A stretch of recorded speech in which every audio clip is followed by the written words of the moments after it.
ꯀꯩꯅꯣ ꯈꯨꯗꯣꯟꯁꯤ ꯇꯝꯅ ꯇꯝꯅ ꯁꯨꯝ ꯁꯛꯍꯜꯂꯁꯦꯕ ꯑꯗꯨꯗꯤ ꯃꯣꯏ ꯃꯣꯏ ꯊꯧꯔꯥꯡꯗꯤ ꯇꯧꯔꯤ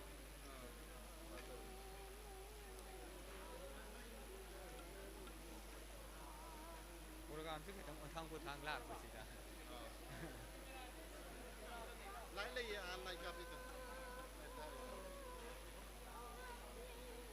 ꯑꯩꯈꯣꯏꯒꯤ ꯉꯁꯤꯒꯤ ꯐꯝꯕꯩꯗ ꯐꯝꯕꯤꯔꯤꯕ ꯑꯍꯜꯁꯤꯡꯒꯤ ꯃꯐꯝꯗ ꯑꯩꯈꯣꯏ ꯑꯆꯝꯕ ꯈꯨꯗꯣꯜ ꯑꯁꯤ ꯑꯩꯈꯣꯏ ꯄꯤꯅ ꯄꯤꯅ ꯑꯩꯈꯣꯏ ꯉꯁꯤꯒꯤ ꯂꯩ ꯀꯠꯄꯒꯤ ꯑꯩꯈꯣꯏ ꯊꯧꯒꯜ ꯏꯁꯩꯗꯣ ꯁꯛꯄꯤꯅꯕ ꯅꯥꯃꯩꯔꯥꯛꯄꯝ ꯕꯣꯔꯖꯦꯟꯒꯤ ꯀꯥꯡꯕꯨꯗ ꯑꯃꯨꯛꯀꯁꯨ ꯍꯟꯅ ꯈꯪꯍꯟꯖꯔꯤ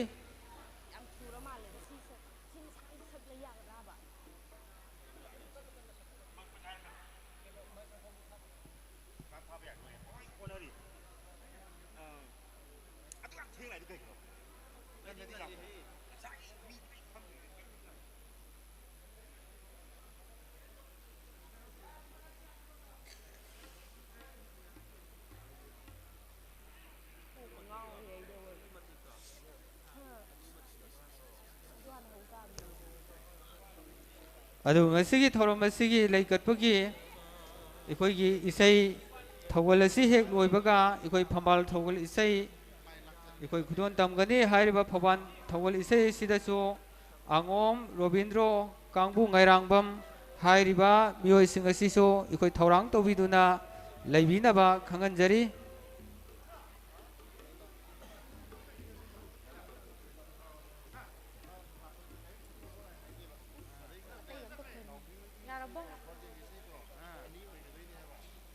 ꯑꯩꯈꯣꯏꯒꯤ ꯀꯩꯅꯣꯁꯤꯒꯤ ꯁꯤꯒꯤ ꯐꯤꯔꯥꯟ ꯆꯤꯡꯈꯠꯈ꯭ꯔ ꯃꯇꯨꯡ ꯁꯤꯒꯤꯁꯦ ꯁꯤꯗꯤ ꯁꯛꯈ꯭ꯔꯦꯗꯅ ꯑꯉꯝꯕꯁꯤꯅ ꯐꯝꯕꯩꯗꯀꯣ ꯑꯗꯩ ꯃꯤꯌꯥꯝꯕꯨ ꯇꯔꯥꯝꯅ ꯑꯣꯛꯄ ꯂꯥꯛꯑꯅꯤ ꯁꯤꯒꯤꯁꯤ ꯆꯠꯈ꯭ꯔꯦꯕꯀꯣ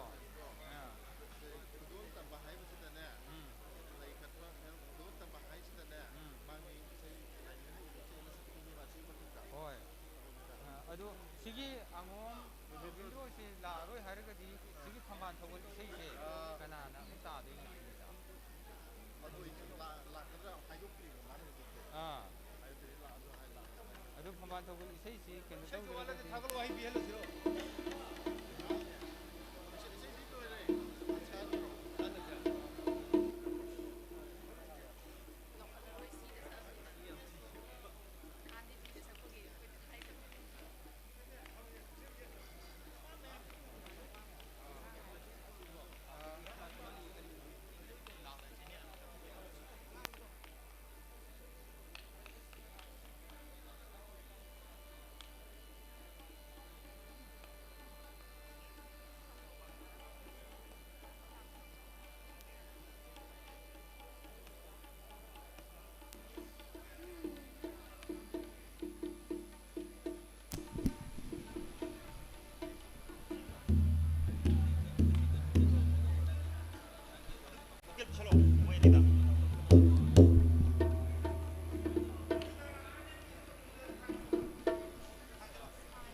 ꯂꯥꯏꯁꯛ ꯐꯣꯡꯕꯒꯤ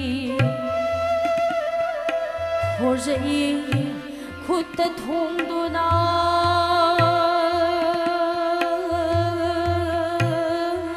ꯇꯔꯪ 마lim ꯁꯨꯞꯇꯨꯅ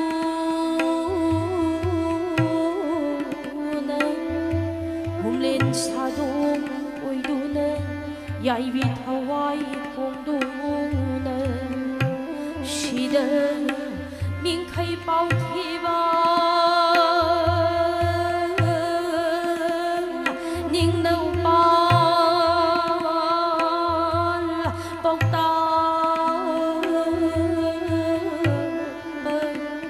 로이빌라나 아티바 홀람자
sambal namduna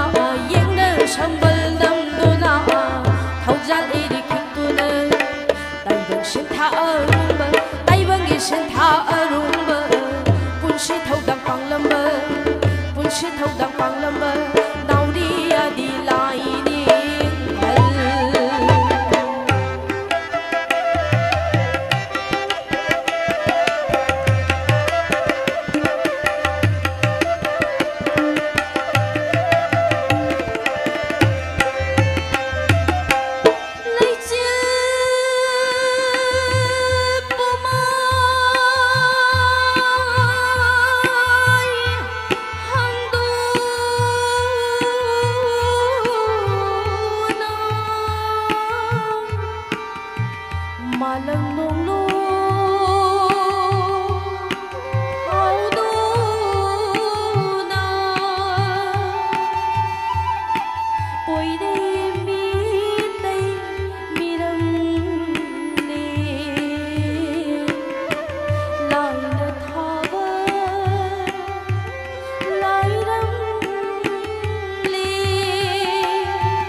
Shenakhrava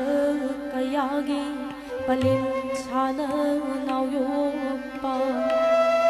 palim shenakhravi ꯀꯌꯥꯒꯤ ꯄꯂꯦꯝ ꯁꯥꯅ ꯅꯥꯎꯌꯣꯛꯄ 미때이 복비 빨림기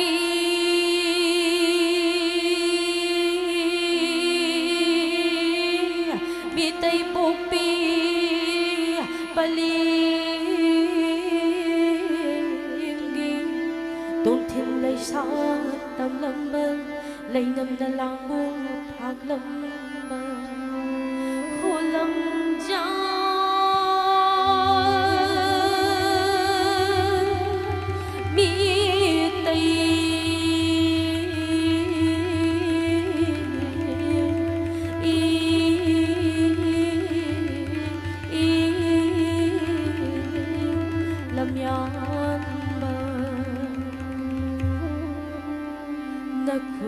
Liên lâm bên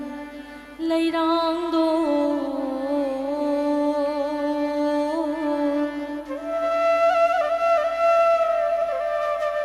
lấy đang phu gai na sa lê đô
nông hầu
ꯃꯇꯤꯛ ꯈꯔꯗꯪ ꯐꯪꯖꯕ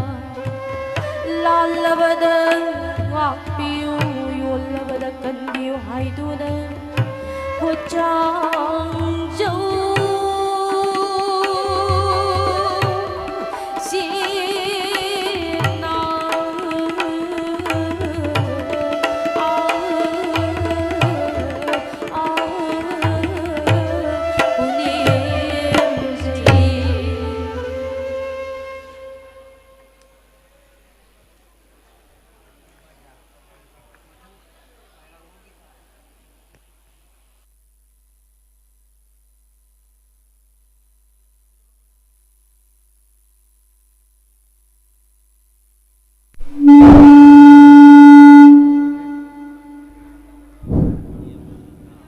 hello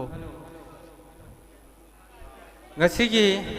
thawram asiga mari leinana ikoigi miyamna lei katpaga iroinana isai thawgal lakhre asigi matung warup matamda asigi samaga kuntraga taruk suba laininghan gi mapok ningsing thawram asigi ikoigi ahan bada chief guest phampham langda lingsin biramba koi athoiba mithung le ladu karigumba asinba madagi ikoi maha asi thawram asi loisin mangamdana satkhre adu hairiba phampham lang asi ikoi hangna thambadi yadabana maram oire hairaga ikoi gi thawram asi gi hore loisin fawda ikoi gi athoiba mithung lenda ani subada ikoi kokacharake mingoina panjarabada thangjam ningtamba arts general secretary ISRD ULF hairiba ikoi mioe sinang asigi chief guest ki hanghoriba phampham lang asi ikoi mention duna thawram asi mapung phana bugidamakta hana hana kauksinjari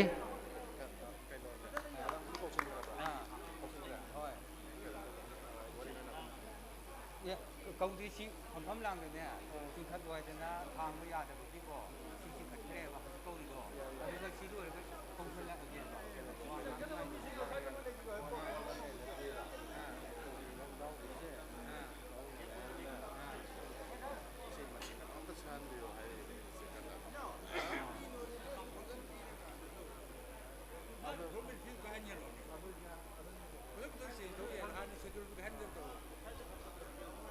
Seduni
adu ngasigi thawram sing asi ikoi mathang mathang sathajarakpada ikoi gi athoi belaining hangi ikoi samaga kunthraga taruk suba thawram asiga mari leinana amadi laining hangi ikoi matau karamna horakhi hairbe inal asi karamna kalakhi haibagi matangda ikoi nunggi oiba isel asida ꯋꯥ ꯉꯥꯡꯕꯤꯒꯗꯕ ꯃꯤꯡ ꯑꯣꯏꯅ ꯄꯟꯖꯔꯕꯗ ꯍꯨꯏꯗ꯭ꯔꯣꯝ ꯏꯅꯥꯎ ꯉꯩꯔꯥꯡꯕꯝ ꯏꯌꯥꯝꯕꯁꯤ ꯑꯩꯈꯣꯏ ꯂꯦꯡꯁꯤꯟꯕꯤꯔꯛꯇꯨꯅ ꯉꯁꯤꯒꯤ ꯑꯁꯤꯒꯨꯝꯂꯕ ꯊꯧꯔꯝ ꯑꯁꯤꯒ ꯃꯔꯤ ꯂꯩꯅꯅ ꯃꯔꯤꯛ ꯆꯨꯝꯂꯕ ꯑꯩꯈꯣꯏ ꯋꯥꯐꯝ ꯀꯌꯥ ꯊꯝꯕꯤꯅꯕ ꯅꯣꯂꯨꯛꯆꯕꯒ ꯂꯣꯏꯅꯅ ꯍꯟꯅ ꯍꯟꯅ ꯀꯧꯁꯤꯟꯖꯔꯤ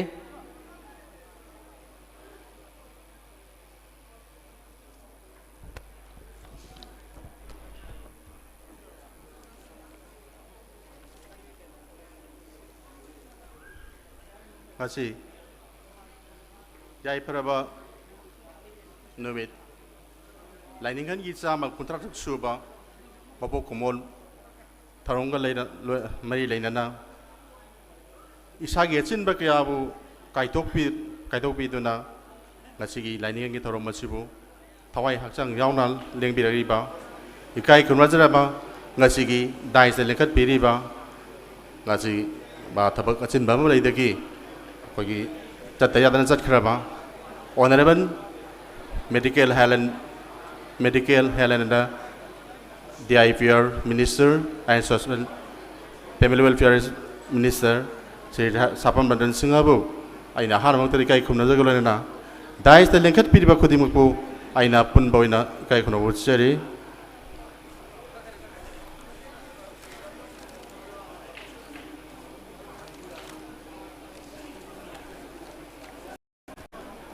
Aina ngasi mayamgi mitil siga iroina ngasi laingen pulo kanano magsi karamba miyoino haibagi iroina na laingen pilo si laingen mo nauria pulo si ingkumja lising ngachanipan marfunipan ingraji saitha kunipan thawangi tareni konba lebapopon numitta Laisang kun may laikai Kasar District Housing na Haila Gandhi Jari Bolo Haina Kangnaba Lamdamatu da Taibang Pau Kiba Adugumbala Laipo Gamade Mahag Mapamagi Tara Subamachagi Manunda Nipal Subamachani Machano Pa Moinalami Magi Magi Popa Papa Masung Apopi Mamagi Maming na Koi Naurem Chauba Amadi Sanari Haina Mingoni Wakal Loxing Ado Maga Ringa Hongna, Wakal Loxing Shawa, Akang Kanba, meaning Shishawa, Lining Bu, Pamzeba, Mioya Moina, Horoki, Miam Marakta Tabak Amatawada, Mako Kekta Tonganba, Miam Na Pamba Mishak Amasu, Wairami, Lining and Ibungosi Malayungi Atoiba, Laipok Tereki Manunda, Amani Haina Akangakiana. Saithabirami Aduga Kaiben Puyagi Latam Dasu Mapam Matam Kenadana Laipong ni Haina Saithari Naing Mungawasi Kankun Degi Mut Lugadaba Midei Kunaibu Kanbina Bat Taibang Mapu na Tabirakwa Langdai Machu Ing Kumjali Singama Satet Kungamapal Waxingi Kuntereni Panba Panba Ing Tau Pamaibagi Haktakta Lining Laisonga Mai Lainabi Indat Lainana Inal Kamari Lainaba Punamaku Paya Makai Kangla Utramanda Tumna Mai Tadu Walan Krabamunda Mitei Kunaina Mapa Mama Masak Kangdaba Lamja Sara Maja Amagum Mi Makada Ngatu Teng Tuduna Hinglamba Urubada Lining Gitamoida Kangpam Kangdaba Awaba Majak Ama Puduna Kalaki Yelongagi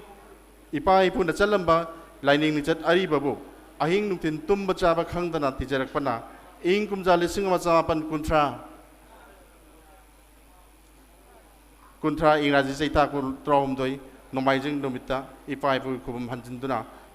Apopam Pogi Apopa Lining Safonki Asida Natana Mio Kunai Kalaga Laik Trampan Idunata Birami Laik Aduki Nungi Mazak Sangadudi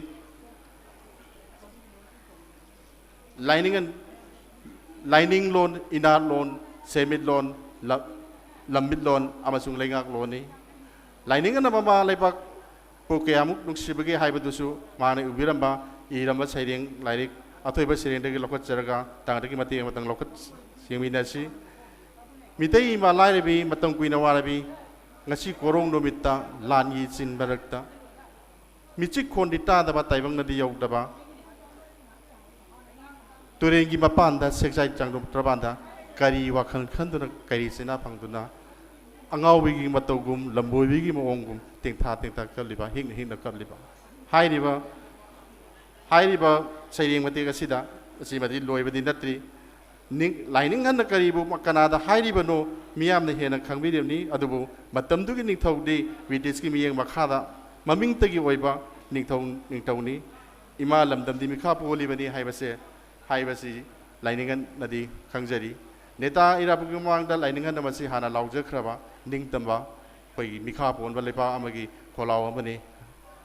असुमना lining इबुंगना mama लमदम कया अमा नुसिगे हाइबदो मागी चैरेंग मते असिना तागली असिदसु नत्तना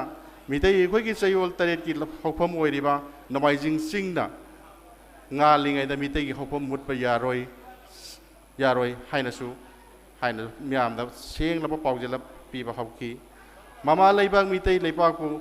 athoiba laifamni haidana wangna thagalami mitay hopom wari lairiktagi laukhatjaraga mitay leipang ase mitay tana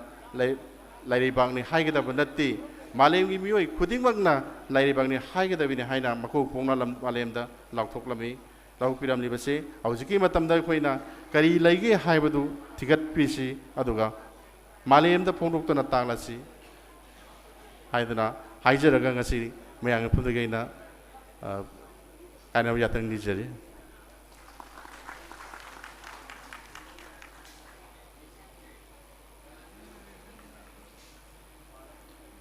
यामना Marik सुमलबा थौरमसेगा मरि लेनना इखोइगी वही खरा गांबीखिबा सिगिदमक्ता हराव तयाम्बा फोंदोक्सरी अदुगा लोइनना ngasi थौरम सिगी मखाता चथजरकपदा इखोइ मितै सिंग चनबगी तंजादु लौमिनरसी इखोइ मितै सिंग चनबिगदबा इखोइ बोइदा मिंग यावख्रबा मियोइ सिंग अदुना इखोइ ngasi फंबाल ममांग सिदा लेंथोकपिरो इखोइ कक्सिंग खुनौ थोंगामदगी लेंबिरकपा इखोइ मितै सिंग चनबिगदबा इमा इसी नेम इसल सिंह इखोइ फंबान ममांगदा लिंथोकपिरो अदुग लोइनना इखोइ नुपागी ग्रुप तसु इखोइ मितै सिंह चनगदबदुना इखोइ लिंथोकपिरगा इखोइ हुजिक मितै सिंह चनबगी तंजा अदु लौमिनरसि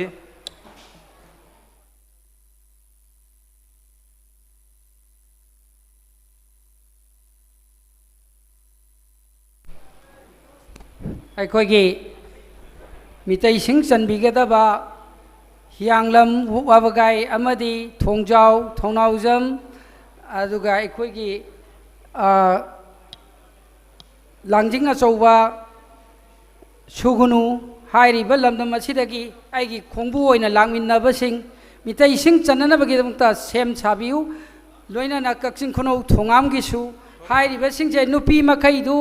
अमुक्ता ममांगदा अखोइगी लाई ममांगसिदा लेंथोकपिरंननबा कौसिनजरी निपाना तौगे हाइरा नुपी हाना तौगे हाइने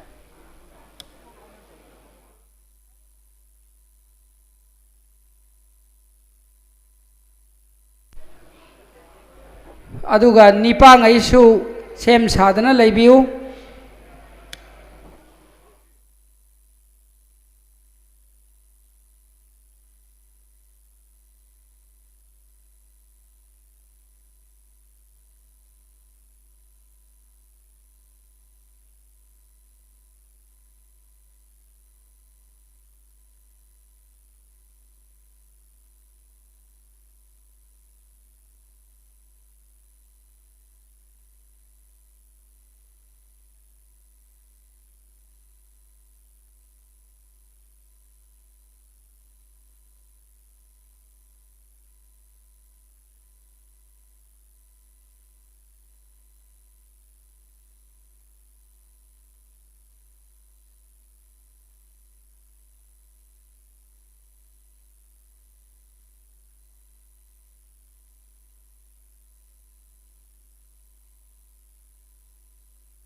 ꯑꯗꯨꯒ ꯉꯁꯤꯒꯤ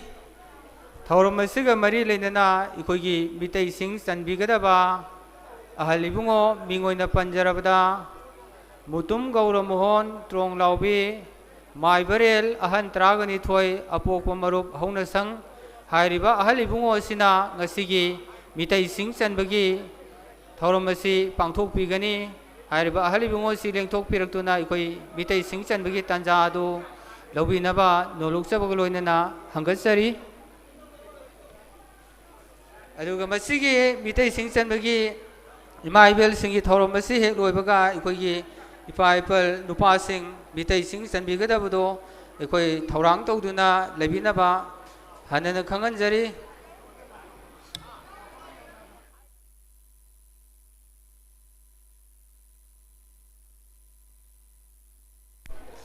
ꯑꯃꯨꯛꯇꯪꯒ ꯍꯟꯅ ꯀꯧꯊꯣꯛꯆꯒꯦ ꯉꯁꯤꯒꯤ ꯊꯧꯔꯝ ꯑꯁꯤꯒ ꯃꯔꯤ ꯂꯩꯅꯅ ꯃꯤꯇꯩꯁꯤꯡ ꯆꯟꯕꯤꯒꯗꯕ ꯃꯤꯡ ꯑꯣꯏꯅ ꯄꯟꯖꯔꯕꯗ ꯑꯍꯜ ꯏꯕꯨꯡꯉꯣ ꯃꯨꯇꯨꯝ ꯒꯧꯔ ꯃꯣꯍꯣꯟ ꯇ꯭ꯔꯣꯡ ꯂꯥꯎꯕꯤ ꯃꯥꯏꯕꯔꯦꯜ ꯑꯍꯟ 12 ꯑꯄꯣꯛꯄ ꯃꯔꯨꯞ ꯍꯧꯅꯁꯪ ꯑꯍꯜ ꯏꯕꯨꯡꯉꯣ ꯂꯦꯡꯊꯣꯛꯄꯤꯔꯛꯇꯨꯅ ꯉꯁꯤꯒꯤ ꯃꯤꯇꯩꯁꯤꯡ ꯆꯟꯕꯒꯤ ꯇꯥꯟꯖꯥ ꯑꯗꯨ ꯂꯧꯕꯤꯅꯕ ꯅꯣꯂꯨꯛꯆꯕꯒ ꯂꯣꯏꯅꯅ ꯍꯪꯒꯠꯆꯔꯤ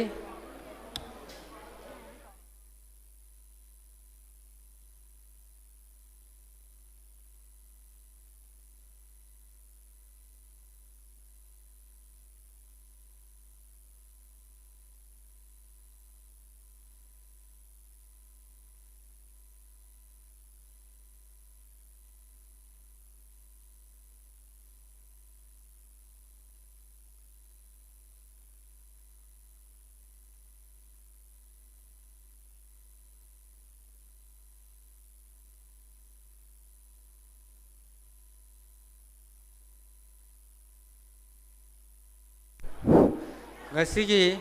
ꯊꯧꯔꯝ ꯑꯁꯤꯒ ꯃꯔꯤ ꯂꯩꯅꯅ ꯑꯩꯈꯣꯏꯒꯤ ꯒꯦꯁ ꯑꯣꯐ ꯑꯣꯅꯔꯒꯤ ꯐꯝꯐꯝ ꯂꯥꯡꯗ ꯑꯩꯈꯣꯏꯒꯤ ꯐꯝꯕꯤꯅꯕ ꯆꯦꯕꯥꯎ ꯄꯤꯈ꯭ꯔꯕ ꯃꯇꯨꯡꯗ ꯉꯁꯤꯒꯤ ꯊꯧꯔꯝ ꯑꯁꯤ ꯍꯧꯕꯗ ꯌꯧꯁꯤꯜꯂꯛꯄ ꯇꯥꯟꯖꯥ ꯆꯥꯗꯕꯗꯒꯤ ꯑꯩꯈꯣꯏ ꯃꯃꯥꯡꯗ ꯀꯧꯁꯤꯟꯕꯗ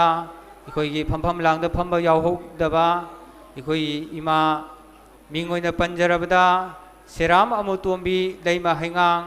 ꯏꯃꯥ ꯑꯁꯤ ꯒꯦꯁ ꯑꯣꯐ ꯑꯣꯅꯔꯒꯤ ꯐꯝꯐꯝ ꯂꯥꯡꯗ ꯐꯝꯕꯤꯅꯕ ꯅꯣꯂꯨꯛꯆꯕꯒ ꯂꯣꯏꯅꯅ ꯍꯟꯅ ꯀꯧꯁꯤꯟꯖꯔꯤ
खलो इखोई थौरम असिगा मरी लेना हौजे हौजे इखोई फमफम लांगदा लेंसिन बिखिबा सेराम अमुतुमी लेमा हैंगांग इमा असिगी मफमदसु इखोई अचम खुदोन तंबिनबा इखोई इसल सिंगी मफमदा खंगनजरी इखोई लेंसिन बिरो अचम खुदोलदु तंबिनबा सिगी लिसेम का कौदो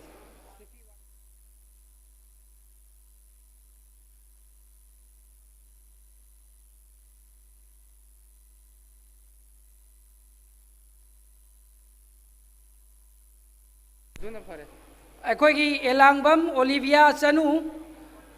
अखोगी लाइमांग द लेंथोक पिरकलो एलांगबम विनीता देवी बेनिता देवी चनु एलांगबम जेनिना चनु अदगी एलांगबम राधे राशिता देवी एलांगबम इना खुनबी एलांगबम मनी थोइचा एलांगबम मनीसना तियाइस जीना तियाइस बबीता तियाइस जयलक्ष्मी एम इनुंग आनबी मंगशेत ताबम चिंखई आनबी W Sarju W Rekha W Rani Khetrimayum Raveena Khetrimayum Memthoi Irom Indubala Moirang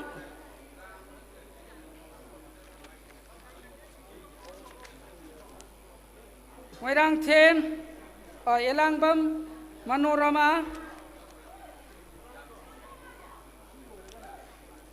खेत्रीमयुम Premila Taibangjam Bandana Ningthoujam इबेमहल Elangbam देवला वाहेंगबम सुभाषिनी एलांगबम थोइथोय समचेत छाबम सावित्री समचेत छाबम इंदू समचेत छाबम रोनीबला लैमतोन खुमुकचम अहनबी खुमनथेम सिनी खुमुकचम रेबिका खुमुकचम लैमा खुमुकचम थोइबी लैमा हाइरिबा मियोइसिंग असे लाइमांग लेंथोक पिरंगनबा कौथोकचरी हौजिक वाली मी असे ngасai इरिबसिगा पुन्ना मी कुनगा निथोय खतंगाइरी मी तारा वालिए अमुक्ता लेंथोक पिरो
ꯑꯁꯤꯒꯤ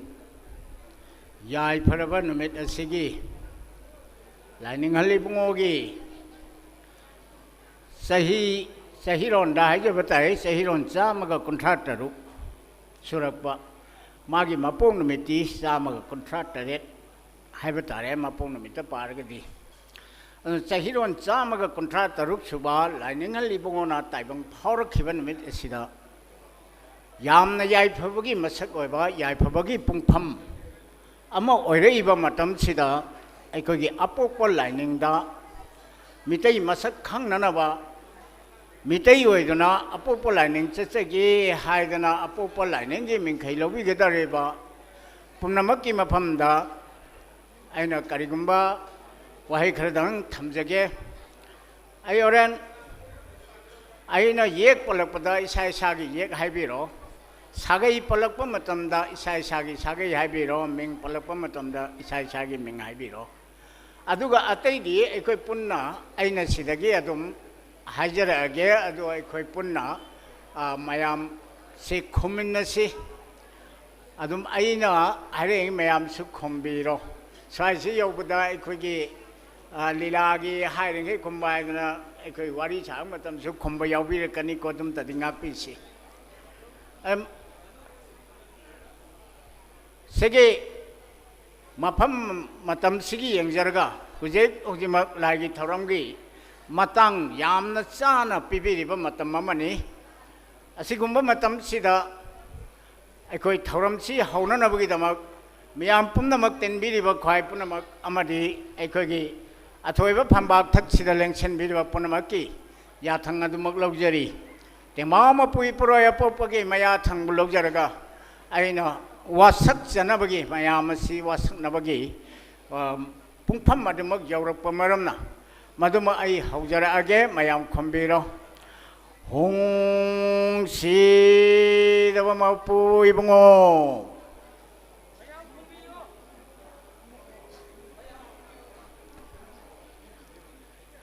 아복바 볼린 복바 살린 삿바 마이 예 영타 하비로 예 하이벌로르가 사게 영타 하비로 민가묵타 하비로 마얌 뿐나무 뿐나무 하이르시 거비나 ngasi koro nomaijing numitki yai phapungpham lakpada Laning thau sorare na chengiba layam gidi mamangda ye putaret khangjage patha matung injage mitai masing chanduna thogan tabu taujage wasak chari nanaina khangbi horo laning thau sorare na chengiba layam punamak agtang nonda biro mayam lai do ta khoram biu mathangda mo mayam punamak hujike dumaina khummasi adu aina handakti ming sagai yaudana dum hairesi mayam punamak si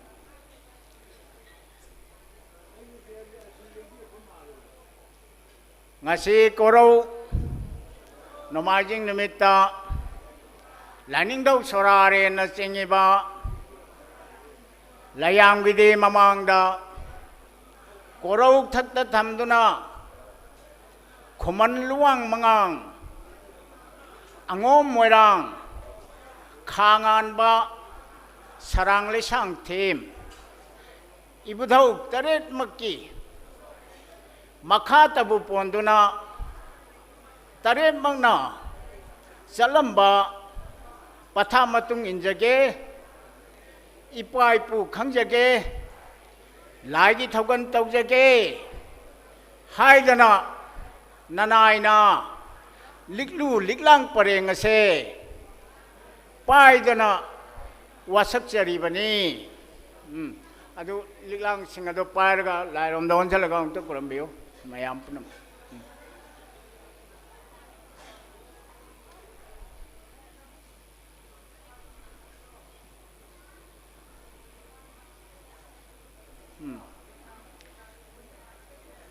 mayam loibire ko amu mathang di leirang sing adu paibiro ekoi hogat lasi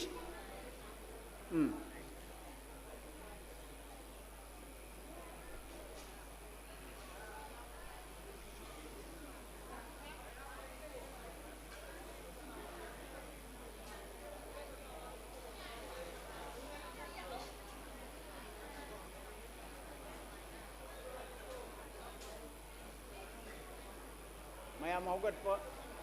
kitang an ding je kitang sogat po yaw bi kan to re mai ben khara ekoi mapang kan ba mani to re ek sogal lol adudi mayam loirdi amuk laro na mo harisiko hong si da ba mapui bungo pokpa polen pokpa salen chatpa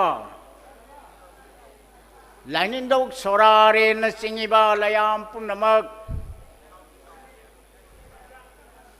Lainin daw sana mahi consent to thok pa khang ba Sagai salai po khiba Ipai po punamak ki thogan tabu tawjerage haidana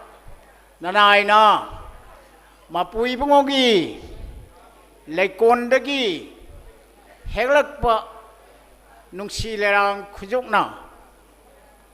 lerang jari nanay na wasak jaba tubiu kubiu tungan biu haina nijari mayam leido katpiro leido ani ni dang di suan biro lain thu ahum di suan bio phambanda ma ira phuda ma aduga kanoda laningan kanoda amamam ga ahum da war su sum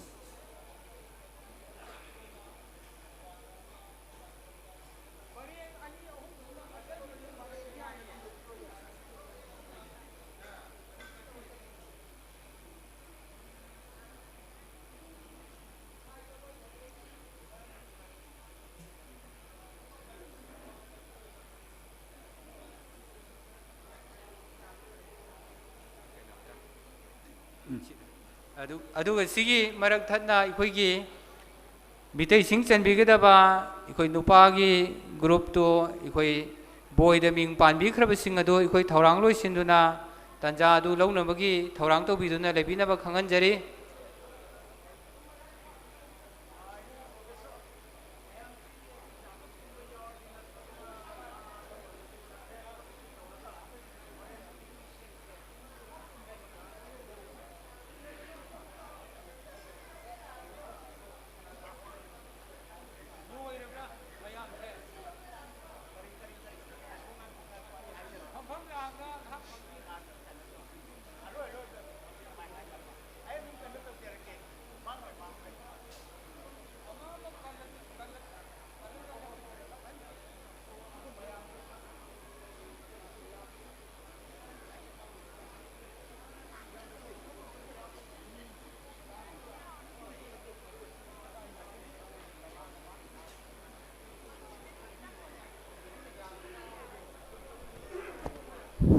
Hello. ꯑꯩꯈꯣꯏꯒꯤ ꯅꯤꯄꯥꯂꯛꯇꯒꯤ ꯑꯩꯈꯣꯏꯒꯤ ꯃꯤꯇꯩꯁꯤꯡ ꯆꯟꯕꯤꯒꯗꯕꯗ ꯈꯦꯇ꯭ꯔꯤꯃꯌꯨꯝ ꯂꯟꯆꯦꯟꯕ ꯈꯦꯇ꯭ꯔꯤꯃꯌꯨꯝ ꯌꯨꯝꯖꯥꯎ ꯑꯦꯂꯥꯡꯕꯝ ꯃꯅꯤꯁꯅꯥ ꯑꯦꯂꯥꯡꯕꯝ ꯃꯅꯤꯊꯣꯏꯕ ꯃꯣꯏꯔꯥꯡꯊꯦꯝ ꯕꯣꯕꯣ ꯑꯗꯒꯤ Moirangthem Mexico ꯋꯥꯏ Amarjeet Elangbam Joykumar, Wahengbam Gopan, Thokchom Boy, Mangsatabam, Koronganba, W, Wanglen Thoiba, Wanglen Thoi, W, Wanglen Ngamba, W, Wanglen Thoiba, Irom Joychandra, Samchet Sabam, Ibo Chauba, Athokpam, Kala, Elias Santos, Irom Nimai, Hairiba mi tara Nipala sina, Ekoigi, Nipa singi, Mitai sing chanbagi, Thoram ꯄꯥꯡꯊꯣꯛꯄꯤꯒꯅꯤ ꯋꯥꯡꯊꯣꯏꯕ ꯁꯣꯏꯈ꯭ꯔꯦ ꯋꯥꯍꯦꯡꯕꯝ ꯋꯥꯡꯊꯣꯏꯕ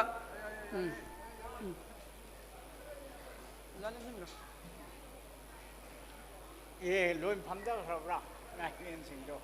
ꯑꯗꯨꯝ ꯍꯧꯒꯠꯂ ꯇꯧ ꯌꯥꯔꯦ ꯍꯟꯗꯛꯃꯨꯛꯇꯤ ꯀꯩꯅꯣ ꯇꯧꯗꯧꯔꯕꯅꯤ ꯍꯣꯔꯦꯟ ꯅꯤꯄꯥ ꯅꯨꯄꯤ ꯄꯨꯟꯅ ꯑꯩꯈꯣꯏ ꯀꯩꯅꯣ ꯊꯤꯃꯤꯟꯅꯔ ꯂꯣꯏꯗꯧꯔꯤꯕꯅꯤ ꯍꯟꯗꯛꯃꯨꯛ ꯇꯧꯔꯒ ꯇꯞꯅ ꯑꯝꯇ ꯏꯃꯥ ꯏꯕꯦꯟ ꯑꯩꯈꯣꯏ ꯑꯀꯟꯕ ꯌꯥꯎꯔꯗꯤ ꯁꯤ ꯑꯍꯟꯁꯤꯡ ꯌꯥꯎꯔꯤꯁꯤ ꯑꯃꯨꯛꯇ ꯆꯤꯡꯈꯠꯍꯜꯂꯨꯅꯦ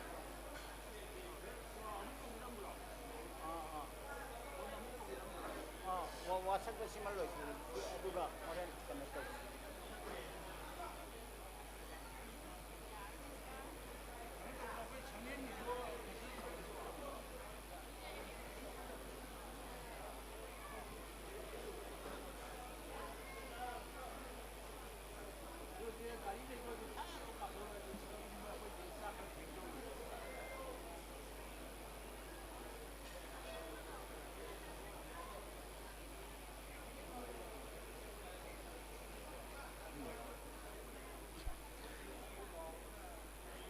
ꯃꯌꯥꯝ ꯄꯨꯝꯅꯃꯛꯇ ꯑꯃꯨꯛ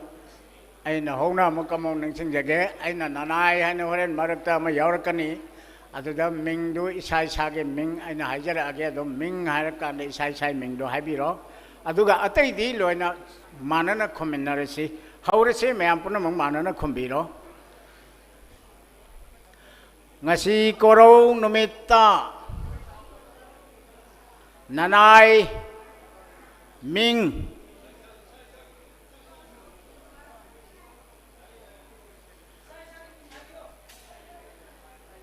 Kawina ibudhaw pa khangbagi nungjeng iseng paiduna wasak na isen noiduna phamban thakta haijarage hairase mayam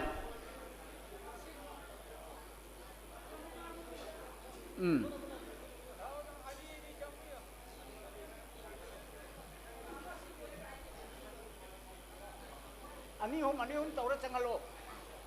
ni ani hum tawra pha natadi kana tawne tapne ba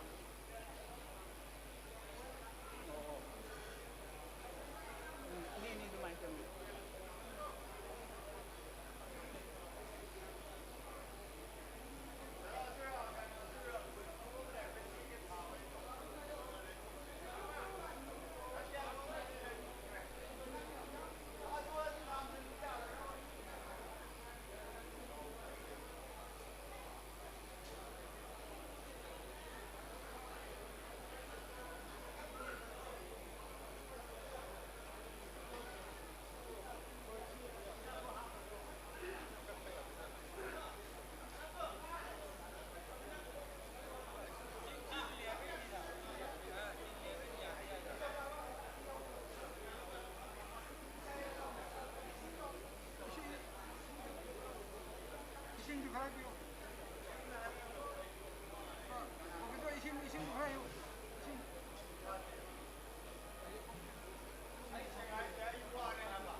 ꯍꯧꯖꯤꯛ ꯂꯥꯎꯊꯣꯛꯈꯤꯕ ꯅꯤꯄꯥꯡꯉꯩꯗꯨ ꯑꯩꯈꯣꯏꯒꯤ ꯂꯩꯃꯥꯡꯗ ꯂꯦꯡꯁꯤꯟꯕꯤꯔꯛꯂꯣ ꯑꯃꯨꯛ ꯃꯊꯪ ꯊꯤꯅꯗꯅ ꯑꯃꯨꯛꯇ ꯂꯦꯡꯁꯤꯟꯕꯤꯔꯛꯑꯣ ꯑꯩꯈꯣꯏꯒꯤ ꯅꯤꯄꯥꯡꯉꯩꯗꯨ ꯑꯃꯨꯛꯇ ꯂꯦꯡꯊꯣꯛꯄꯤꯔꯛꯂꯣ ꯉꯥꯏꯈꯣꯗ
ꯂꯣꯏꯔꯝꯅꯠꯇ꯭ꯔꯣ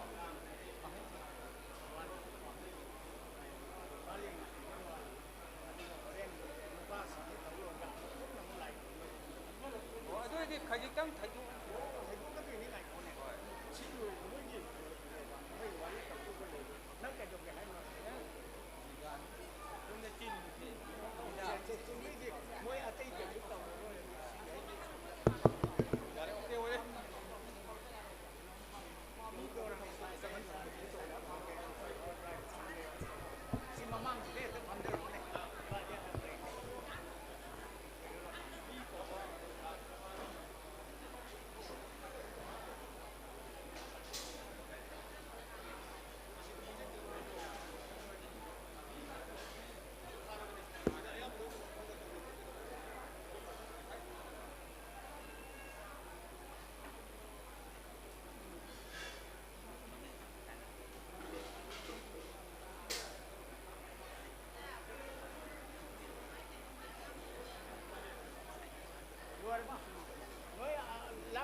Lo.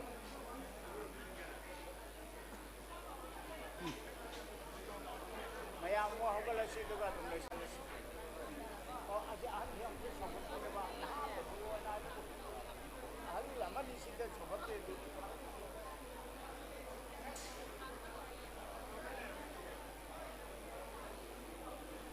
Surbo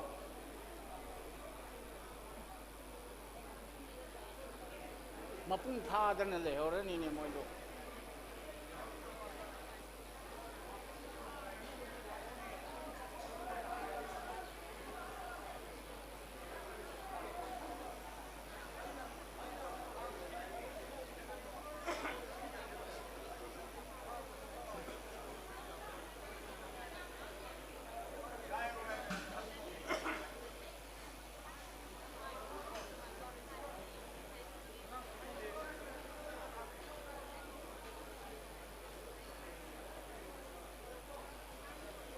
Surba yarbo Surbo chitha bu yaudrbo Imai bien sing suragal lore Imai bien sing itu suragal lore Oh se mayam imai bien sing amuk kano tawiro Imai bien suragal Oh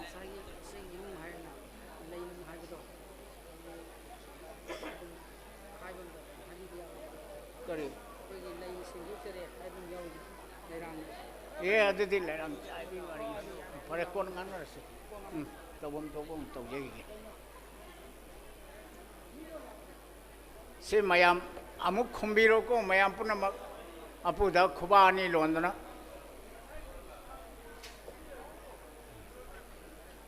Iudah upah kang bagi. Nungjengi koni sengbu.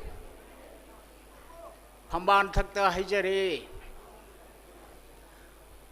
apu paleng dah canduna, wasak matolom jari, masih dagi hauduna,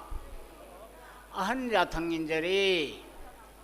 mayam kuram biro, aduga magi liktu season biro, aduga hore luar pada amuk tangga nupa sengsi luar pada punna amuk tangga ikut punna kuram menegada bamagalai madum tangga taminasi. Oke, magi pam lang dah lengjan bibda akai belaitre.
와리기 하이게 그노 떠우두가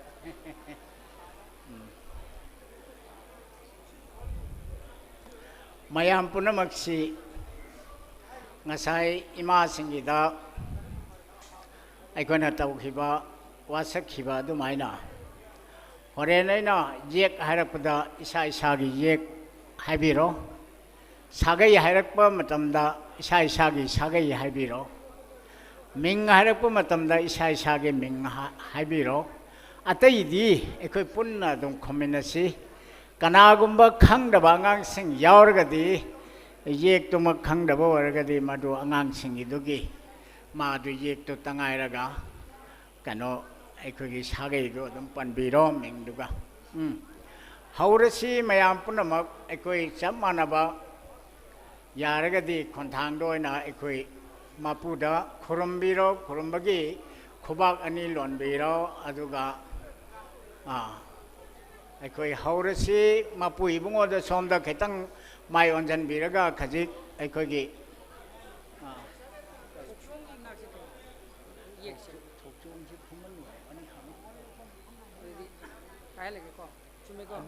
오이랑이 오이비디에 들어온다. 얘기들에도 좀 슈퍼가 좀. 이 아이는 손야지 심삼산이 또 만화 와서 쩌다. 그래 아주 강도도 또 마양 분은 뭐 오직 콤비나버기도 막 셈사비로. 혹저렇게 홍시라버마부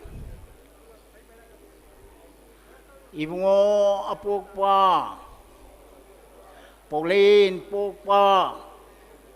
Salin, Satpa, mai ye ông ta hiểu, mai 사게 좀 더 하비로, 사게 좀 막하다 좀 하비로, 아두가 마기 이사게 맹도 엉뚱 반비로 마양 부르마,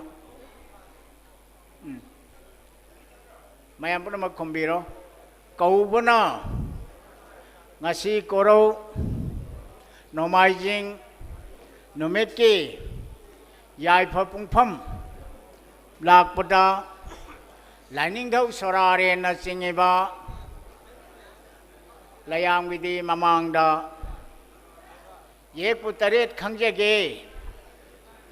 patha matungin jege mitai masing chanduna thogan tabu taujege wasakchari nanaina laning dau sorare na chengiba layamna khangbi horo mayam punamak kurambiu aduga magi oji ekoi langheng langseng singado khonang tang paibiro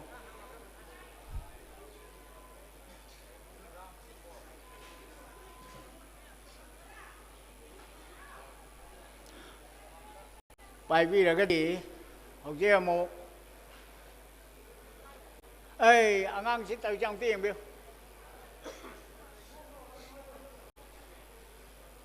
간노타우 산독파 간노타우 대파 분나 아니르때 hen 산독비로 mayam 잡이래브라 아무 mayam 콤비로 ngasi korau nomajing nimitta Laning dog sorare na chingiba layam gidi mamangda korau thakta thamduna khoman luang mangang angom moirang khaba ngamba sarang le sang them ibudau tarit mapu saklaba langja langhing langja taret paidana langhing langseng macha taret paidana ibudau taret magna salamba patha matung induna ibudau taret maki makha tabu ponduna laigi thogan taujage ipa ipu khangjage ngasidagi hawduna apukpasing sanjarage haiduna nanaina ꯋꯥꯁꯛꯆꯔꯤꯕꯅꯤ ꯄꯥꯏ ꯈꯨꯔꯨꯝꯕꯤꯔꯣ ꯂꯥꯏꯗ ꯑꯗꯨꯒ ꯊꯝꯕꯤꯌꯨ ꯍꯧꯖꯤꯛ ꯐꯔꯛ ꯇꯥꯅꯤ phone ꯇꯧꯔꯁꯤ ꯍꯣꯔꯦꯟ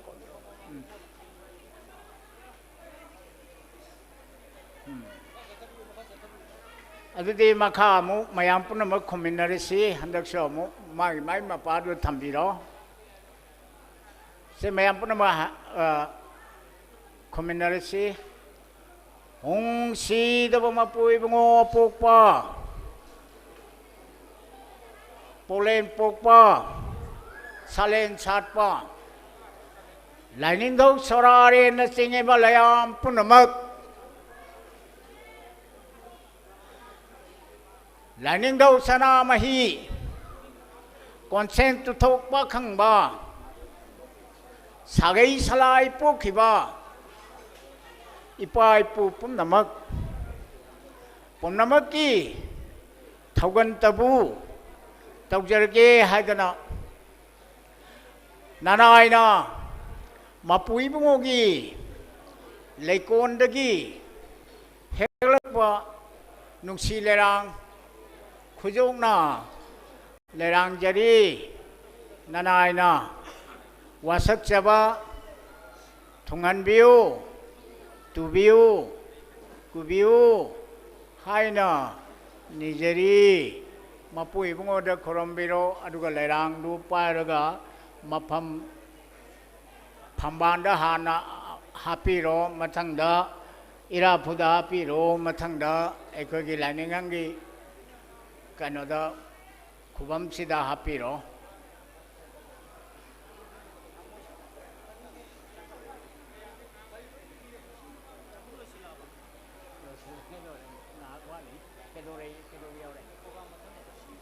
ꯑꯗꯨ ꯅꯣꯏ ꯁꯤ ꯌꯥꯎꯕ ꯃꯤ ꯁꯨꯛ ꯌꯥꯝꯁꯦ ꯀꯩ ꯑꯁꯤ ꯄꯨꯂꯞ ꯇꯧꯁꯜꯂꯣ ꯑꯗꯨꯗꯤ ꯑꯩ ꯇꯝꯅꯤꯡꯗꯦ ꯍꯥꯏꯗꯤꯁꯦ ꯃꯁꯤ ꯋꯥꯁ ꯍꯦꯛ ꯍꯥꯏꯕꯗꯤ ꯍꯦꯛꯇ ꯐꯪꯗꯣꯔꯤ ꯑꯗꯨ ꯇꯧꯒꯦ ꯇꯧꯔꯤ ꯃꯌꯥꯝ ꯄꯨꯟꯕ ꯍꯥꯏꯁꯦ ꯀꯅꯥ ꯀꯔꯤ ꯍꯥꯏꯅꯣ ꯈꯪꯗꯦ ꯁꯤ ꯃꯁꯥ ꯃꯁꯥ ꯁꯛꯆꯔꯦ ꯑꯩ ꯌꯥꯎꯗꯦ ꯑꯩꯅ ꯇꯧꯔꯗꯤ ꯉꯁꯥꯏ ꯂꯣꯏꯔꯦ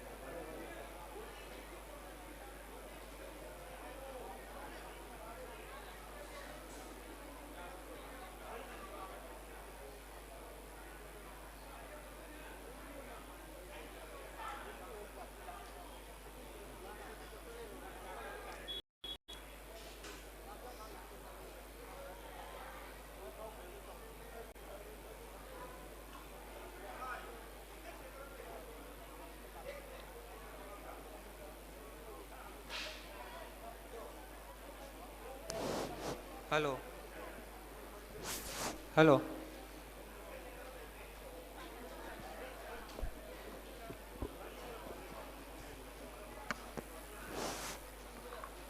हेलो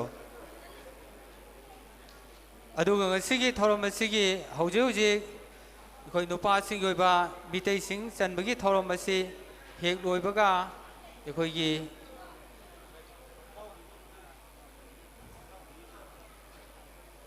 ꯄꯨꯈ꯭ꯔꯝꯕꯝ ꯅꯤꯡꯉꯣꯜ ꯑꯥꯔ.ꯀꯦ. ꯑꯣꯡꯕꯤ ꯏꯅꯥꯎꯕꯤ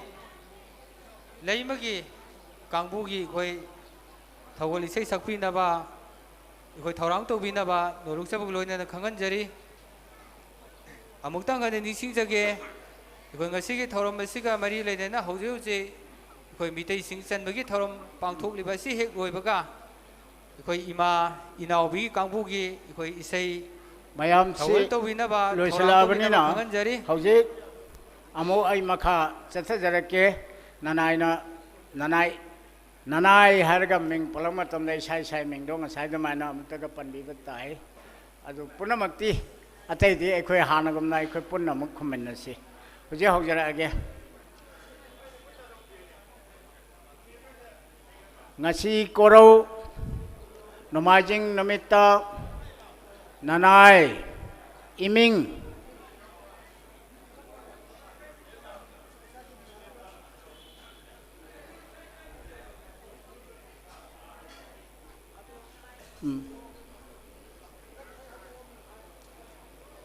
lorbo kaubana ibudau pa khang bagi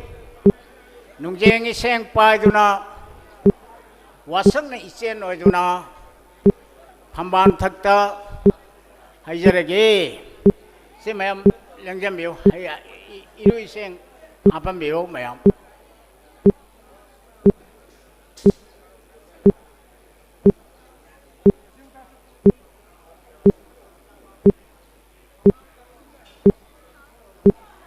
ꯍꯧꯖꯤꯛ ꯑꯩꯈꯣꯏꯒꯤꯁꯤ ꯃꯣꯏꯒꯤꯁꯤ ꯍꯧꯖꯤꯛ ꯅꯨꯄꯥ ꯀꯥꯡꯕꯨ ꯉꯥꯛꯇꯅꯤꯅ ꯉꯥꯛꯇꯗ ꯌꯥꯝ ꯌꯥꯡꯅ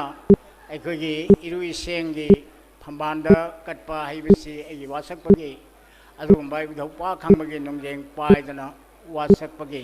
ꯃꯇꯣꯟ ꯂꯣꯝꯁꯤꯜꯂꯛꯀꯗꯧꯔꯦ ꯑꯗꯨꯅ ꯉꯁꯥꯏ ꯑꯍꯥꯟꯕꯗ ꯑꯩꯈꯣꯏꯒꯤ ꯏꯃꯥ ꯏꯕꯦꯟꯁꯤꯡ ꯅꯨꯄꯤꯁꯤꯡꯒꯤ ꯀꯥꯡꯂꯨꯞꯇ ꯅꯨꯄꯤꯆꯥꯁꯤꯡꯒꯤ ꯀꯥꯡꯂꯨꯞꯇ ꯑꯩꯈꯣꯏꯒꯤ ꯂꯥꯏꯃꯤꯡ ꯂꯧꯕꯤꯈꯤꯕꯁꯤꯡ ꯑꯗꯨꯁꯨ ꯃꯣꯏꯅ ꯂꯣꯏꯁꯤꯜꯂꯛꯄꯁꯤꯗ ꯄꯨꯟꯅ ꯊꯣꯛꯄꯤꯔꯛꯑꯣ ꯑꯩꯈꯣꯏ ꯂꯥꯏꯗ ꯑꯃꯨꯛꯇꯪ ꯑꯩꯈꯣꯏ ꯌꯥꯏꯐ ꯊꯧꯅꯤ ꯑꯃ ꯊꯧꯖꯥꯟ ꯃꯍꯩ ꯐꯪꯅꯕ ꯑꯗꯨꯒꯨꯝꯕ ꯊꯧꯅꯤꯔꯣꯜ ꯑꯃꯗꯪ ꯑꯩꯈꯣꯏ ꯄꯨꯟꯅ ꯑꯃꯨꯛ ꯇꯧꯃꯤꯟꯅꯔꯁꯤ ꯅꯨꯄꯥ ꯅꯨꯄꯤ ꯄꯨꯟꯅ ꯑꯗꯨꯝ ꯁꯣꯜꯂꯁꯤ ꯍꯟꯗꯛꯃꯨꯛꯇꯤ ꯑꯗꯨꯝ ꯃꯌꯥꯝ ꯂꯦꯡꯁꯤꯟꯕꯤꯔꯛꯑꯣ ꯉꯥꯏꯍꯥꯛꯇꯪ ꯃꯌꯥꯝ ꯀꯩꯅꯣ ꯇꯧꯕ ꯃꯤꯁꯤꯡꯁꯦ ꯃꯤ 10ꯃꯨꯛꯀꯤ ꯃꯌꯥ ꯋꯥꯠꯂꯤ ꯁꯤꯗꯪꯒ ꯂꯣꯏꯔꯛꯑꯒ ꯑꯗꯨꯝ ꯃꯊꯪ ꯂꯦꯡꯁꯤꯜꯂꯛꯄ ꯌꯥꯔꯒꯅꯤ ꯑꯂꯣꯏꯕꯁꯤꯡꯗꯣ ꯑꯩꯈꯣꯏꯒꯤ ꯉꯁꯥꯏ ꯀꯩꯅꯣ ꯇꯧꯕꯤꯒꯦ ꯑꯃ ꯋꯥꯁꯛ ꯑꯃꯇꯪ ꯋꯥꯠꯂꯤ ꯑꯗꯨꯝꯇꯪ ꯂꯣꯏꯁꯤꯟꯕꯒꯤ ꯋꯥꯍꯩ ꯄꯔꯦꯡ ꯑꯃꯇꯪꯒ ꯊꯦꯠꯆꯤꯟꯖꯈꯤꯒꯦ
ꯃꯌꯥꯝꯁꯤ ꯉꯥꯏꯍꯥꯛꯇꯪ ꯂꯦꯞꯈꯠꯄꯤꯁꯤ ꯉꯁꯥꯏꯒꯤ ꯑꯗꯨꯃꯥꯏꯅ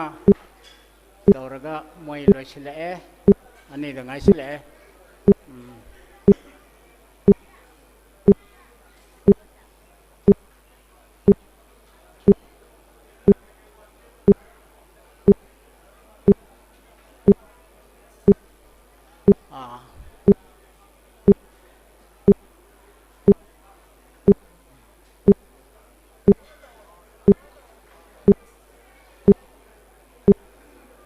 ꯃꯌꯥꯝ ꯄꯨꯝꯅꯃꯛ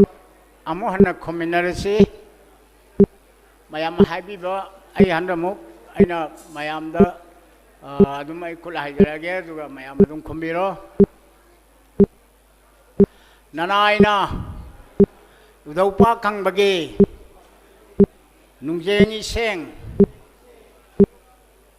ꯇꯦꯃꯥꯝꯕ ꯃꯄꯨꯒꯤ ꯑꯄꯣꯛꯄꯒꯤ ꯐꯝꯕꯥꯜꯗ ꯍꯩꯖꯔꯦ ꯑꯄꯣꯛꯄ ꯂꯦꯡꯗ ꯆꯟꯗꯨꯅ ꯋꯥꯁꯛ ꯃꯇꯣꯟ ꯂꯣꯝꯖꯔꯦ ꯉꯁꯤꯗꯒꯤ ꯍꯧꯗꯨꯅ ꯑꯍꯟ ꯌꯥꯊꯪ ꯏꯟꯖꯔꯤ ꯃꯌꯥꯝ ꯄꯨꯝꯅꯃꯛ ꯈꯨꯔꯝꯕꯤꯔꯣ ꯑꯗꯨꯒ ꯉꯁꯥꯏꯒꯤ ꯂꯪꯍꯤꯡ ꯂꯪꯁꯦꯡꯁꯤꯡꯗꯣ ꯊꯥꯡꯕꯤꯔꯣ ꯉꯛꯇ ꯊꯥꯡꯕ ꯊꯥꯡꯕꯤꯔꯣ ꯀꯔꯥꯏꯗꯅꯣ ꯇꯧꯔꯒ ꯏꯁꯥꯗ ꯂꯣꯏꯅꯕꯤꯔꯣ ꯑꯗꯨꯒ ꯂꯣꯏꯅꯅ ꯑꯩꯈꯣꯏꯒꯤ ꯂꯩꯕꯤꯈꯤꯕ ꯉꯁꯥꯏ ꯏꯃꯥꯂꯨꯞꯀꯤ ꯃꯥꯏꯀꯩꯗ ꯉꯁꯥꯏ ꯆꯪꯈꯤꯕꯁꯤꯡꯗꯣ ꯍꯧꯖꯤꯛ ꯌꯥꯝ ꯌꯥꯡ ꯊꯣꯛꯄꯤꯔꯛꯑꯣ ꯑꯁꯤꯅꯤ ꯅꯨꯄꯥꯁꯤꯡꯅ ꯍꯟꯖꯤꯜꯂꯛꯀꯅꯤ ꯍꯥꯏꯈꯤꯕꯗꯨ ꯂꯣꯏꯁꯤꯜꯂꯛꯑꯕꯅꯤꯅ ꯍꯧꯖꯤꯛ ꯄꯨꯟꯅ ꯑꯩꯈꯣꯏ ꯃꯌꯥꯝ ꯂꯥꯏꯔꯣꯟ ꯇꯧꯔꯒ ꯂꯣꯏꯁꯤꯟꯃꯤꯟꯅꯁꯤ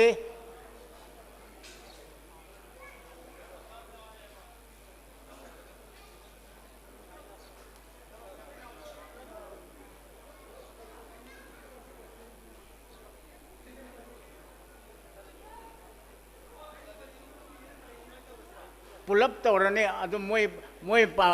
नुपांगै पुलप तासल्लो नुपिंगै पुलप तासल्लो ꯑꯗꯨꯝ ꯑꯩꯈꯣꯏꯅ ꯁꯣꯝꯗ ꯂꯥꯏꯔꯣꯝꯗ ꯑꯣꯟꯁꯤꯟꯕꯤꯌꯨ ꯈꯨꯕꯥꯛ ꯂꯣꯜꯂꯒ ꯑꯩꯅ ꯍꯣꯔꯦꯟ ꯈꯨꯕꯥꯛ ꯂꯣꯟꯕꯤꯔꯣ ꯍꯥꯏ ꯃꯇꯝꯗ ꯈꯨꯕꯥꯛ ꯂꯣꯜꯂꯒ ꯑꯩꯈꯣꯏ ꯃꯌꯥꯝ ꯈꯨꯔꯨꯝꯃꯤꯟꯅꯒꯗꯧꯅꯤ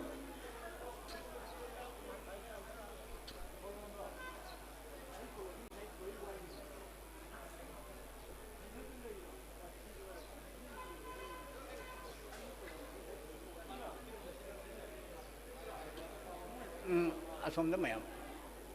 ꯃꯌꯥꯝ ꯂꯣꯏꯅ ꯌꯥꯕꯤꯔꯕ꯭ꯔꯣ ꯁꯨꯃꯥꯏꯅ ꯑꯩ ꯋꯥꯍꯩ ꯑꯃꯇꯪꯒ ꯋꯥꯐꯝ ꯑꯃꯈꯛꯇꯒ ꯐꯣꯡꯗꯣꯛꯆꯒꯦ ꯍꯧꯖꯤꯛ ꯃꯌꯥꯝꯅ ꯋꯥꯁꯛꯄꯗ ꯉꯁꯤꯗꯒꯤ ꯍꯧꯗꯨꯅ ꯑꯍꯟ ꯌꯥꯊꯪ ꯏꯟꯖꯔꯤ ꯍꯥꯏꯕ ꯋꯥꯐꯝ ꯑꯃ ꯋꯥꯍꯩ ꯑꯃ ꯃꯌꯥꯝꯅ ꯌꯥꯎꯈꯤꯕꯗꯨ ꯀꯔꯤꯅꯣ ꯍꯥꯏꯅ ꯃꯌꯥꯝꯅ ꯏꯉꯛ ꯉꯛꯅ ꯊꯣꯛꯑꯝꯕ ꯌꯥꯏ ꯃꯗꯨ ꯑꯍꯜ ꯍꯥꯏꯕꯁꯦ ꯑꯩꯈꯣꯏꯒꯤ ꯂꯥꯏꯅꯤꯡ ꯑꯍꯜ ꯏꯕꯨꯡꯉꯣ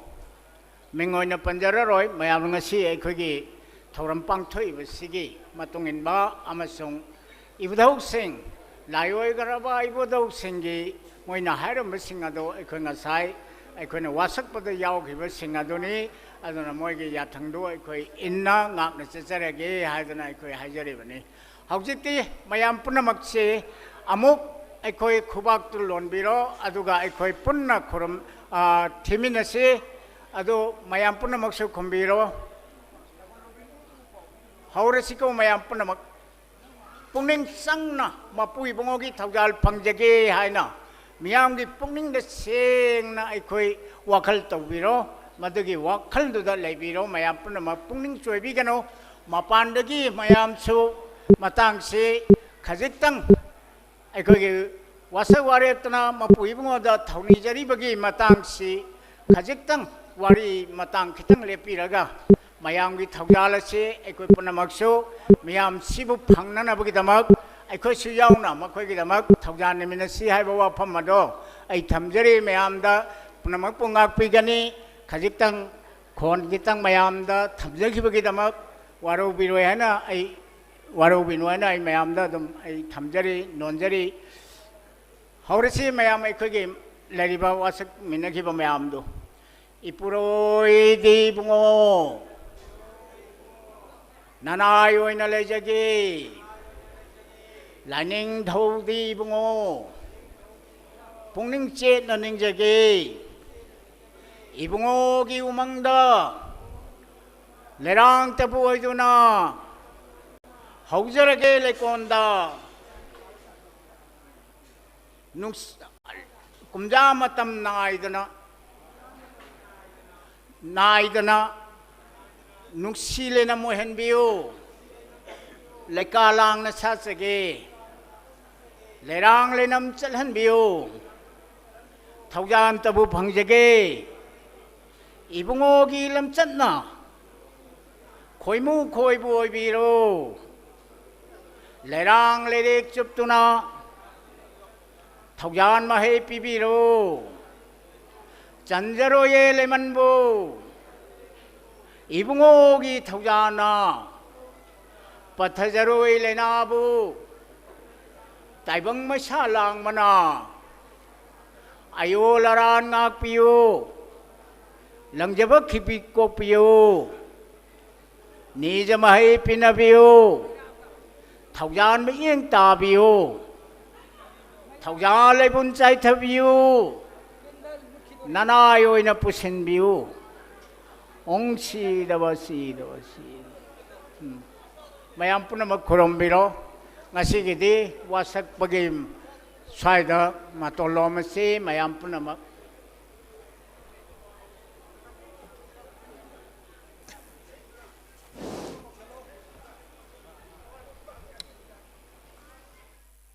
ngasi기 thauram asiga mari lenana mitei singjan bagi thauram asi mapung phana lochen khraba matung asida ngasigi thauram asiga mari lenana isei thawal tobi gadabi ima inawigi kangbu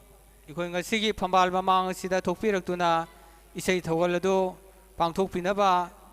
hanana khanganjari ngasi ꯑꯩꯈꯣꯏꯒꯤ ꯇꯤꯟꯕꯤꯔꯤꯕ ꯈ꯭ꯋꯥꯏ ꯇꯔꯥ ꯃꯐꯝꯗ ꯄꯥꯡꯖꯗ꯭ꯔꯕ ꯀꯛꯆꯤꯡ ꯈꯨꯅꯧ ꯊꯣꯉꯥꯝꯗꯒꯤ ꯂꯥꯛꯆꯕ श्याम अना करीगुम वफम खितंग मयामदा message अमा खत पिजगे अखोई मितई लेफाकी थौरम थौदा खुदिंगमक्ता अखोई मितई कांखुन मुन्ननबगिदमक मितईदा ई नामुंग सिन्ननबगिदमक्ता अचौब मरम अमखक लई मयामनसु नोंगमत खंदबिरुदे अदुबु ngasiदी आई मेसेज ओइना मयामदा पावमता हाइजगे ngasiमक अखोईगी मयामना सुखन खल्लुदबा बेबी ट्यूब मसी करमना अखोईगी ओइरिबा मसीदा अखोईगी मियान चा कयादगी मरु लौबा अखोई मितईदगी लौदबा ngasiना मरम ओइरगा अखोईगी मितई कांखुन मुननबा ई नामुंग सिनबगी अचौबा मचाक अमा ओइरई मरम अदुना ngasi मियान चा कयागी सक्तम लोइना अखोई मितईदा ई तिनसिनदुना सक्तम लांगरे मरम अदुना अखोईगी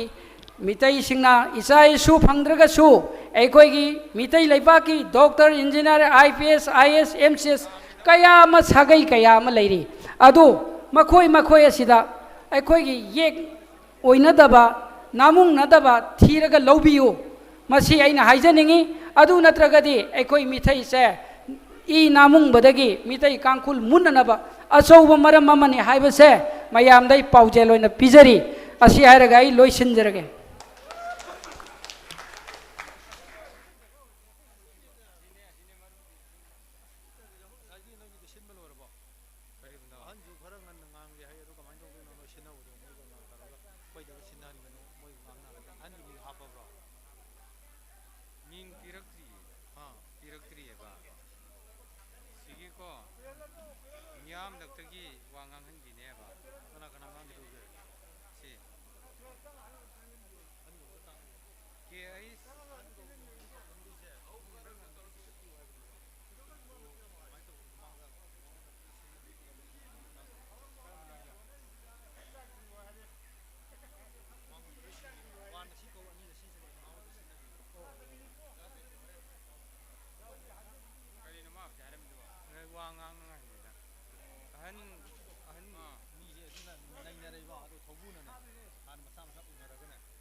हेलो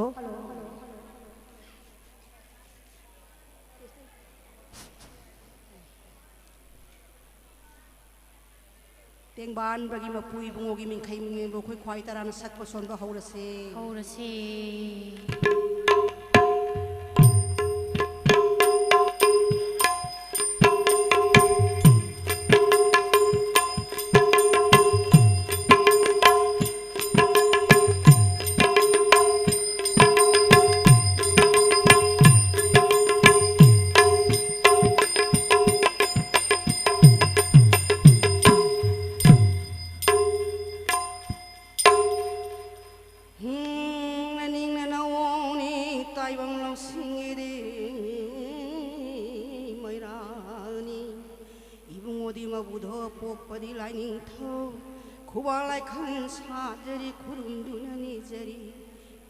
बगी मपुई बुंगो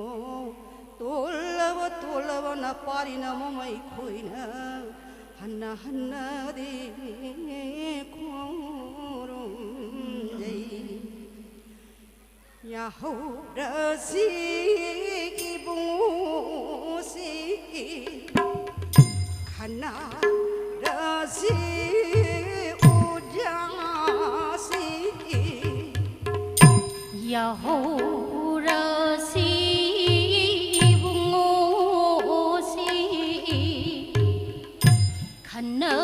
버릇이 오자시 농뽕 말게 난 그리 와버우시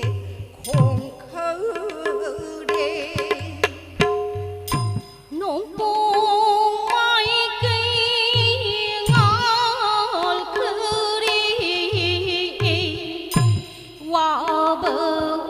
와버우시 공크리 농수 농수 한커리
pangang thong na happy oi ma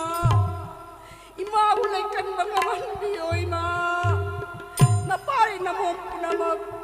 samba pangal happy lo sing mai na su khat bi na yang na ba mai thi ba pi bangaman bi oi ma mi chi khom de ta de ba dai bang pau de yo de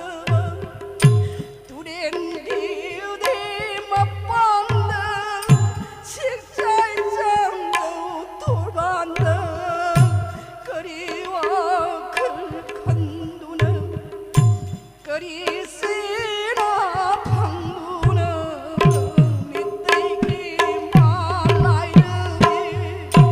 mi chi khôn đi ta drơ tai bang nơ đi yêu drơ tu điel ki đi ma pal de se chai sang châu tro ban de kari wa khul khan du na kari se na phang du na mi tei ma lai de bi anga we matang sang ni bi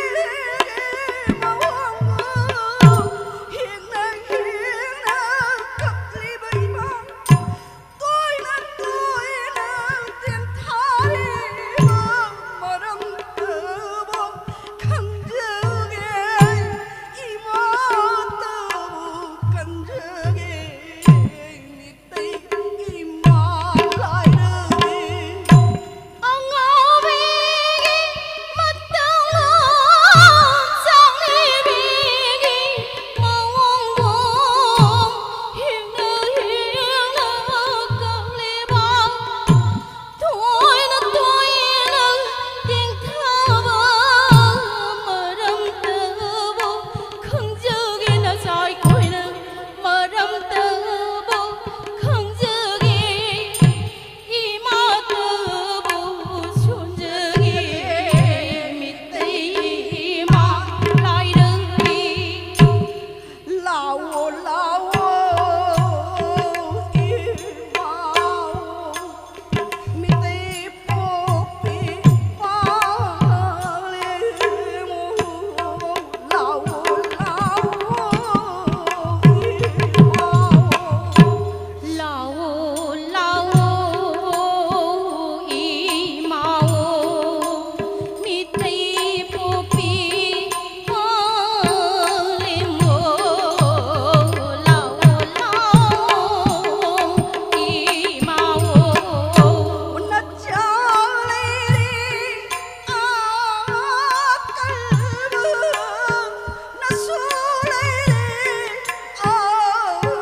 이봉모디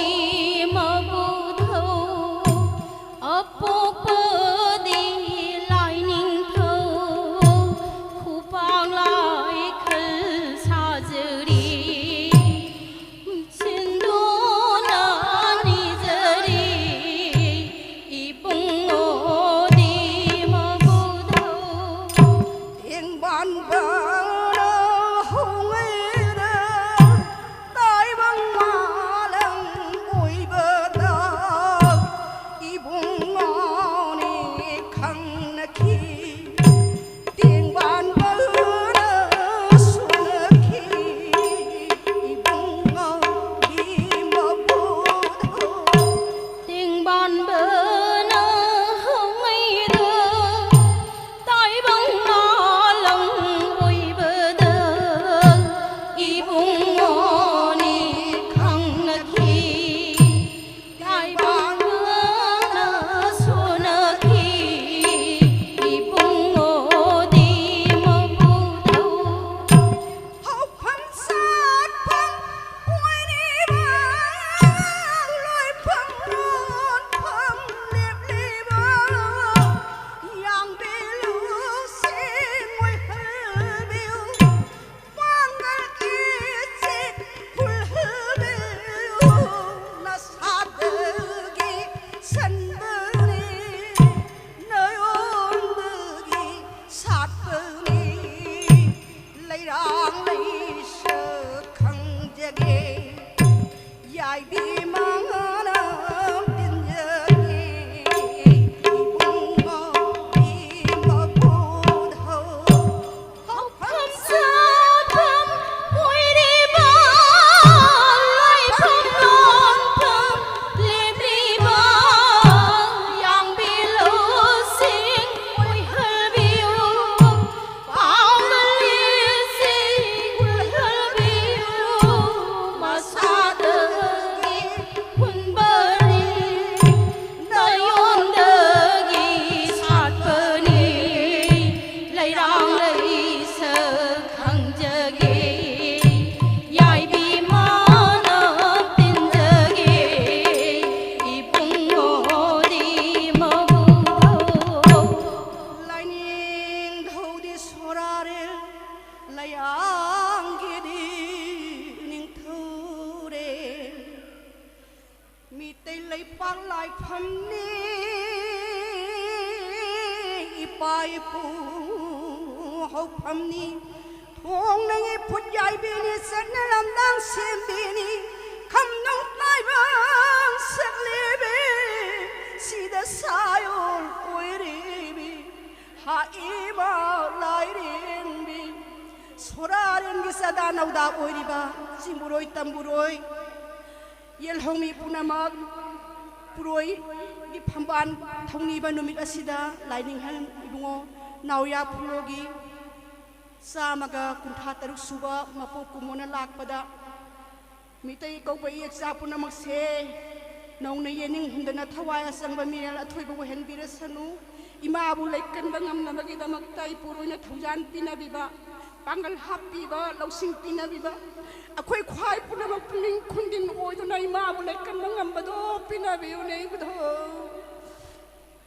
kurum jeri ma pugo mi jeri thau jano opok len popa sat len sat ba sida ba ma pu ibong ngoge ni kira ba ni khai bo sol la se na kana opok len popa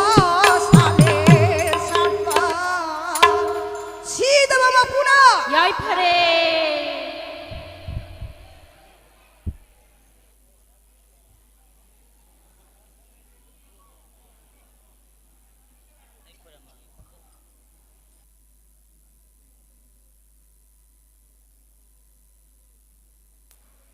Hello. ꯌꯥꯝꯅ ꯅꯤꯡꯊꯤꯅ ꯐꯖꯈ꯭ꯔꯕ ꯏꯁꯩ ꯊꯧꯒꯜ ꯑꯁꯤ ꯂꯣꯏꯈ꯭ꯔꯕ ꯃꯇꯨꯡ ꯑꯁꯤꯗ ꯉꯁꯤꯒꯤ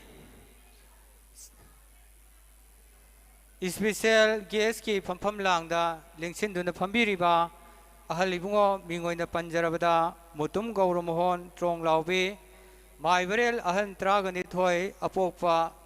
मरुप हौना संग अहल इबुंगो सिना ngasiगी असिगुमलबा लाइनिंगहनगी सामग कुंथ्राग तरुक सुबा मपोक निसिंग थौरम असिगा मरी लेनना मरिक चुमलबा वाफम खरा तेंतकना थंबीनबा दोलुक चबग लोइनना हंगतसरी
대만 백이 마붕어 야이파 도이바 이붕어 이붕어나 마루니 이붕어나 하우니 하우나 봉수나 항니 로이나 봉수나 항니 시다바마 뿌이붕어나 나이나 부한나나 구름네 ngasi기 yamna yai pharaba laininghali bongogi mapok sahi samaga kunthataru surakpagi thauram asida ekogi lengbiriba sarugyabiriba amasong tabiriba khwai punamakpu ai khoromjari mayambu aduga ngasigi thauram asigi अथोइब फंफम लांग लेंसन बिरिबा प्रेसिडेंट की अमदी एकोगे चीफ गेस्ट की फंफम लांग फंबिरंबा हौजिक थबा अरुबा मा चत याद्री हाइदना मपालमदा चतखिबा एकोगे doctor Sapam Ranjan honourable minister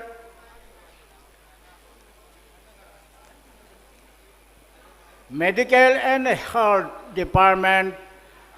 and Family Welfare DIFR Government of Manipur Honorable na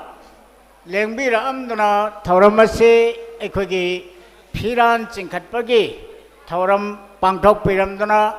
Imomana Thauramasibu Piran Chinkatpagi Thauram Pangtok Pirambagi Damak Amasong Mapamasida Lining Alibongogi Mapam Popogin, Numit Tauram, Pangtok Javasigi, Saruk Yaba Lakpirambabu, I Tagachari, Amasung, Ikai Kumnabuchari, Adugaloina, Hoji, I Kogi, Chief Beski, Pampam Langa, Amadi Maya Tambunda, Lengsin Biriba, Yamikai Kumnajari Basing, Adugalamdam, Lamdam Dagi Lembireba, I Kogi Akangahi, Isilino Kayamasu. अकोगी लीरबा अहंसंग यावबिरे अदुगलोनना लमदम दगी लेंबिरेबा नुपीलुप के माइगई दगी निपालुप इसिनाउ सिंगे माइगई दगी अतई लेबिरिबा ख्वाइ पुनमक ngasiगी फमफम लांग the लेंसन बिरेबा मदि ꯃꯄꯥꯟꯗ ꯂꯩꯕꯤꯔꯤꯕ ꯇꯥꯕꯤꯔꯤꯕ ꯈ꯭ꯋꯥꯏ ꯄꯨꯝꯅꯃꯛꯄꯨ ꯑꯩꯅ ꯑꯍꯥꯟꯕꯗ ꯏꯀꯥꯏ ꯈꯨꯝꯅꯕ ꯎꯠꯆꯔꯤ ꯑꯃꯁꯨꯡ ꯏꯀꯥꯏ ꯈꯨꯝꯅꯕꯗꯨꯃꯛ ꯊꯝꯖꯔꯤ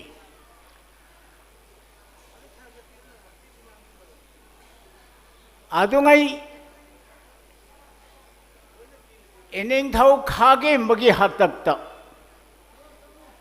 ꯃꯁꯤ ꯑꯩꯈꯣꯏꯒꯤ ꯋꯥꯡꯒꯣꯏ ꯂꯨꯈꯣꯏꯅ ꯏꯔꯝꯃꯤꯁꯨ ꯍꯥꯏ ꯑꯁꯤꯒꯤ ꯀꯥꯏꯕꯔꯣꯜꯁꯤ ꯀꯥꯏꯕꯔꯣꯜ ꯀꯧꯕ ꯄꯨꯌꯥꯗ ꯑꯁꯨꯝꯅ ꯁꯩꯊꯥꯏ ꯍꯦ ꯈꯥꯒꯦꯝꯕꯋꯣ ꯅꯄꯣꯛ ꯑꯍꯨꯝꯂꯛ ꯁꯨꯕꯒꯤ ꯍꯥꯛꯇꯛꯇ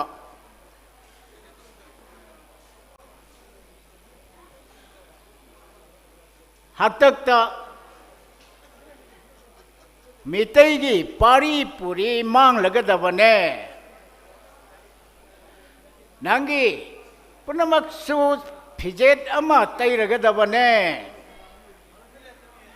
ꯎꯃꯪ ꯂꯥꯏ ꯃꯥꯄꯟꯃꯛꯁꯨ ꯂꯩꯔꯔꯣꯏꯌꯦ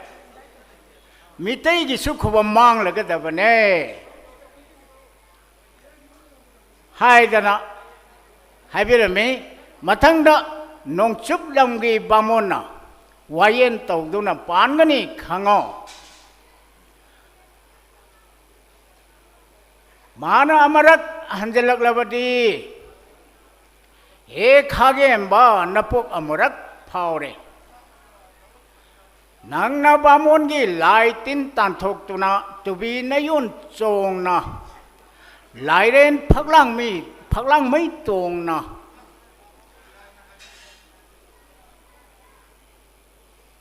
ꯃꯤꯇꯩ ꯂꯝꯆꯠ ꯑꯔꯤꯕ ꯍꯟꯖꯤꯜꯂꯒꯗꯕꯅꯦ ꯅꯣꯡꯆꯨꯞ ꯂꯝꯒꯤ ꯃꯤꯇꯩ ꯁꯥꯒꯩ ꯑꯔꯤꯕꯅ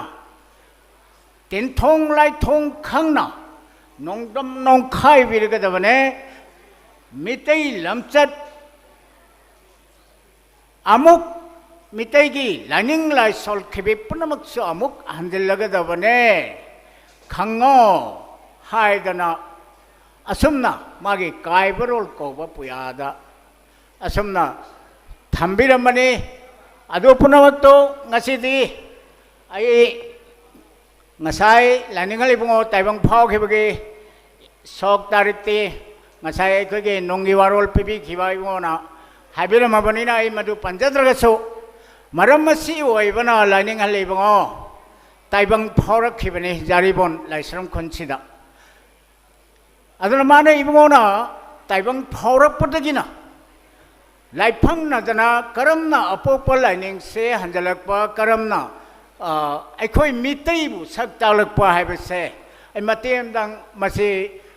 ಖಜಿಕ್ ದೇ ಪನ್ನಿಂಗ್ ಬನಿ ಅದುಬು ಮಟಮ್ ಸಿದಿ ಹೌಜೆಕ್ಸೆ ಟ್ರೈನ್ ಜೋಯ್ ತಾಸಲಗದೋರೆ ಅದನ್ನ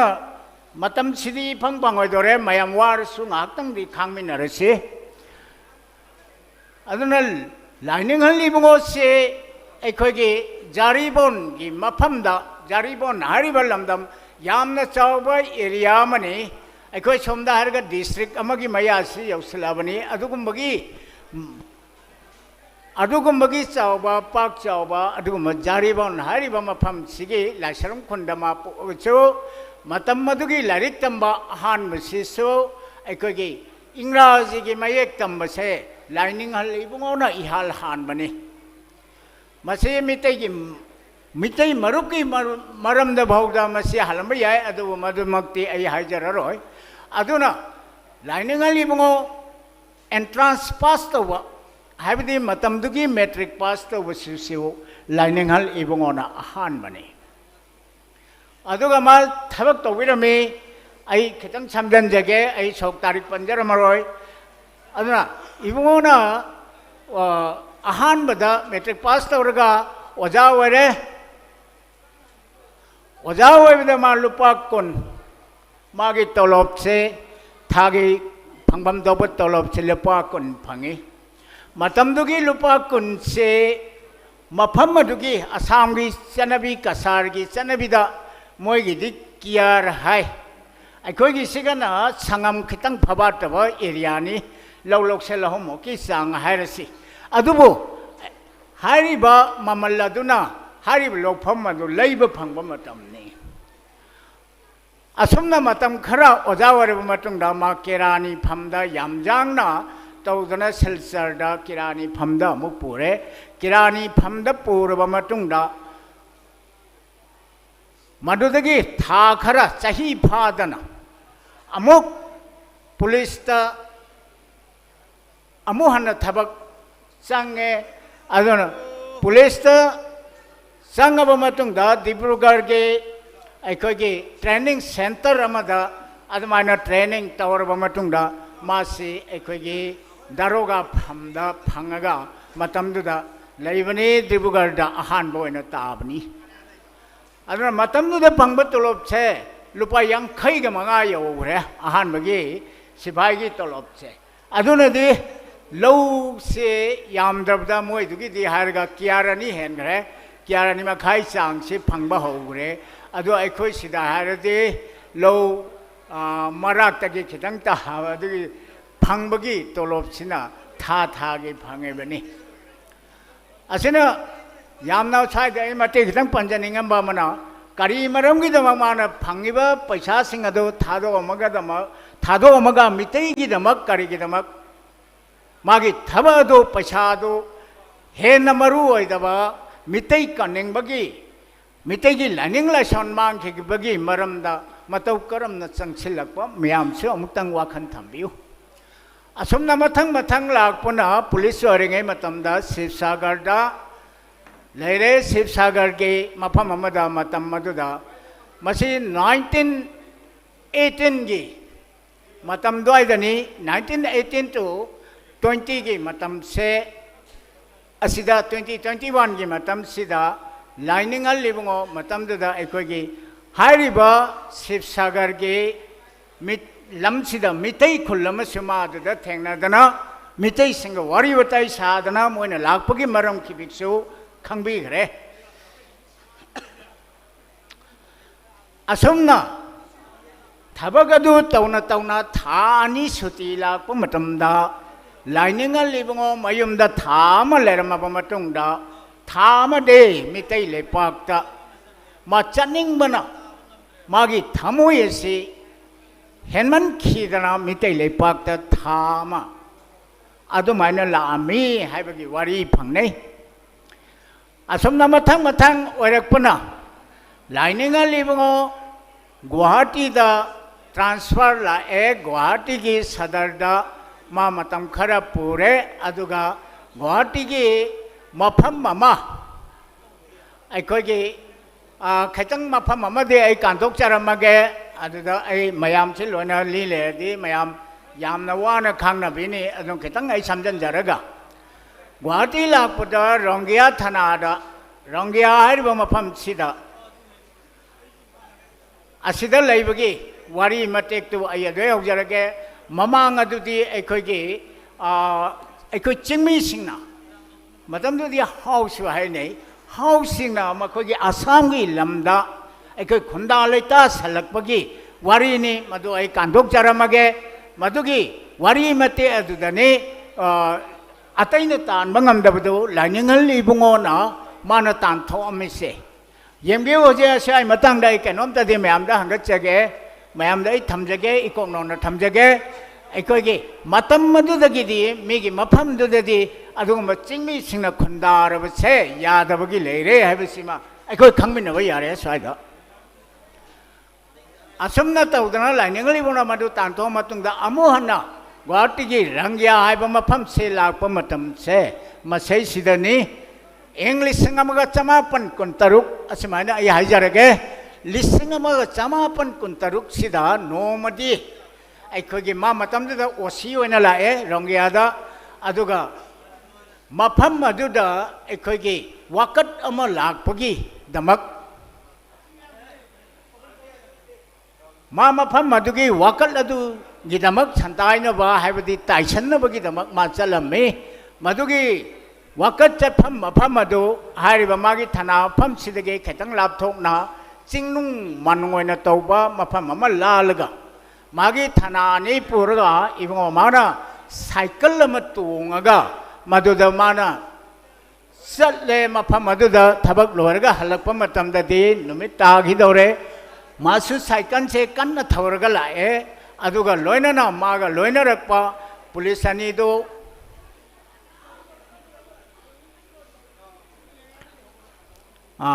वारौबिरोय मतम से अयुकी थौरम ओइबना चननिंबगी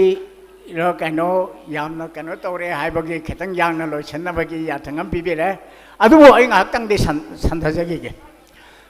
karigino haibada mayam sinanga singai se mapok siginina अतैन अतै वालोब सिंह मेंशनबीनी है थमजरमगे वालोब खर खर थमजरमगे लोनना हेक्टेन लोसनबद मयामसु अमुक तिंग माइगनबगी फिबम अमा लेगदब ngasigisida अनौब मिलोल कयामा मियोय कयामा ngasi लाइमिंग लौरिबनी अदुगी मथक्ता मयामसि तिल्लिबनी हाइब वाफम सिमतंग आई मयामदा असिमतंग आई नोंजरे असुमना मानो थबसी चलुरगा पुलिस अनीसिना मखोंगनाने अदम पुलिस अनीसी असम लंबीद थाखरब मतुंगदा लाइनिंगली बंगोन चिंगनों लंबी से मसिदा साइकल कन्न थौरगा नुमित तारमदायगी मतम यौरकपसिगा लाकप मतम सिदा अहल्ली बंगो अमा अखोगी सिदा हरगा चिंगमी फिजेट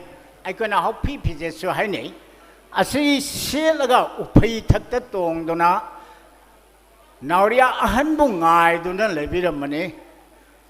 असिगुम्बा अहल असिना असिगी सक्तम सि उबदा लाइनिंगली बुंगो अकी तुजम फावखिबनी असम नक्सलत यादबनीना नक्सलबनीना ऐसे खितंग समजिन जरकपदा थौगलोन खितंग वाटखिबा मियाम नंगा पिगने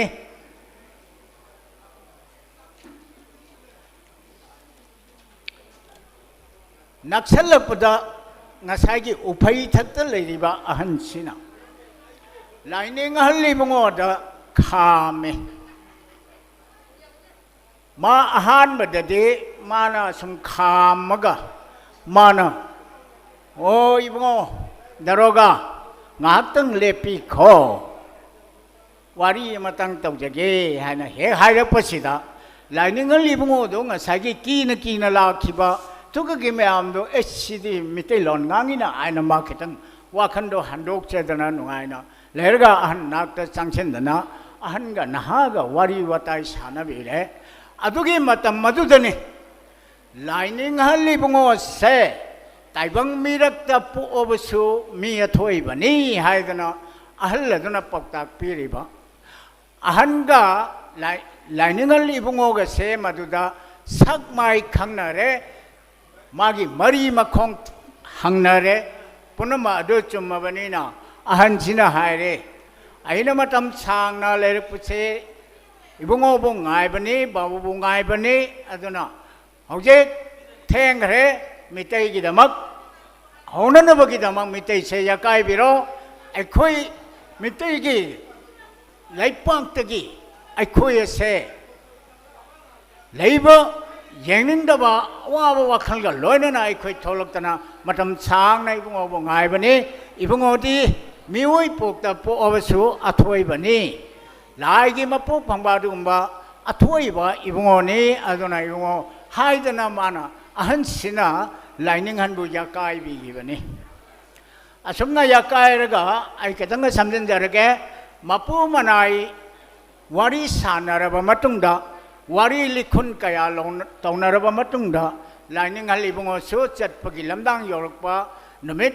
तासिलकपना मरम ओरदना हंदब याददना अहंदगी हन्ननबगी याथंग लौरगा लाइनिंग हल इबुंगो मतम मदुदगी मागी मफम अदोमदा हलकपा होग्रे असिदगी लाइनिंग हल इबुंगो से मागी वाखल से मितैगी वाखलोंदा चखिदना अखोगी हानदगी सुखलगा लाखिबा अदुगी मथक्ता इबुंगो माना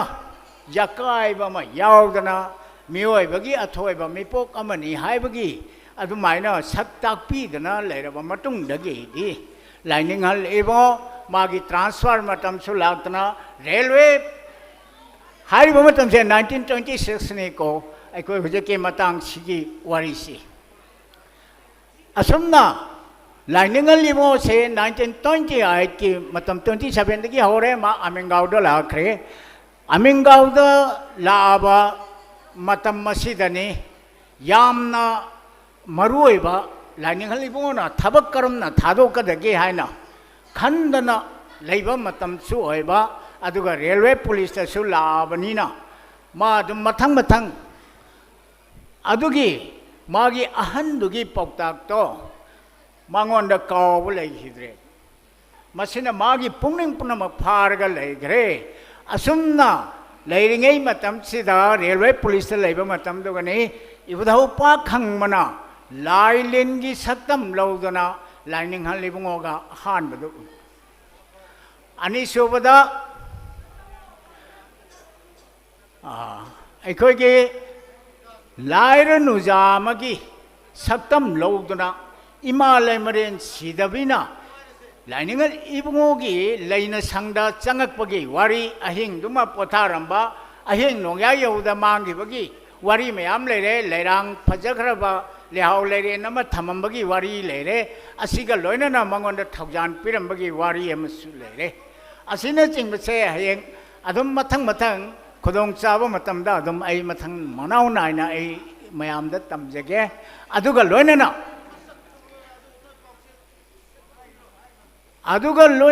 लाइनिंगल लिबुंगोना मदुगी थौरमसि लोर मतमदा दिग्विजय कौबा माल भारत की मफम खुदिमक्ता जॉय तौबा अदुगुंबा नुपा अमा मा लम कोइरक्तना असम द कना कना लारी हैबल ले कना कना कनो लेबल ले यदना मा थिरकपदा दिग्विजय बु इकाइबा पीबा ngamखिबसे लाइनिंग हल लिबुंगो अतै कनाम त असम द लारी हैबा मयाम दो लोइना तुमिन तुमिन चंगिदना लाइनिंग हल लिबुंगो मथंत चोंगथोगा मियाम होना असम की मफम कयादगी मियोई कया तेंदना अचौब मिफम मा पांगथोक्तना दिग्विजय असे अदुगुंबा मुनि ओइबा अदुगुंबा पंडित अदुगुंबा गौरी पंडित अदो माबु इकाइबा पीना मतम अदुदगी दिग्विजय अदो अदुगी नुमित अदुदगी मांगखिबदगी अदुम थीबा फंगखिदबगी वारी लेरे असमना मथंग मथंग लाकपसिना इनिंगथौ चुराचानगसु अखोगे हारिब मतम सिदा इनिंगथौ चुराचानना अखोय कलकत्ता चटपगी लंबीदा लाइनिंगल लिबुंगोना ओक्पीदना इबुंगोदा पाउ पिबिरक्तना हाना मबानी पाउ पिनबगी मरमदे गुवाहाटी लेरिंगेदा चुराचान महाराजगा उनगिबगी अमसंग मितैना अखोगे मितै ताबा मफमसिंगदा मितैलोन तमजगे हाइबगी वाकखिबगी अमा मपु मनाय थेंगनखिबा मलै अदुना मरम ओइरगा लाइनिंगल लिबुंगो सि कावबा यादबनिना इनिंगथौ चुराचानना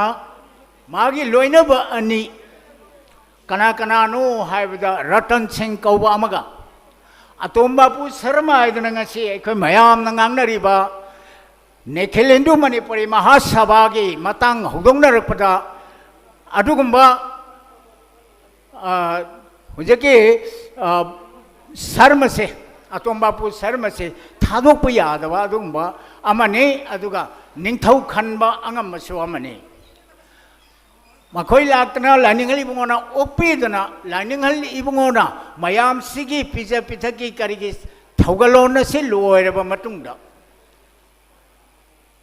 लाइनिंगल लिबुंगोना मागे मरम अहुम खक्तंग मखोय मयामदा लेरिंगेगी ममांगदा इनिंगथौ चुराचानगी मफमदा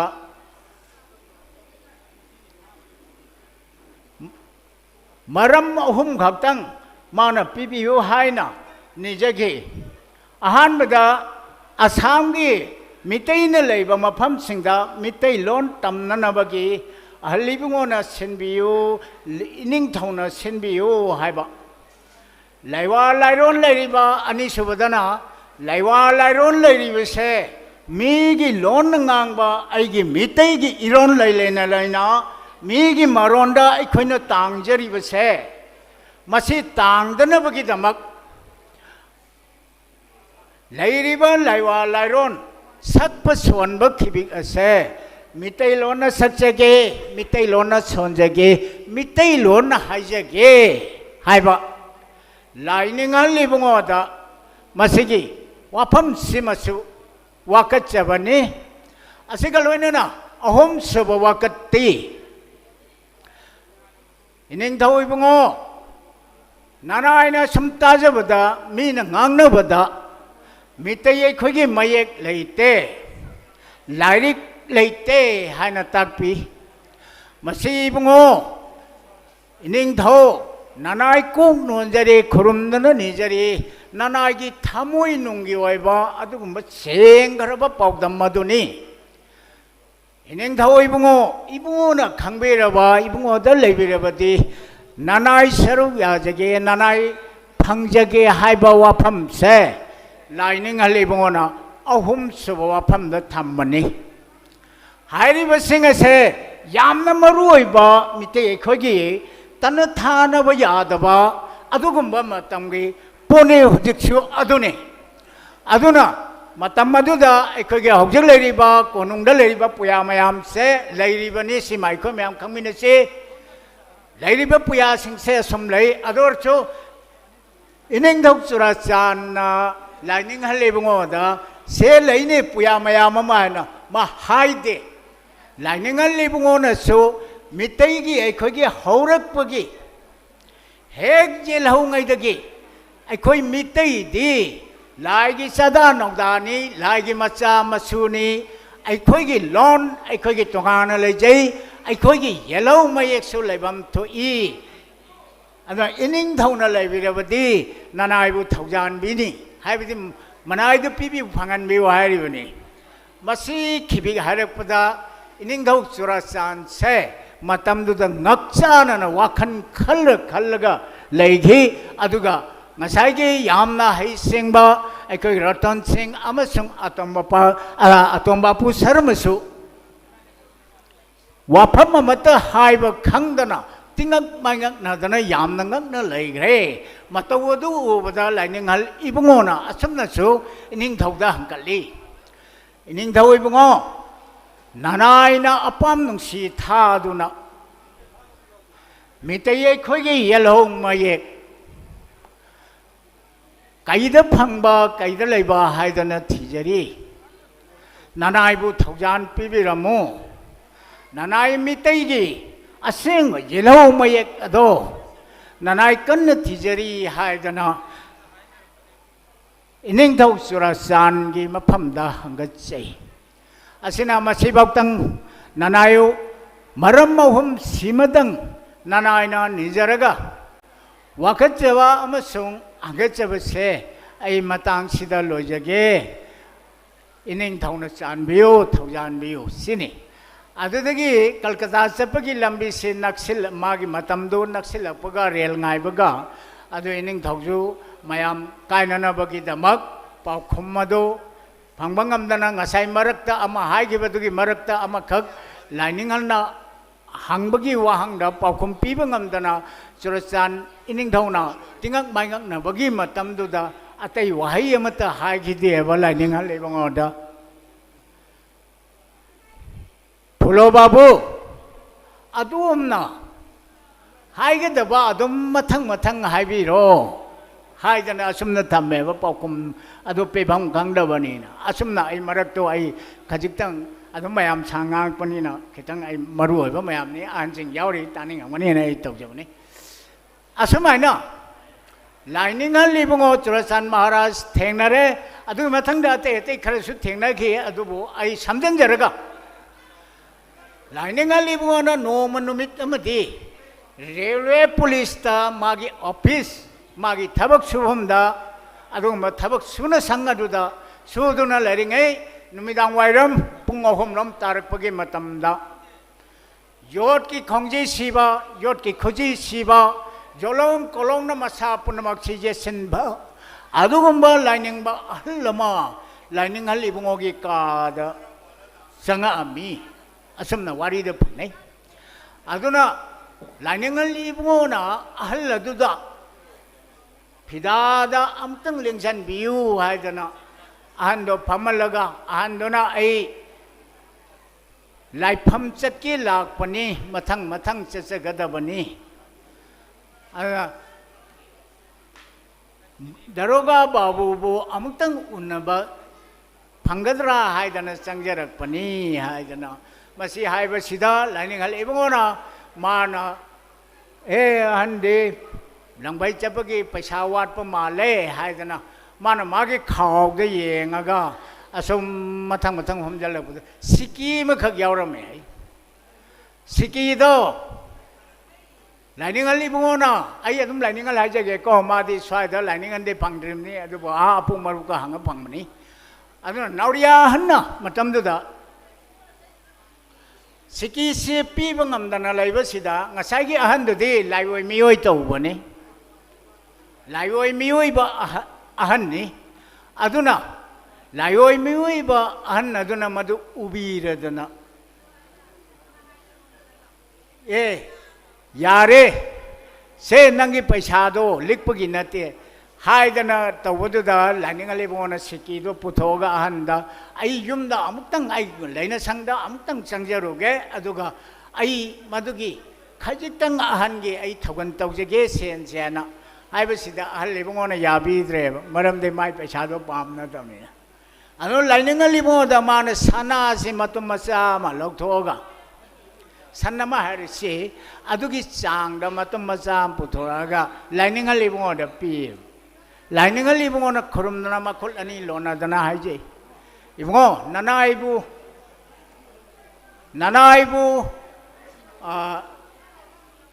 레이티 하이나 칸비가노 나나이 피닝디 하이나수 칸비가노 이봉어 나나이 좀들 헤어리 पैसा 아도 나나이 लौजरुगे तौबनी एदना सुमना लाइनिंगल इबुङो दा असुमना लाइनिंगल इबुङोना हंगलबा मतुंगदा ngसाइगे जोलोंग कोलोंग सिबसिन खंगदना परे आई हनगरगे अदुना नंगनो वारी मखा तानिंगदे आई खितंग समजन जरे को मपुम द्वाइदुद मपुम मनाइ से मितैगी मरमदा खरा वारी साबा होरे अदुसे हिंदी न साबा ngakतनी मामिनतै लोन ngang ngसाइ लाइबा अहलसे अदुना माना उनबिनिंगदी आई रेल स्टेशन दा लेरमगे रेल की दवा आमदा आई लेजरमगे न थममगा हायरमगा मा थोखरे माना हे थोकीबगा मागी ऑफिस मनुंगदा लेरिबा मयामदो मथंग मथंग चंगदना थीबदा अहलदो लेरमद्रे अहलदो लेरमद्रबनीना मयामदा हंगमदसु मखोय अमत उहौदे हारे अदुना लाइनिंगली बोना यामने यांगना तौदना चलगा आई खरा खरा समझनगे मयाम सोमदगी कंप्लेन याम तौरे सांगमन गरे अदुना अदुना लाइनिंगल लिबुङोना रेल स्टेशन दा अमुक चलगा थीबा मतमदा ngसाइगी अहलदो मागी खु मखा ताबा मखोनिसु हाय मदुदा थेंगनरिबा अहलसे अदुना माना ट्रेन की दावा आमदा फमगा मितै लोना कौरे इमो सोमदा लेंजलो बाबू अदुना अदुदगी मपा मचा मपु मनाय वारी सानारबा मतुंगदा मिते एखोगी येलो मयेक ngasi उरिबा मफमसिदा उरिबा लागी मनिंगदा थमिबा असिगुम लायेक मितेगी येलो मयेक असे लाइनिंग हल लेबुङोदा सिनाबिरमने अदुगी सिनाबिरमसे अहलदुना मुक्ता आमे से मितेगी ने सागई की पिबादा सेंग नमसे लातन लेनरीबनी अदुना मसी नंग मियामदा खंगन नबगी मंगोंदा याथंग पीदना मिते यखगी वाते अखोगी मयेक लेजरमी पुनमक लेजरमी हायदना मदुदा वारी वताई मपु मनाई सानदना अदुमाइना लेनगिबगी मतांग अदुना स्वाइदा आइना हाइजरिबसे ngasi अखोई मयेक से अपोप मरुप की ओइना मियामना उबिबसे मधु आई चुमदे हाइबगी नतबा मधु खितंग मपुंग भाबा वाले मरमदे मसी मितै अखोगी लमनी मितै पुनमकी लाकदोरिबा आंगांग सिंग ngasiगी लैरिबा आंगांग सिंग से मोइसिना हयेंग लाइरि लाइसु हाइराव मतमदा अचौ अचौ फम पाइराबा मतमदा अखोगी पोन मयाम से थिरपदा मांगबा यादनबगीदमक अखोना खोंगोल मुत्तनबगीदमक अखोना अहनसिंग अदुगे अदुगम लाइपोकसिंग अदुगे अखोगी पुयामै थाबा मतमदा मफम से अखोना लेब याब मफम नत्रे हाइदना इबुदा उपा खंबगी उन्न कुप पुया से पूरगा खोंपम तरेट हंदोगा पूरगा मांगिबगी अदुगुंबा मितैगी निंथौना फंग ngамदबा मफमदा अदुगुंबा अहनसिंग अदो लायोइबसिंग अदो मांगिबनी अदुगुंबा अहनसिंग अदुगी थौजानदगी सिनाबिरमेबनी सेंगसी लाइनिंग हलिमोना अखोइसु थादोप ngамदबनीना अदुम अपोप मरुप्त मयामनो उबिरे अदु अपोप मरुप्तगी नते मितै अखोइ पुनमकिनी हाइबा वाफम सिमा आई थमजरगे अदुगा मसुमाइना सिनर मतुंगदा मथंग मथंग असम लाकपना आई केतंग समजनजरगे मयाम तुंगदगी वांगांगदबसु मयामसु मतमसे खरा खरा दगी मारुमखाइ ट्राइनथुमखाइ तासलकदोरे वाति वाली अदुबो लिसिंग अमगा समापन कुंथ्रादा लाइनिंगल इबुंगोना मफम थादोकपन नंद्रङै सोमदा मतम मसिदी हेंदोखिदौरबनीना मतम मदुदा लिसिंग अमगा समापन कुंथ्रा से मसिदा अपोप मरुप से लिंखटपिरमेबनी अप्रैल की तांग 12 मतमदगी लाई खंडेल लालुप ngase एखोय मणिपुरदा मितेले पाकता एखोय लैब कना उरिबगे कना थेंगनरिबगे कनामता तौद्रे मसी मांगहन्नबगी मचा मा एखोयदा लाइबने स्वाइसे यौरपदा आई सिमदंग नोसेंजरमगे अपोप हाइबसे हौजेके मितैना मांगननबगी मसक ओइबा हाइबदी एखोयगी लाइनिंग से अदुगी लाइनिंग नि हाइना तौलगिबसे मसिम तंग मयाम खनबियो अपोप हाइबसे तेंमानबगी मपुई पोरोय अपोपदुने ताइबंग सेंबिबा मपु अदुने एखोय पुनम इबंगो मांगोंदगी सेंबिलेबनी लाई हाइबदो इबंगो मानी अदुना मिगी मारोंदा ईश्वर हारिदो अबुंगो सिनी हाइबा वाफमसु आई मयामदा थमजरमगे लिसिंग समापन कुंथ्रादा अपोप मरुप लिंखलगा लाइनिंग हलिबोना मथंग तौदना 19 अदोम मथंग थेंगनादना 1936 दा अकोई मणिपुरी हिंदू निखिल हिंदू मणिपुरी महासभागा तारापुरदा अखन्नब मिफम मा फंगरिबनी मतम मदुदा इनिंगथौ चुराचाना लाइनिंग हलिबो यावरमदबगी साउनगिबगी मयाम अमा लैदना लाइनिंग हलिबो खुदक्त कौगदबने अदना कौगिबगी वारी लेरे अदुगी मथंगदा एको कुलचंद्र निंगदौ कुलचंद्रगी माजा आइबुंगो तिकेंद्र धजना लाइनिंग हलिबुंगो बो करिनो लेब खिबिक हायदना हायजनबगी दमक मांगोंदा येंगनबगी दम मितैना तौरिसे करिनो मोय अपोपन तौरिसे करिनो हायना थीबलाकपदा अदुगुंबा तिकेंद्र धजा निंगथौ मचादो लाइनिंग हलिबोदा अपोप मिंखै लौबिदुना ngasi लौबो सुमायना अपोप मिंखै लौबिरगा नोमि मंगानी चुपना लाइनिंग हलिबोगी मफमदा लैदना वारी वताई ताजदना साकोक थेरेंगी मरमदा वारी कया फंगजदना असुमना मियामदा माना लाउथोकपिरमनी अचोब मिफम मा मतमदगी मिफमदा ngasi एखोनो उरिबा असिगुम मियोय से अथोइबा मियोयनी मादे एखोइतगी नते लाइनिंग हन्ने एखोइ पुनमना लाइनिंग हन्ना कौगदबनी हायदना मतम मदुदगी ngasi फावदा लाइनिंग हन लायदना कौदना लाइबनी अदुना मितै एखोइना लाइनिंग हनबो एखोइ मितैगी खक्ता ओइना उबिगनो लाइनिंग हन लेबोंगोदि तेंमान मुसिगी ताइबंग पान मुसिगी मनुंगदा लेरिबा मालेमदा लेरिबा मियोय पुनमंगना महाकु लाइनिंग हल हाइगदबनी मरमदी लाइनिंग हल लेबोना तेंगमान मसिगी मरमदा हौरकपगी वारी ताइबंग पान मन ओइरिबगी वारी पुनमसे लीदना ईदना थंबिरमेबसे मितै खकी नते हाइबो वाफमसु आई थमजरमगे अदुगा मागी वारी अमदा मागी सेरेंग अमदा समनसु याउबिरमी आई अदुम तंगाई तौजरमगे मयामदा क्वाक्ता तोरबोंग लंपाक्तो करमनबु काउसिगे तोरबोंग नोंसिनामी बा मितै मयोन होनमने असुमना वाही असिमक थंबिरमने अदुना ngasiदी केदोरे क्वाक्ता तोरबोंग लंपाक क्वाक्ता तोरबोंग सिदगी अखो ngasi लान नंगे मितैगा अखो अतोपा सिंगल लान नंगदना ngasi मितै खरा खरा मसक खांगे बसिने अदुना अखो मितैना करिगिदमक अखोगी इरमदम mama सेमंगमदबनो मितैना करिगिदमक इरमदम थमनिंगबगी वाखल पोक्तबनो हाइबसिने ngasi akhoi iramdam se Manipur kau khibagi awa khoi phanglari de mathakta ate ate mingthol kaya amasu mitei londa thonarakli adu galona hairiba singsige manungda mitei gi leipak mitei gi iram maibdo adu made khoi phangdre adu galona mitei haibasida kana kana chingigi bagi adu matanga samna ungtang mayamda matam chi thangjelakpana maram oidna ai suwangang bam che noite adu bo 미암다 시마탕가 이 탐자닝 바 와칸데기 메테이 하리브세 에코 예크터레 레바 아두금바 예크터레 레바 프룹 어두네 프룹 세계 만웅다 에코기 찡더 가야마 레이 땀더 가야마 레이 땀더 레리브 세계 만웅다 에코기 예크터레 레이터바 야우리 예크터레 찰라이터레 레이터바 야우리 찡길람다디 아야암부 차룽나 얌드르보다 जात है बदी कांगलुप कुन मंगा दी कोई जेक तरे लेरिबे सिंसे कोई मितई ngakतनी हाइबा वा फमसे मसु आई मियाबने थमजगे कोई मितई हरगा कोई खप्तगी नते हाइबसिनी लोन तिनदवे वारी दुदे अमु वारी सांगानी अदना आई अदुम थमजरमगा हौजे मयामदा इने काय खमनना कोई गे ngase चेफ गेस्ट के अनोबा फम लांग लेंसिन बीरबा इकाई खुमनजरी बगे मफमदा अइनो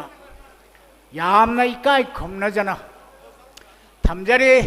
अखोइगी इरमदम अखोइना कंदना कनामना लागा कनगदबनते अखोइगी लॉन अखोइगी मयेक कदाइदा लई अचुंब खंगननबगीदमक सरकार न टीवी आब टीवी ना हम याब हुमीदना मधु टीवी गदबने अदुगा नाकल मद तोंग माइबसे मसे होनदे अखोई मियामदा नमदना फोर्स ना हाइबदी अकन थौनाना मरम ओइरगा नमदना मयेक चनहन बाइबसे मसे चुमदे अखोई पुनमकी लंदे अखोई हेलो मयेक लॉन अमसंग इरमदम कनबा अखोई पुनमकी मरोइबा थौदांग ओहिमिनसी हाइबा वाफम से आई मयाम पुनमक थमजरगा ngasi daisa phambiriba punamak pusu ai masi punamak ai onsanjaraga punamak na masi ai khoi punamak wakhan tawminarasi haiba wafam che ai thamjaraga tabiriba khwai punamak pu ai amohana ai kramjari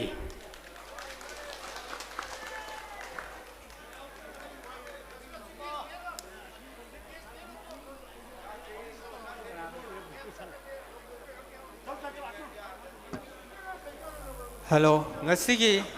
thauram masiga mari leidena yamna mari sumlaba wafam kaya thambirambagi damak miyamda khangalambagi damak hainingai leitena harau nungai ba phongdoksari aduga sigi ngasi thauram masigi ikoi matung tarakpa ikoi wangang loi ai kausenjage hauje hauje CGS ki phampham langda phambiriba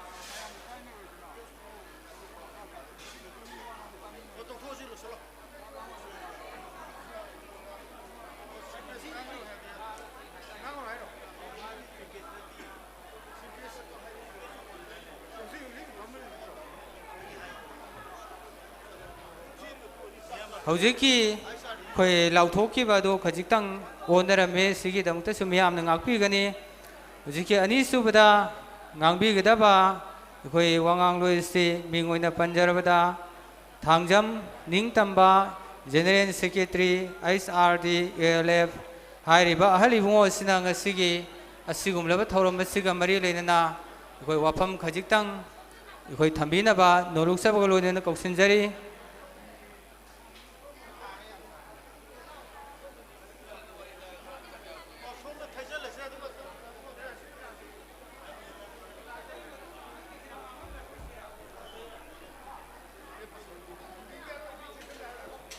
ngasiगी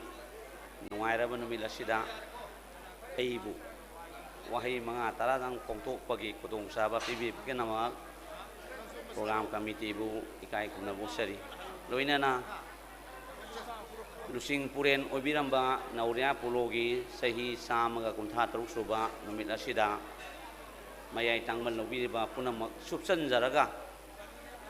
lengbiriba punamak kokno na ikai kunabusari matamna yamna phangdabana maram oiraga aikhoina yan ngasai mamangda thambi khare nauria pologi kelappa punsi wari amadi maitai puruk kananabagi masida aina thamjaninge badi hauji oiriba aikhoina maitai karamna kangadage haiba matangduda samjanjage maitai mangani maitai matam masak khangde aikhoina program ama sinbada haina kiba matamda matam sana kanasu yorukpa ngamde masina maram oiraga aikoi se adum mangtharakpagi maram amani makha tarakpada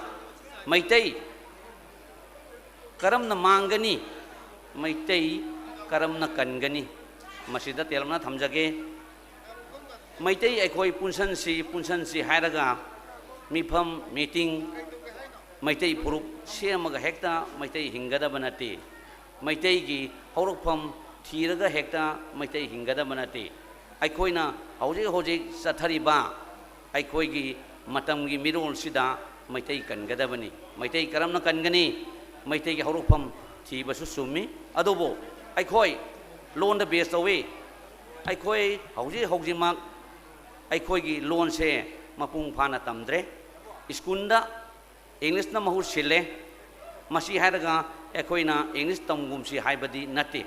English su tamgadabani adobo aikoi gi loan sina mapung oina tamgadabani aikoina maitai kanabagi namak kari season nagadage haibaganda aikoi gi yamna maru oibase loan sineba pije chakse su yaubadi nat culture dharma loinamak senai adobo mapung oibadi loan da base awi aikoi loan si maitai ron ngangdraba mapandagi lakpa mioi amana aikoi khudingmak English loina English tamkhibadagi English mayangna aikoi gi loan khonthokse sinkhibadagi aikoi si mangani aba karamna mangani aikoi gi mama mapa oiriba guardian singna hojik se aikoi khudingmakna isha singse English school mission school da kanna thajali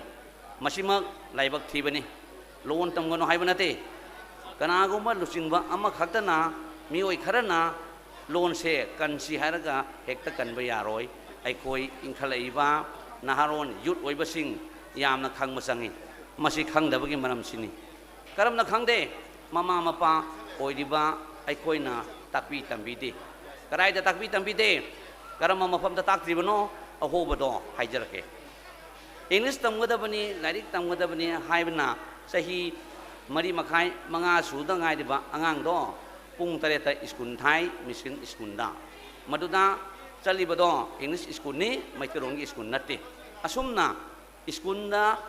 English iskun da tharaba matungda aikoina aikoigi chanalon chase kadai dagi porakadoino mama mapana takpi tambi matam kadai da phangde pung tareta iskun chaba angang sina Sabo shada boy iskun chakhrani ben da hapkhrani madudagidi amu iskundu yorani iskundu da chana na ba mama natraga mapa ganian singduna tiffin asapot khara pigani sanghom be angang do thaksani ni thakma matam phangoi afabe iskun khalubadagi iskundu ki guideline pung tarani thoida sak sagadabani tiffin sagadabani angang do saram sadan nagani madudagi amu magi soti matam loiraga halakani yumda kadaida halakani bhanda chapsallaga bhanse esi thate angang do yum yorukani patrak tani adudagi mama mapana mo tuition lari pau asigumba lari haibagi wahan thok karino khangdraba ngasi gi ekoi society sina maitai muthat gadoina lari haiduna thajan khibaduna angang do check sabada sacha amada ahibam su haitabana phubada sauba samanaba check ama thopagum lairiki sasana chapingaida taibang lon chat laisem lon khangoi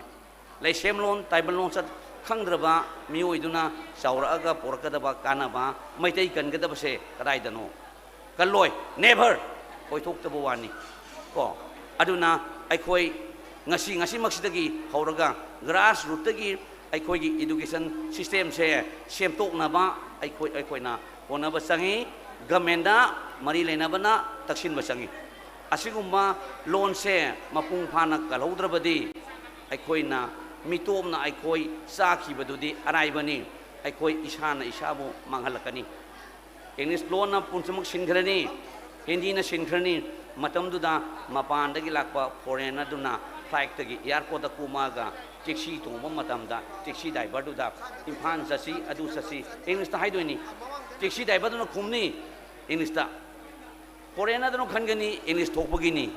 ꯑꯗꯣ ꯅꯈꯣꯏꯒꯤ ꯂꯣꯟꯗ ꯍꯥꯏꯔꯛꯎ ꯑꯩꯈꯣꯏꯒꯤ ꯂꯣꯟꯗꯣ ꯈꯪꯉꯣꯏ ꯌꯦꯡꯕꯤꯔꯣ ꯆꯍꯤ ꯉꯁꯤꯗꯒꯤꯅ ꯆꯍꯤ 5-6 ꯁꯨꯕ ꯑꯉꯥꯡꯗꯣ ꯉꯁꯤ ꯀꯔꯤ ꯅꯨꯃꯤꯠꯅꯣ ꯍꯪꯕꯤꯌꯨ ꯅꯣꯡꯃꯥꯏꯖꯤꯡꯅꯤ ꯍꯥꯏꯅ ꯈꯨꯝꯃꯛꯑꯣꯏ ꯉꯁꯤ ꯀꯔꯤ ꯊꯥꯅꯣ ꯍꯧꯖꯤꯛꯁꯦ ꯏꯪꯂꯤꯁꯇ ꯈꯨꯝꯃꯛꯀꯅꯤ ꯃꯗꯨꯗ ꯃꯃꯥ ꯃꯄꯥ ꯒꯥꯔꯖꯤꯌꯥꯟ ꯑꯩꯈꯣꯏꯅ ꯍꯔꯥꯎꯒꯅꯤ ꯃꯁꯦ ꯑꯩꯈꯣꯏ ꯃꯃꯥ ꯃꯄꯥꯁꯤꯡꯅ ꯃꯩꯇꯩ ꯃꯨꯊꯠꯅꯅꯕꯒꯤ ꯁꯤꯡ ꯌꯥꯡꯁꯤꯟꯕꯅꯤ ꯃꯤꯁꯟ ꯁ꯭ꯀꯨꯜ ꯍꯥꯏꯕꯁꯦ ꯃꯔꯝ ꯑꯗꯨꯅ ꯑꯩꯈꯣꯏꯅ ꯃꯩꯇꯩ ꯀꯟꯁꯤ ꯍꯥꯏꯔꯕꯗꯤ ꯂꯣꯟꯗꯒꯤ ꯐꯤꯖꯦꯠ ꯆꯥꯛꯁꯦꯠꯇꯒꯤ ꯌꯥꯎꯕꯤꯔꯤꯕ ꯇꯤꯟꯕꯤꯔꯤꯕ ꯃꯌꯥꯝꯁꯤꯗ ꯊꯝꯖꯅꯤꯡꯉꯤ ꯍꯧꯖꯤꯛ ꯍꯧꯖꯤꯛ ꯁ꯭ꯀꯨꯜ ꯇꯝꯂꯤꯕ ꯀꯣꯂꯦꯖ ꯇꯝꯂꯤꯕ ꯏꯆꯥ ꯅꯨꯄꯤꯁꯤꯡ ꯀꯔꯤ ꯈꯣꯡꯒꯥꯎ ꯀꯔꯤ ꯗ꯭ꯔꯦꯁ ꯁꯦꯠꯂꯤ ꯈꯣꯡꯒꯥꯎ ꯁꯦꯠꯀꯅꯤ ꯃꯃꯥ ꯃꯄꯥ ꯑꯝꯇꯅ ꯍꯥꯏꯔꯣꯏ ꯐꯤꯖꯦꯠꯇ ꯃꯄꯥꯟꯒꯤ ꯐꯤꯖꯦꯠ ꯁꯦꯠꯂꯕ ꯆꯥꯛꯆꯥ ꯌꯨꯊꯛꯇ ꯃꯄꯥꯟꯒꯤ ꯃꯇꯧ ꯇꯝꯃꯕ ꯃꯤꯔꯣꯟꯁꯨ ꯃꯄꯥꯟ ꯑꯣꯟꯈ꯭ꯔꯕ ꯑꯩꯈꯣꯏꯕꯨ ꯃꯩꯇꯩꯅꯤ ꯀꯃꯥꯏꯅ ꯍꯥꯏꯗꯅꯣ ꯑꯍꯟꯁꯤꯡꯅ ꯍꯥꯏꯅꯩ ꯆꯍꯤ 7 ꯈꯨꯟꯇꯥꯛꯄꯗ ꯑꯋꯥꯅ ꯃꯅꯤꯄꯨꯔꯗꯒꯤ ꯄꯨꯈꯤꯕ ꯃꯤꯁꯤꯡꯒ ꯂꯩꯍꯧꯕ ꯃꯁꯤꯡꯒ ꯄꯨꯈꯤꯕꯅ ꯌꯥꯝꯃꯤ ꯍꯥꯏ ꯍꯧꯖꯤꯛ ꯍꯧꯖꯤꯛ ꯑꯋꯥꯒꯤ ꯃꯟꯗꯂꯦꯟꯗ ꯃꯩꯇꯩ 50,000 ꯁꯨꯗꯦ ꯃꯅꯤꯄꯨꯔꯗꯅ 1,900,000 ꯀꯔꯤꯒꯤ ꯃꯩꯇꯩ ꯂꯣꯟ ꯉꯥꯡꯕꯒꯤ ꯃꯩꯇꯩꯅꯦꯅ ꯈꯪꯉꯤ ꯃꯄꯥꯟꯗ ꯂꯩꯕ ꯑꯋꯥꯗ ꯂꯩꯈꯤꯕꯗꯣ ꯃꯩꯇꯩꯅꯤ ꯍꯥꯏꯗꯅ ꯀꯅꯥꯝꯇ ꯍꯥꯏꯗꯦ ꯑꯗꯨꯒꯨꯝꯅ ꯑꯩꯈꯣꯏꯁꯨ ꯃꯩꯇꯩꯔꯣꯟꯁꯦ ꯊꯣꯛꯂꯛꯇ꯭ꯔꯕ ꯀꯥꯟꯗꯗꯤ ꯃꯩꯇꯩꯅꯤ ꯍꯥꯏꯗꯅ ꯀꯃꯥꯏꯅ ꯃꯤꯟ ꯇꯧꯗꯣꯔꯤ ꯀꯅꯥꯅ ꯃꯩꯇꯩꯅꯤ ꯍꯥꯏꯗꯣꯔꯤ ꯃꯩꯇꯩ ꯑꯗꯨꯝ ꯃꯥꯡꯒꯅꯤ ꯑꯗꯨꯅ ꯃꯩꯇꯩ ꯀꯟꯁꯤ ꯍꯥꯏꯔꯕꯗꯤ ꯐꯤꯖꯦꯠ ꯆꯥꯛꯁꯦꯠ ꯀꯜꯆꯔ ꯂꯣꯟ ꯌꯥꯝ ꯀꯟꯅ ꯉꯥꯛꯄ ꯁꯦꯟꯕ ꯑꯃ ꯆꯪꯉꯤ ꯃꯈꯥ ꯇꯥꯕꯗ ꯊꯝꯖꯅꯤꯡꯉꯤꯗꯤ ꯃꯩꯇꯩ ꯌꯨꯅꯤꯇꯤ ꯁꯦꯝꯒꯠꯁꯤ ꯃꯩꯇꯩ ꯂꯤꯡꯖꯦꯜ ꯃꯥꯟꯅꯁꯤ ꯀꯔꯤꯒꯤ ꯃꯥꯟꯅꯗ꯭ꯔꯤꯕ ꯃꯩꯇꯩ ꯑꯩꯅ ꯃꯩꯇꯩ ꯂꯤꯡꯖꯦꯜ ꯃꯥꯟꯅꯁꯤ ꯍꯥꯏꯅ ꯍꯧꯐꯝ ꯊꯣꯛꯄ꯭ꯔꯥ ꯊꯣꯛꯇꯦ ꯃꯃꯥ ꯃꯄꯥ ꯑꯣꯏꯕꯁꯤꯡꯅ ꯃꯩꯇꯩꯒꯤ ꯂꯣꯟꯆꯠ ꯇꯥꯛꯄꯤꯗꯕꯒꯤꯅꯤ ꯈꯪꯗ꯭ꯔꯕ ꯏꯆꯥꯁꯤꯡꯗꯨꯗꯗꯤ ꯍꯧꯔꯦ ꯑꯩꯈꯣꯏꯁꯦ ꯃꯩꯇꯩꯅꯤ ꯃꯩꯇꯩ ꯂꯥꯏꯅꯤꯡꯗ ꯂꯧꯔꯣ ꯑꯩꯈꯣꯏꯁꯦ ꯋꯥꯁꯛ ꯑꯁꯤ ꯃꯩꯇꯩꯅ ꯃꯩꯇꯩꯗ ꯋꯥꯁꯛꯐꯝ ꯊꯣꯛꯇꯦ ꯍꯥꯏꯅ ꯈꯜꯂꯤ ꯑꯩꯗꯤ ꯑꯗꯨꯕꯨ ꯈꯪꯗ꯭ꯔꯕꯅꯤ나 ꯑꯩꯈꯣꯏ ꯃꯩꯇꯩꯅ ꯃꯩꯇꯩꯁꯦ ꯅꯧꯅ ꯋꯥꯁꯛꯑꯦꯕ ꯃꯁꯦ ꯂꯥꯏꯕꯛ ꯊꯤꯕꯅꯤ ꯑꯗꯨꯕꯨ ꯀꯅꯥꯅ ꯍꯧꯗꯣꯛꯈꯤ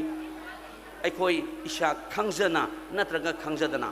ꯃꯄꯥꯟꯗꯒꯤ ꯂꯥꯛꯄ ꯏꯟꯗꯤꯌꯥꯒꯤ ꯄꯣꯂꯤꯁꯤꯅ ꯍꯧꯗꯣꯛꯈꯤꯕꯅꯤ ꯁꯤꯃ ꯅꯥꯀꯜ ꯑꯃꯅꯤ ꯑꯗꯨꯒ ꯅꯥꯀꯜ ꯑꯃꯗꯅ ꯃꯩꯇꯩ ꯀꯟꯁꯤ ꯍꯥꯏꯔꯒ ꯍꯧꯖꯤꯛ ꯍꯧꯖꯤꯛ ꯍꯧꯔꯛꯂꯤꯕ ꯌꯨꯝ ꯄꯥꯟꯕ ꯌꯥꯔꯕ ꯅꯨꯄꯥ ꯅꯨꯄꯤꯁꯤꯡꯁꯤꯅ ꯃꯌꯨꯝ ꯄꯥꯟꯕ ꯉꯥꯛꯇ ꯃꯇꯝꯗ ꯗꯤꯂꯤꯚꯔꯤ ꯇꯧꯕ ꯃꯇꯝꯗ ꯑꯣꯄꯔꯦꯁꯟ ꯀꯔꯤꯒꯤ ꯑꯣꯄꯔꯦꯁꯟ ꯇꯧꯔꯤ ꯏꯄꯥ ꯏꯄꯨꯅ ꯑꯣꯄꯔꯦꯁꯟ ꯇꯧꯔꯛꯇꯦ ꯍꯧꯖꯤꯛꯅ ꯀꯔꯤꯒꯤ ꯇꯧꯔꯤ ꯇꯧꯒꯅꯤ ꯁꯥꯖꯦꯟ ꯇꯧ ꯑꯐꯕ ꯆꯥꯎ ꯍꯥꯏꯕꯗꯤ ꯀꯅꯥꯝꯇ ꯍꯥꯏꯕꯤꯅꯕ ꯂꯩꯇ꯭ꯔꯦ ꯂꯥꯏꯔꯤꯛ ꯇꯝꯕ ꯆꯠꯂꯨ ꯑꯗꯨ ꯉꯥꯛꯇ ꯍꯥꯏꯕꯗꯨꯗ ꯂꯥꯏꯔꯤꯛ ꯈꯛꯇ ꯍꯣꯠꯅꯔꯤꯉꯩꯗ ꯃꯤꯑꯣꯏ ꯀꯌꯥ ꯑꯃ ꯃꯗꯨꯒꯤ ꯁꯥꯖꯦꯜ ꯂꯩꯇ꯭ꯔꯕꯅꯤꯅ ꯆꯠꯅ ꯂꯣꯟꯆꯠꯇꯣ ꯏꯃꯥ ꯏꯄꯥꯅ ꯇꯥꯛꯄꯤꯗ꯭ꯔꯕꯅꯤꯅ ꯈꯪꯗ꯭ꯔꯕꯅꯤꯅ ꯗꯣꯛꯇꯔꯅ ꯋꯥꯗꯅꯕ ꯑꯣꯄꯔꯦꯁꯟ ꯇꯧꯁꯤ ꯍꯥꯏꯕꯅꯤ ꯃꯁꯤꯗ ꯃꯄꯥꯟꯗꯒꯤ ꯂꯥꯛꯄ ꯃꯌꯥꯡꯁꯤꯡꯅ ꯃꯅꯤꯄꯨꯔꯗ ꯃꯩꯇꯩ ꯅꯝꯊꯅꯕꯒꯤꯗꯃꯛ ꯑꯆꯧꯕ ꯄ꯭ꯔꯤ ꯄ꯭ꯂꯥꯟ ꯑꯃ ꯇꯧꯔꯒ ꯁꯦꯝꯃꯛꯄꯅꯤ ꯍꯥꯏꯕꯁꯦ ꯑꯩꯈꯣꯏꯅ ꯈꯪꯖꯗꯦ ꯐꯦꯃꯤꯂꯤ ꯄ꯭ꯂꯥꯅꯤꯡ ꯇꯧꯕꯅ ꯑꯄꯤꯛꯄ ꯏꯃꯨꯡꯅ ꯅꯨꯡꯉꯥꯏꯕ ꯏꯃꯨꯡꯅꯤ ꯑꯄꯤꯛꯄ ꯃꯤꯁꯤꯡ ꯌꯥꯝꯗꯕ ꯏꯃꯨꯡ ꯈꯨꯗꯤꯡꯃꯛ ꯅꯨꯡꯉꯥꯏꯈꯤꯕ꯭ꯔꯥ ꯅꯨꯡꯉꯥꯏꯔꯣꯏ ꯑꯗꯨꯕꯨ ꯁꯦꯟꯊꯣꯛ ꯂꯝꯕꯤꯗꯤ ꯂꯩꯇꯅ ꯀꯔꯝꯍꯥꯏꯅ ꯅꯨꯡꯉꯥꯏꯗꯧꯔꯤ ꯁꯦꯟꯊꯣꯛ ꯂꯝꯕꯤꯗꯣ ꯀꯔꯝꯅ ꯃꯥꯡꯍꯟꯈꯤ ꯑꯩꯈꯣꯏꯅ ꯏꯟꯗꯤꯌꯥꯒꯤꯗ ꯃꯈꯥ ꯄꯣꯟꯅ ꯂꯩꯔꯨꯕꯗꯒꯤ ꯄꯨꯝꯅꯃꯛ ꯃꯈꯣꯏꯅ ꯄꯥꯏꯁꯤꯟꯈ꯭ꯔꯕꯅꯤꯅ ꯑꯦꯅꯤ ꯍꯤꯔꯝ ꯈꯨꯗꯤꯡꯃꯛꯇ ꯑꯅꯥ ꯂꯥꯏꯌꯦꯡꯗ ꯆꯥꯅ ꯊꯛꯅꯕꯗ ꯏꯗꯨꯀꯦꯁꯟꯗ ꯃꯈꯣꯏꯅ ꯄꯨꯂꯞ ꯄꯥꯏꯈ꯭ꯔꯦ ꯃꯁꯤ ꯄꯨꯂꯞ ꯄꯥꯏꯔꯤꯕꯁꯦ ꯄꯣꯛꯍꯜꯂꯕ ꯃꯇꯨꯡꯗ ꯃꯩꯇꯩ ꯅꯤꯡꯇꯝꯕ ꯐꯪꯒꯅꯤ ꯃꯩꯇꯩ ꯌꯨꯅꯤꯇꯤ ꯑꯣꯏꯒꯅꯤ ꯃꯁꯤ ꯍꯦꯛ ꯑꯩꯈꯣꯏ ꯂꯤꯡꯖꯦꯜ ꯃꯥꯟꯅꯅ ꯀꯣꯛꯊꯣꯛꯄ ꯉꯝꯗ꯭ꯔꯤꯐꯥꯎ ꯈꯟꯅꯔꯒ ꯃꯩꯇꯩꯁꯦ ꯁꯨꯝ ꯃꯥꯡꯈꯤꯗꯧꯅꯦ ꯑꯉꯥꯡ 2 ꯅꯠꯇ꯭ꯔꯒ 3ꯅ ꯇꯣꯛꯑꯁꯤ ꯍꯥꯏꯔꯦ ꯍꯧꯖꯤꯛꯇꯤ ꯄꯣꯛꯇꯕꯕꯨ ꯌꯥꯎꯁꯜꯂꯛꯑꯕꯅꯤ ꯀꯔꯤꯒꯤ ꯌꯨꯝ ꯄꯥꯜꯂꯕ ꯆꯍꯤ 24-25 ꯁꯨꯔꯕ ꯅꯨꯄꯤ ꯑꯃꯅ ꯅꯨꯄꯥ ꯑꯃꯅ ꯀꯔꯤꯒꯤ ꯃꯆꯥ ꯌꯥꯎꯗ꯭ꯔꯤꯅꯣ ꯃꯃꯥ ꯃꯄꯥꯅ ꯆꯦꯛ ꯇꯧꯗꯦ ꯀꯔꯤ ꯆꯤꯟꯖꯥꯛ ꯆꯥꯏ ꯈꯪꯗꯦ ꯍꯧꯖꯤꯛ ꯑꯩꯈꯣꯏꯅ ꯆꯥꯔꯤꯕ ꯍꯥꯔ ꯍꯥꯞꯄ ꯉꯥꯛꯇꯅꯤ ꯑꯗꯣ ꯃꯁꯤꯁꯦ ꯈꯪꯅꯕꯅꯦꯕ ꯂꯥꯏꯔꯤꯛ ꯇꯝꯃꯤꯁꯦ ꯏꯗꯨꯀꯦꯁꯟ ꯍꯥꯏꯁꯦ ꯏꯗꯨꯀꯦꯁꯟꯁꯤꯗ ꯋꯥꯍꯟꯊꯣꯛ ꯂꯥꯟꯅ ꯍꯟꯈ꯭ꯔꯦ ꯑꯩꯈꯣꯏ ꯃꯅꯤꯄꯨꯔꯗ ꯇꯝꯂꯤꯕ ꯏꯗꯨꯀꯦꯁꯟꯁꯦ ꯑꯩꯒꯤ ꯃꯤꯠꯌꯦꯡ ꯑꯩꯒꯤ ꯋꯥꯈꯜꯂꯣꯟꯗꯗꯤ ꯇꯣꯂꯣꯞ ꯆꯥꯅꯕ ꯊꯕꯛ ꯇꯧꯅꯕꯒꯤꯅꯦ MA ꯄꯥꯁ ꯇꯧꯔꯕ ꯊꯕꯛ ꯇꯧꯍꯧꯗ꯭ꯔꯕ ꯃꯤꯗꯣ ꯃꯇꯤꯛ ꯆꯥꯗ꯭ꯔꯕ ꯃꯤ ꯑꯣꯏꯅ ꯑꯔꯊꯍꯜꯂꯦꯕꯏꯗꯨꯀꯦꯁꯟꯁꯤꯗ ꯈꯤꯇꯪ ꯊꯝꯖꯒꯦ ꯂꯥꯏꯔꯤꯛ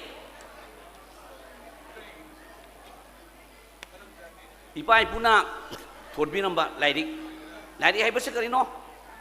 ꯑꯩꯈꯣꯏ ꯃꯃꯨꯠ ꯇꯥꯅ ꯈꯪꯉꯝꯃꯣꯏꯅ ꯈꯜꯂꯤ ꯑꯌꯥꯝꯕꯅ ꯂꯥꯏꯒꯤ ꯂꯤꯛ ꯂꯥꯏꯒꯤ ꯂꯝꯆꯠ ꯑꯐꯕ ꯑꯆꯨꯝꯕꯗ ꯏꯔꯕ ꯑꯗꯨꯒꯨꯝꯕ ꯄꯣꯠꯁꯛ ꯑꯗꯣ ꯏꯄꯥ ꯏꯄꯨꯅ ꯂꯥꯏꯔꯤꯛ ꯍꯥꯏꯅ ꯊꯣꯜꯂꯝꯃꯦ ꯑꯗꯨ ꯑꯣꯏꯔꯒꯗꯤ ꯂꯥꯏꯔꯤꯛ ꯍꯩꯕ ꯍꯥꯏꯔꯒꯗꯤ ꯐꯠꯇꯕ ꯑꯣꯏꯗꯕ ꯇꯧꯁꯟꯗ꯭ꯔꯕ ꯃꯤꯑꯣꯏꯗꯣ ꯂꯥꯏꯔꯤꯛ ꯍꯩꯕꯅꯤ ꯍꯥꯏꯅ ꯍꯥꯏꯕ ꯌꯥꯏ ꯑꯗꯨꯕꯨ ꯃꯅꯤꯄꯨꯔꯒꯤ ꯍꯧꯖꯤꯛ ꯂꯩꯔꯤꯕ ꯑꯁꯤꯗ ꯌꯦꯡꯂꯒꯗꯤ ꯂꯥꯏꯔꯤꯛ ꯍꯩꯕ ꯀꯗꯥꯏꯕꯨ ꯀꯧꯒꯦ ꯒꯣꯔꯃꯦꯟꯅ ꯄꯤꯕ ꯁꯥꯔꯇꯤꯐꯤꯀꯦꯠ ꯃꯥꯒꯤ ꯑꯦꯛꯖꯥꯃꯤꯅꯦꯁꯟꯗ ꯄꯥꯁ ꯇꯧꯔꯦꯅ ꯄꯤꯕ ꯁꯥꯔꯇꯤꯐꯤꯀꯦꯠꯇꯣ ꯑꯗꯨ ꯄꯥꯏꯕ ꯃꯤꯑꯣꯏꯗꯣ ꯂꯥꯏꯔꯤꯛ ꯍꯩꯕꯅꯦꯕ ꯑꯗꯨꯗꯤ ꯂꯥꯏꯔꯤꯛ ꯍꯩꯕ ꯉꯥꯛꯇ ꯉꯥꯏꯔꯦꯕ ꯑꯄꯤꯛꯄ ꯉꯥꯛꯇ ꯉꯥꯏꯔꯦ ꯂꯥꯏꯔꯤꯛ ꯍꯩꯗꯕ ꯂꯥꯏꯔꯤꯛ ꯍꯩꯕ ꯉꯥꯛꯇ ꯉꯥꯏꯔꯒ ꯃꯅꯤꯄꯨꯔ ꯈꯨꯟꯅꯥꯏ ꯀꯔꯝꯕ ꯐꯤꯕꯝꯗ ꯂꯩꯔꯤ ꯑꯩꯅ ꯈꯟꯕꯗꯗꯤ ꯂꯥꯏꯔꯤꯛ ꯍꯩꯇꯦ ꯃꯗꯣ ꯒꯣꯔꯃꯦꯟꯅ ꯄꯤꯕ ꯁꯥꯔꯇꯤꯐꯤꯀꯦꯠ ꯑꯃꯅꯦ ꯂꯥꯏꯔꯤꯛ ꯍꯩꯕ ꯃꯤꯑꯣꯏ ꯍꯥꯏꯕꯗꯨꯗꯤ ꯂꯥꯏꯔꯤꯛꯅ ꯀꯔꯤ ꯍꯥꯏꯔꯤ ꯂꯥꯏꯒꯤ ꯂꯤꯂꯝꯆꯠ ꯂꯥꯏ ꯍꯥꯏꯕꯁꯤ ꯑꯩ ꯎꯗꯦ ꯈꯪꯗꯦ ꯑꯗꯨꯕꯨ ꯑꯩꯈꯣꯏꯒꯤ ꯈꯟꯅꯅꯕ ꯋꯥꯈꯜꯂꯣꯟ ꯈꯟꯅꯅꯕ ꯀꯣꯛ ꯑꯃ ꯌꯥꯎꯏ ꯂꯥꯏꯅ ꯆꯠꯂꯝꯕ ꯂꯤꯂꯝꯆꯠ ꯑꯐꯕꯤ ꯑꯗꯨꯅ ꯊꯧꯅꯥ ꯂꯤꯡꯖꯦꯜꯗꯣ ꯀꯗꯥꯏꯗ ꯃꯥꯡꯍꯟꯈꯤꯕꯅꯣ ꯁꯦꯟ ꯊꯨꯝꯒꯤ ꯐꯤꯕꯝ ꯐꯠꯇꯕ ꯑꯗꯨꯗꯒꯤ ꯆꯤꯟꯖꯥꯛ ꯐꯠꯇꯕ ꯃꯁꯤꯗꯤ ꯀꯅꯥꯅ ꯄꯥꯏ ꯏꯟꯗꯤꯌꯥ ꯒꯣꯔꯃꯦꯟꯅ ꯆꯤꯡꯃꯤꯒ ꯃꯩꯇꯩꯒ ꯈꯠꯅꯍꯜꯂꯤ ꯀꯅꯥꯅ ꯏꯟꯗꯤꯌꯥ ꯒꯣꯔꯃꯦꯟꯅ ꯐꯣꯡꯅ ꯅꯠꯇꯦ ꯄꯣꯂꯤꯁꯤꯅꯅꯤ ꯑꯗꯣ ꯑꯩꯈꯣꯏꯗꯤ ꯈꯪꯉꯝꯃꯣꯏ ꯍꯧꯖꯤꯛꯁꯦ ꯂꯧꯈ꯭ꯔꯕꯒꯨꯝꯕꯅꯤ ꯁꯦꯄꯔꯦꯠ ꯑꯦꯗꯃꯤꯅꯤꯁꯇ꯭ꯔꯦꯁꯟ ꯍꯥꯏꯕꯗꯣ ꯄꯤꯕ ꯄꯤꯗꯕꯒꯤ ꯋꯥ ꯅꯠꯇꯦ ꯆꯠꯇ꯭ꯔꯕꯗꯣ ꯂꯧꯈ꯭ꯔꯦ ꯑꯩꯒꯤ ꯍꯤꯡꯒꯣꯜꯗꯣ ꯃꯅꯤꯡ ꯃꯌꯥ ꯆꯪꯗ꯭ꯔꯗꯤ ꯌꯨꯝꯂꯣꯟꯅꯕꯅ ꯁꯤꯖꯤꯟꯅꯈꯤ ꯇꯥꯕꯅꯤ ꯀꯣ ꯑꯗꯨꯅ ꯂꯣꯏꯁꯤꯜꯂꯛꯄꯗ ꯊꯝꯅꯤꯡꯉꯤꯕꯗꯤ ꯃꯩꯇꯩ ꯂꯤꯡꯖꯦꯜ ꯃꯥꯟꯅꯁꯤ ꯍꯥꯏꯔꯒꯗꯤ ꯉꯁꯤ ꯍꯥꯏꯕ ꯅꯨꯃꯤꯠꯁꯤꯗꯒꯤ ꯆꯥꯕꯤꯔꯤꯕ ꯐꯠꯇꯕ ꯆꯤꯟꯖꯥꯛꯇꯣ ꯊꯥꯗꯣꯛꯄꯤꯌꯨ ꯂꯣꯏꯅꯅ ꯊꯛꯁꯤ ꯈꯥꯁꯤ ꯇꯝꯁꯤ ꯏꯃꯨꯡ ꯃꯅꯨꯡꯗꯒꯤ ꯐꯪꯕ ꯄꯥꯎꯇꯥꯛ ꯃꯌꯥꯝꯗꯣ ꯀꯩꯔꯣꯜ ꯂꯩꯀꯥꯏꯒꯤ ꯑꯈꯪꯕ ꯑꯍꯟꯗꯒꯤ ꯐꯪꯕ ꯄꯥꯎꯇꯥꯛꯁꯤꯡꯗꯣ ꯑꯁꯦꯡꯕ ꯑꯩꯒꯤ ꯌꯥꯝꯅ ꯃꯊꯧ ꯇꯥꯕ ꯆꯤꯟꯖꯥꯛꯅꯤ ꯈꯜꯂꯒ ꯂꯧꯁꯤꯟꯕꯤꯌꯨ ꯃꯅꯤꯄꯨꯔꯗ ꯃꯩꯇꯩꯅ ꯁꯣꯏꯗꯅ ꯃꯥꯏ ꯄꯥꯛꯀꯅꯤ ꯍꯥꯏꯕ ꯋꯥꯐꯝꯁꯤ ꯊꯝꯖꯔꯒ ꯃꯌꯥꯝ ꯄꯨꯝꯅꯃꯛ ꯑꯔꯣꯏꯕ ꯑꯟꯅ ꯈꯨꯔꯨꯝꯖꯔꯤ ꯌꯥꯝꯅ ꯐꯖꯈ꯭ꯔꯕ ꯏꯔꯩꯄꯥꯛ ꯏꯔꯝꯗꯝ ꯑꯁꯤꯒꯤ ꯀꯥꯏꯁꯜꯂꯛꯂꯕ ꯀꯌꯥ ꯑꯃ ꯃꯔꯤꯛ ꯆꯨꯝꯅ ꯉꯥꯡꯕꯤꯈꯤꯕꯒꯤꯗꯃꯛ ꯍꯥꯏꯅꯤꯡꯉꯥꯏ ꯂꯩꯇꯅ ꯍꯔꯥꯎꯕ ꯐꯣꯡꯗꯣꯛꯆꯔꯤ ꯑꯗꯨꯒ ꯉꯁꯤꯒꯤ ꯊꯧꯔꯝ ꯑꯁꯤꯒꯤ ꯆꯦꯕꯥꯎ ꯐꯣꯡꯗꯨꯅ ꯂꯥꯛꯄꯤꯔꯤꯕ ꯏꯄꯥ ꯏꯄꯜ ꯏꯃꯥ ꯏꯗꯣꯟ ꯑꯩꯈꯣꯏ ꯃꯇꯝ ꯑꯁꯤ ꯊꯦꯡꯖꯤꯜꯂꯛꯄꯅ ꯃꯔꯝ ꯑꯣꯏꯗꯨꯅ ꯆꯥꯛꯇꯤ ꯌꯥꯝ ꯂꯥꯝꯃꯝꯃꯒꯅꯤ ꯑꯗꯨꯕꯨ ꯑꯩꯈꯣꯏ ꯆꯥꯛ ꯍꯥꯞꯄ ꯂꯣꯏꯁꯤꯜꯂꯛꯄ ꯉꯥꯏꯕ ꯑꯣꯏꯅ ꯑꯩꯈꯣꯏ ꯑꯍꯜ ꯑꯃꯇꯪꯒ ꯑꯩꯈꯣꯏꯒꯤ ꯄꯨꯛꯅꯤꯡꯒꯤ ꯋꯥ ꯐꯣꯡꯗꯣꯛꯄꯤꯅꯕ ꯀꯧꯈꯠꯆꯒꯦ ꯀꯧꯈꯠꯆꯒꯗꯧꯔꯤꯕ ꯑꯍꯜ ꯏꯕꯨꯡꯉꯣ ꯑꯗꯨꯗꯤ ꯃꯤꯡ ꯑꯣꯏꯅ ꯄꯟꯖꯔꯕꯗ K.H. ꯔꯥꯝ ꯁꯤꯡ ꯃꯥꯛꯂꯪ ꯁꯣꯁꯤꯌꯦꯜ ꯋꯥꯔꯀꯔ ꯍꯥꯏꯔꯤꯕ ꯑꯍꯜ ꯃꯅꯤꯄꯨꯔꯒꯤ ꯇꯣꯉꯥꯟ ꯇꯣꯉꯥꯟꯕ ꯗꯤꯁꯇ꯭ꯔꯤꯛꯁꯤꯡꯗꯒꯤ ꯂꯦꯡꯕꯤꯔꯛꯂꯤꯕ ꯅꯨꯡꯁꯤꯖꯔꯕ ꯑꯍꯜ ꯂꯃꯟ ꯃꯔꯨꯞ ꯃꯄꯥꯡ ꯏꯆꯤꯜ ꯏꯅꯥꯎ ꯏꯆꯦ ꯏꯆꯟ ꯈꯨꯗꯤꯡꯃꯛꯄꯨ ꯑꯍꯥꯟꯕꯃꯛꯇꯗ ꯏꯀꯥꯏ ꯈꯨꯝꯅꯕ ꯎꯠꯆꯔꯤ ꯆꯥꯛ ꯌꯥꯎꯕꯒꯤ ꯄ꯭ꯔꯣꯒ꯭ꯔꯥꯝꯅꯤꯅ ꯑꯩ ꯌꯥꯝ ꯇꯦꯟꯇꯛꯅ ꯊꯝꯖꯒꯦ ꯂꯥꯏꯅꯤꯡ ꯑꯍꯟ ꯐꯨꯂꯣꯒꯤ ꯃꯇꯥꯡꯗꯗꯤ ꯑꯍꯜ ꯏꯕꯨꯡꯉꯣ ꯑꯃꯗꯤ ꯅꯨꯡꯒꯤ ꯋꯥꯔꯣꯟꯗ ꯌꯥꯝꯅ ꯁꯨꯒꯥꯏꯅ ꯊꯝꯕꯤꯈ꯭ꯔꯕꯅꯤꯅ ꯑꯩꯒꯤ ꯁꯥꯏꯠꯇꯒꯤꯗꯤ ꯂꯥꯏꯅꯤꯡ ꯑꯍꯟ ꯐꯨꯂꯣꯅ ꯃꯥꯅ ꯏꯕꯤꯔꯝꯕ ꯋꯥꯔꯦꯡꯒꯤ ꯂꯥꯏꯔꯤꯛꯁꯤꯡ ꯑꯃꯗꯤ ꯁꯩꯔꯦꯡꯒꯤ ꯂꯥꯏꯔꯤꯛꯁꯤꯡ ꯃꯗꯨꯒꯤ ꯃꯇꯥꯡꯗ ꯃꯐꯝ ꯁꯤꯃꯛꯇꯗ ꯁꯤꯟꯕꯤꯔꯤꯕ ꯑꯣꯔꯒꯅꯥꯏꯖꯔꯅ ꯀꯃꯤꯇꯤꯅ ꯅꯣꯡꯃ ꯃꯥꯒꯤ ꯋꯥꯔꯦꯡꯁꯤꯡꯗꯨꯗ ꯏꯔꯤꯕ ꯅꯨꯡꯒꯤ ꯋꯥꯈꯜꯂꯣꯟꯁꯤꯡ ꯁꯩꯔꯦꯡꯗꯨꯗ ꯏꯔꯤꯕ ꯅꯨꯡꯒꯤ ꯋꯥꯈꯜꯂꯣꯟꯁꯤꯡꯗꯨꯒꯤ ꯅꯩꯅꯕꯒꯤ ꯃꯤꯐꯝ ꯑꯃꯇꯪ ꯁꯤꯟꯕꯤꯔꯛꯅꯕ ngasi sinjari langjari bagi organizer chingi mapamda wafam sima thamjage aduga makha tarak padana ngasi silliba program si ai di laibak phabani ngasi yawbu phangjaba si district level natraga state level da male silliba program si asengba chapchaba baton sida su kini haibadu maron dumadi suna ibiramdre sponsor नोंचुंग ngairangbam apokpa sangle laidana iramme ado sponsor toriba ngairangbam gi apokpa sangle lasigi sangle lasi yamna phibam soe ngasi chief guest tu leiringai matam du dai propose to hoge tok jabani adubu laibak phabai gadra thibai gadra wafam amta thambiramdana all over station oikre mafam asidagi adubu laibak phai chatkhrabasu ngasi gi dai sida chief guest ki phambam si ani ne anba chief guest amadi ani suba honorable itau ai ningtamba ai ge itau ningtamba ULF ki assistant secretary ISRD paibiriba gi mafamda auji auji chief guest na phammiba itau sina phammiba maninge ngairangbam gi lairiba apokpa sangle lasi phibam yamna soe masi lakadoriba 2020 ga 5 nauria phologe mapok kumon samaga kunthaga taret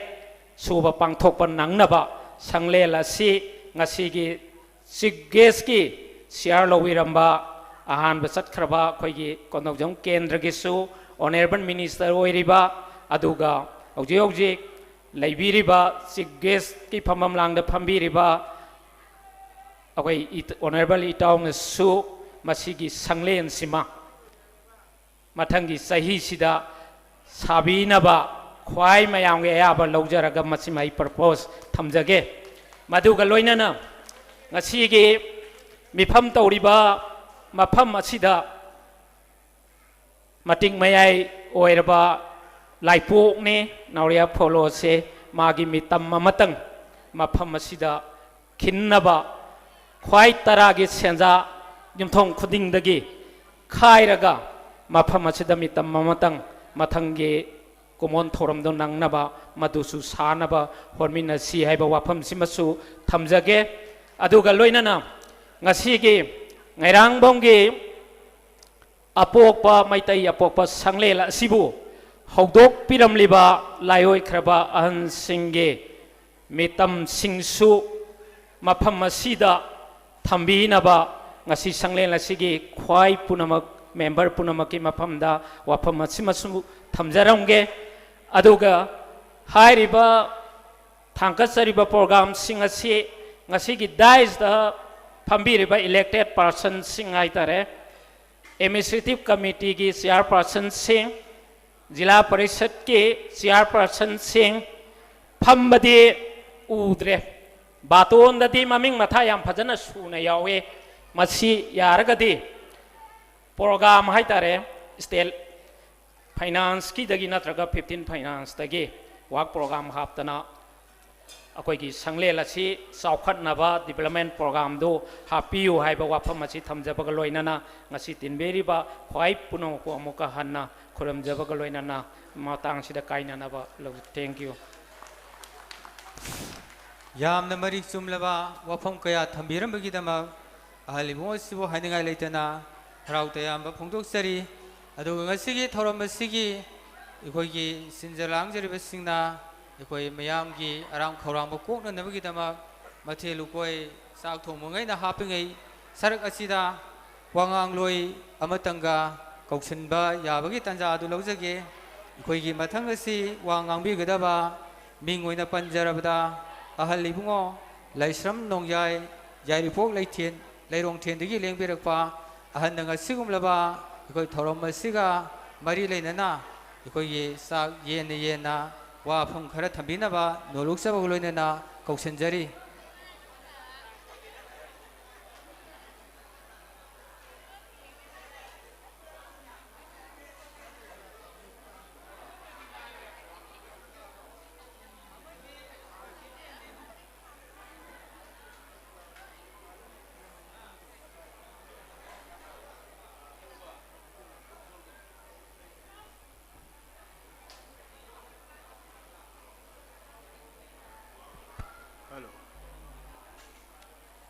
ngasi thawangi kun gatarini akun gani thoini sanba yai pharban misida 라이닝을 리몽오게 와리 시문 보는 묵시 봉통남비다 묵듯은 미리바 알람을 틀리나우싱 아랍들 링비레이바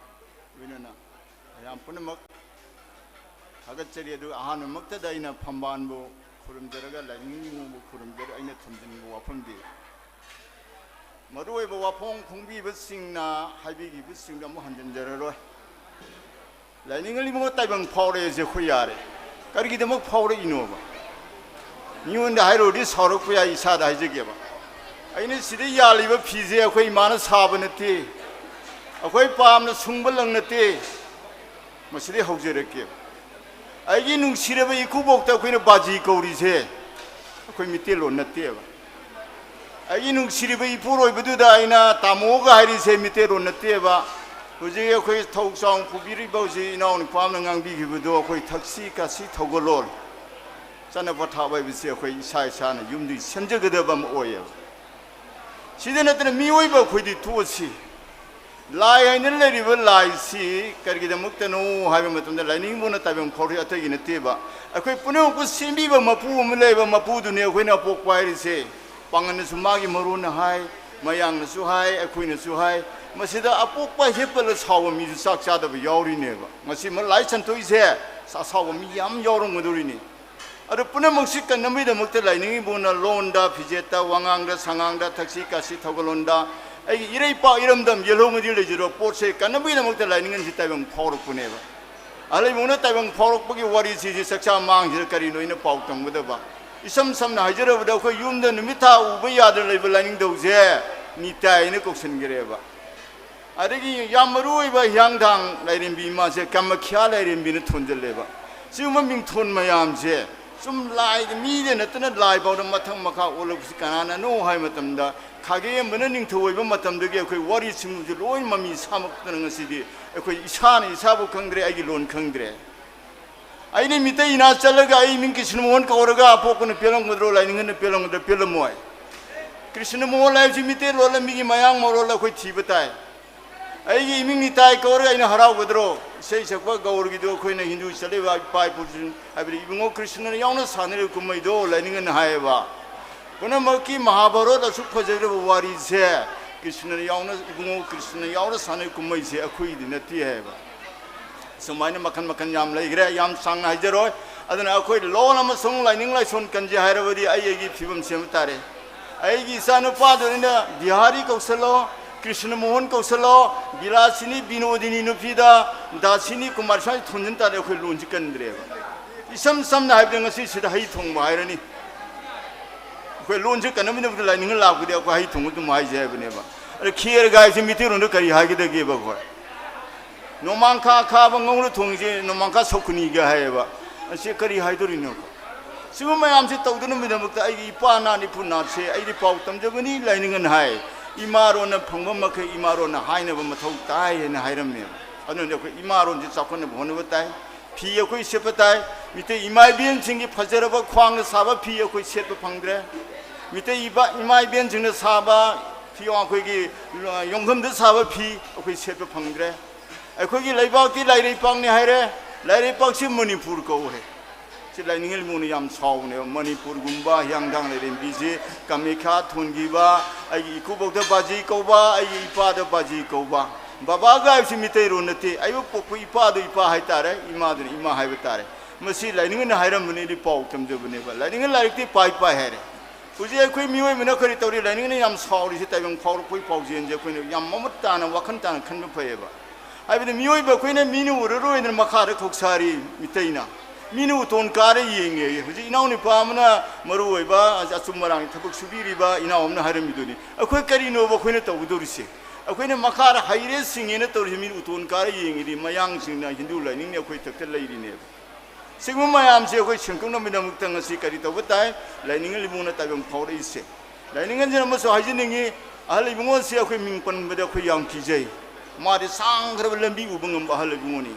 아드나 거의 와큰 땀이나 범마톡타이 юм도 느미해 따라 거기 사자 느미 따라 성어 라이 탕미 따로 하이디에바 마마든 라리 하이르브니가나 오 디디 비비 라라 야성 뭐탐 산디아 야성 뭐 요리 산디아를 야우드르리어 거기 라이 그럼 뭐 야다 브라이바 산디아 지미기 로네 아고 야성 뭐 하이르 로레 지금 뭐 론제 minute manga taragi wafam te yam sang ne laining na hairam phacha phacha yam lei asa isin pi ma isa nu pi ma inau minute saki bisi do mayam na nakal murum sat khreba phajana tari ni kai no erga man ya hawre si bungo sing khane la si oja sing ji akhoi myam punchen de ji haiba ne ba masi mayek se laining li mu phundoi pholo hale mu na thambiram bani nongpong magi wolo si tara puksen mana ri singkhei ron bu song se ningje mana bedigi na torong se akhoi na wa bu khideng kali se nuksire ba isa na mayam na akhoi ngal ning sak sa ba matam soire manaton chawtho sakhi mi yauri ba kamai don akhoi lon mayek kandori ba laiba kandori ba kang marakta tumin marakta nuksa marakta haibadi yang war ba unta ma matam da mayam facebook tu loi uhribni modi sak karam matam na sadori matam san sak cha phangda sak sa ba phangre si gi su kayam yauribni akhoi de soina sara di ma se akhoi sak se aduna akhoi chi irei pa iram dum kanji haiba tare gadi langin paujen di phajba ngaktani ai di wari libne khonji khanna ngangba khatawji mayam waro bini yam tapna ingna haiba si ai kitang wai baram di kaino masi yam phajba mani ibungo nang kanana pokpuno haiba siga ai na pai kanai masano haiba do aduga samane rai wai se adun mayam waro binu maru wari di imai bin singni imai bin singna masabu phajna waro bi matam da aphaba phataba si imatana khangi panthau ipa wai bi siri aso thogdang ni aduna imai bin singda khoina haijin ningi di lai ningbai se nipana ningbaga ima sing ningbaga lai ningbai se imana lai ningna lai phangye ye ipana ningbri lai phangde kano matam ipa de lai ning phangoi dori ba si lai ba halaman se lai ningbi haibnati phangde ba matam isagi pangkan kanana ba paisa leina ba yum saba leina ba mahi tambu honana ba loksing oin honeng ida aibu sathoi bu nungsiba thawai ma si ai ning sing bangam de isa du wa khan ado ima de pambom tinge kergidama ai puru bilering ida ini isa semba kergidama wadori ba isagi de mama mapa ai khoi le ni isa karim tu wati ni ima na pungning maka lam na nungai na mapu ma bu son bangam ba ima de lai phangi adugum ima jun nga sidi sa he to chimban da akhoi gi yong na kari umbo ni sali se masi akhoi aphaba thabak na te ba adugi na mak tani nga si mitei sing chan ba tori do ya hip chaksa phambam thogolon sum na chat pa yana minung te lai ning ni guna thambino ba tha mayam je akhoi sumin na ba mathau tai akhoi sa su chali hairi ba ju ji phiji se lai hore asai di bender jangor ni kari kana do kan kana ba leitre aduna de yusi na omna haire mi dunia akhoi ya hip chaksa phambam ya hip chakcha yuthak punama haje akhoi semtok patai ana lainingan paujen di yam phajabani kana amna lainingan li mo se pallaga kari haini ma se chawble ba akhoi khakide nati maliam de leba mioi khudi muki ma pokta ki kamai pi lainingan haibe leba anna thangda numit ti amatani mami di mayamni ma ki maron mapung kai son gidamni sigumba lainingan paujen je khoi khangba matokta masai jo yamba man ojam ne hai lari phong oina lari phongi lari pa de lari phakha da thamme ba lari laning lari se phajra lai lari tara mapan kun ma thoi ni lai phajna khoi pa ba yai nei ne ba yai ta bu de bu akhoi da yam ni khudung thi ba m lai kai no khudung thi ga se hi sa ma su ga do ba thorum jing a se ba da khoi je ye na ba da saru oi ba pandam ma thami khoi na akhoi gi mayek se ka mai chakani kamai tong na khoi lonji mamai lam sakta kan have sigum bo na da khoi han sing gi thabuk su ba ngamdre lambi ji chenjan ba ngamdre apan ba ma lei ba adu go loina na aina hajeni ji saksa mang gi thabuk siri khwai de gi lu ro ba saksa mang ni maside de kap pa ya de no ku ya de kan wari ta ba pa ma ne de ji kari no mayam ni ji sagol wai ngai ri ne ba sagol ha ku ri wari tok to ni wa phung to ko do ri ni yam lu ba tanjani adu la ni na hari hari ji kari hari masak phajabsu oisnu mapang ju kalasnu laik lai su hairasnu lallai tamidi nungthin bogop tamini udi adune lanjil lai nabi no krusi ina mo jam na har mi do si gesu wi mi duna man mathang si asowa sane ji paisa ne ba paisa ji bu leitre di lai ru gi di paisa ji yang mutok ta yek na buni paisa bu lai tamidi nong si lai thengi adegi len tare thengnere ising isau lai thengnere ana am lai thengnere isa su sembang amdre ndi akhoi leri myam je imai ben sing nu mu sa de tara sa ji sing hu da sa ga da ba sing kilo am ba da ani de ko ta do oli sing je kupai amam dang apok bagi ni irei pa idam dong kan gin me tham si ka su kai de ba si aina haje bane te de la ni hin pau tam bani ado mai tawra ga di akhoi kayam sakhut ke ni ha ba se sai lal lai tab do lai na bi de mak to oi lan sang ko si haje ni aduna lai ni paujen phajab mayam am lei aduna masina di akhoi yaroi ꯆꯥꯛꯆꯥ ꯃꯥꯡꯁꯤꯗ ꯊꯕꯛꯁꯤ ꯆꯔꯛ ꯆꯍꯤꯡꯅꯕ ꯂꯩ ꯑꯗꯨꯅ ꯑꯩꯅ ꯍꯥꯏꯖꯅꯤꯡꯕ ꯑꯔꯣꯏꯕ ꯍꯥꯏꯖꯅꯤꯡꯕꯗꯤ ꯑꯩꯈꯣꯏ ꯃꯌꯥꯝ ꯄꯨꯝꯅꯃꯛ ꯇꯔꯥ ꯆꯥꯛꯁꯤ ꯆꯥꯃꯤꯟꯅꯔꯒ ꯁꯥꯃ ꯄꯥꯡꯒꯜ ꯀꯜꯂꯒ ꯑꯃꯨꯛꯇꯪ ꯅꯤꯡꯖꯦꯝ ꯃꯥꯟꯅꯕ ꯅꯨꯡꯁꯤꯅꯕ ꯊꯛꯁꯤ ꯀꯥꯏꯁꯤ ꯃꯄꯨꯡ ꯐꯥꯅ ꯐꯪꯃꯤꯟꯅꯁꯤ ꯍꯥꯏꯕ ꯋꯥꯍꯩꯁꯤ ꯊꯝꯖꯔꯒ ꯑꯩ ꯋꯥꯍꯩꯁꯤ ꯃꯇꯥꯡ ꯑꯁꯤ ꯇꯦꯟꯁꯤꯟꯖꯔꯤ ꯌꯥꯝꯅ ꯃꯔꯤꯛ ꯆꯨꯝꯂꯕ ꯋꯥꯐꯝ ꯀꯌꯥ ꯊꯝꯕꯤꯔꯝꯕꯒꯤꯗꯃꯛ ꯑꯍꯜ ꯏꯕꯨꯡꯉꯣꯕꯨ ꯍꯥꯏꯅꯤꯡꯉꯥꯏ ꯂꯩꯇꯅ ꯍꯔꯥꯎ ꯇꯌꯥꯝꯕ ꯎꯠꯆꯔꯤ ꯑꯩꯈꯣꯏ ꯃꯌꯥꯝ ꯑꯁꯤ ꯋꯥꯗꯤ ꯋꯥꯔꯒꯅꯤ ꯆꯥꯛꯃꯥꯡꯗꯤ ꯑꯣꯏꯔꯦ ꯑꯗꯨꯕꯨ ꯁꯤꯟꯖ ꯂꯥꯡꯖꯔꯤꯕꯁꯤꯡꯒꯤ ꯃꯥꯏꯀꯩꯗ ꯋꯥꯈꯜ ꯑꯃꯠꯇ ꯑꯣꯏꯅ ꯇꯥꯃꯤꯟꯅꯔꯒ ꯑꯩꯈꯣꯏ ꯑꯍꯜ ꯑꯃꯇꯪꯒ ꯀꯧꯁꯤꯟꯖꯒꯦ ꯑꯩꯈꯣꯏ ꯀꯧꯁꯤꯟꯖꯒꯗꯧꯔꯤꯕ ꯑꯍꯜ ꯏꯕꯨꯡꯉꯣꯗꯨꯗꯤ ꯃꯤꯡ ꯑꯣꯏꯅ ꯄꯟꯖꯔꯕꯗ ꯁꯨꯈꯥꯝ ꯉꯧꯕ ꯉꯩꯔꯥꯡꯕꯝ ꯍꯥꯏꯔꯤꯕ ꯑꯍꯜ ꯏꯕꯨꯡꯉꯣꯁꯤ ꯑꯩꯈꯣꯏ ꯆꯪꯁꯤꯟꯕꯤꯔꯛꯂꯒ ꯑꯩꯈꯣꯏꯒꯤ ꯐꯣꯡꯗꯣꯛꯅꯤꯡꯂꯤꯕ ꯋꯥꯐꯝꯁꯤꯡ ꯑꯗꯨ ꯃꯤꯌꯥꯝ ꯃꯃꯥꯡꯗ ꯐꯣꯡꯗꯣꯛꯄꯤꯔꯛꯅꯕ ꯑꯩꯅ ꯅꯣꯛꯆꯕꯒ ꯂꯣꯏꯅꯅ ꯀꯧꯁꯤꯟꯖꯔꯤ ꯑꯗꯨꯒ ꯑꯍꯜ ꯏꯕꯨꯡꯉꯣꯁꯤꯅ ꯋꯥ ꯉꯥꯡꯕ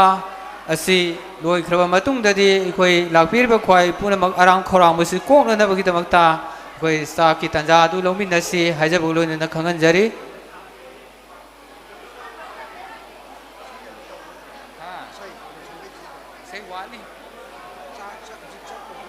ꯁꯤ ꯍꯧꯖꯤꯛ ꯂꯣꯏꯁꯤꯜꯂꯤꯔꯣ ꯆꯥꯛꯆꯥ ꯇꯣꯛꯑ ꯇꯥꯔꯦ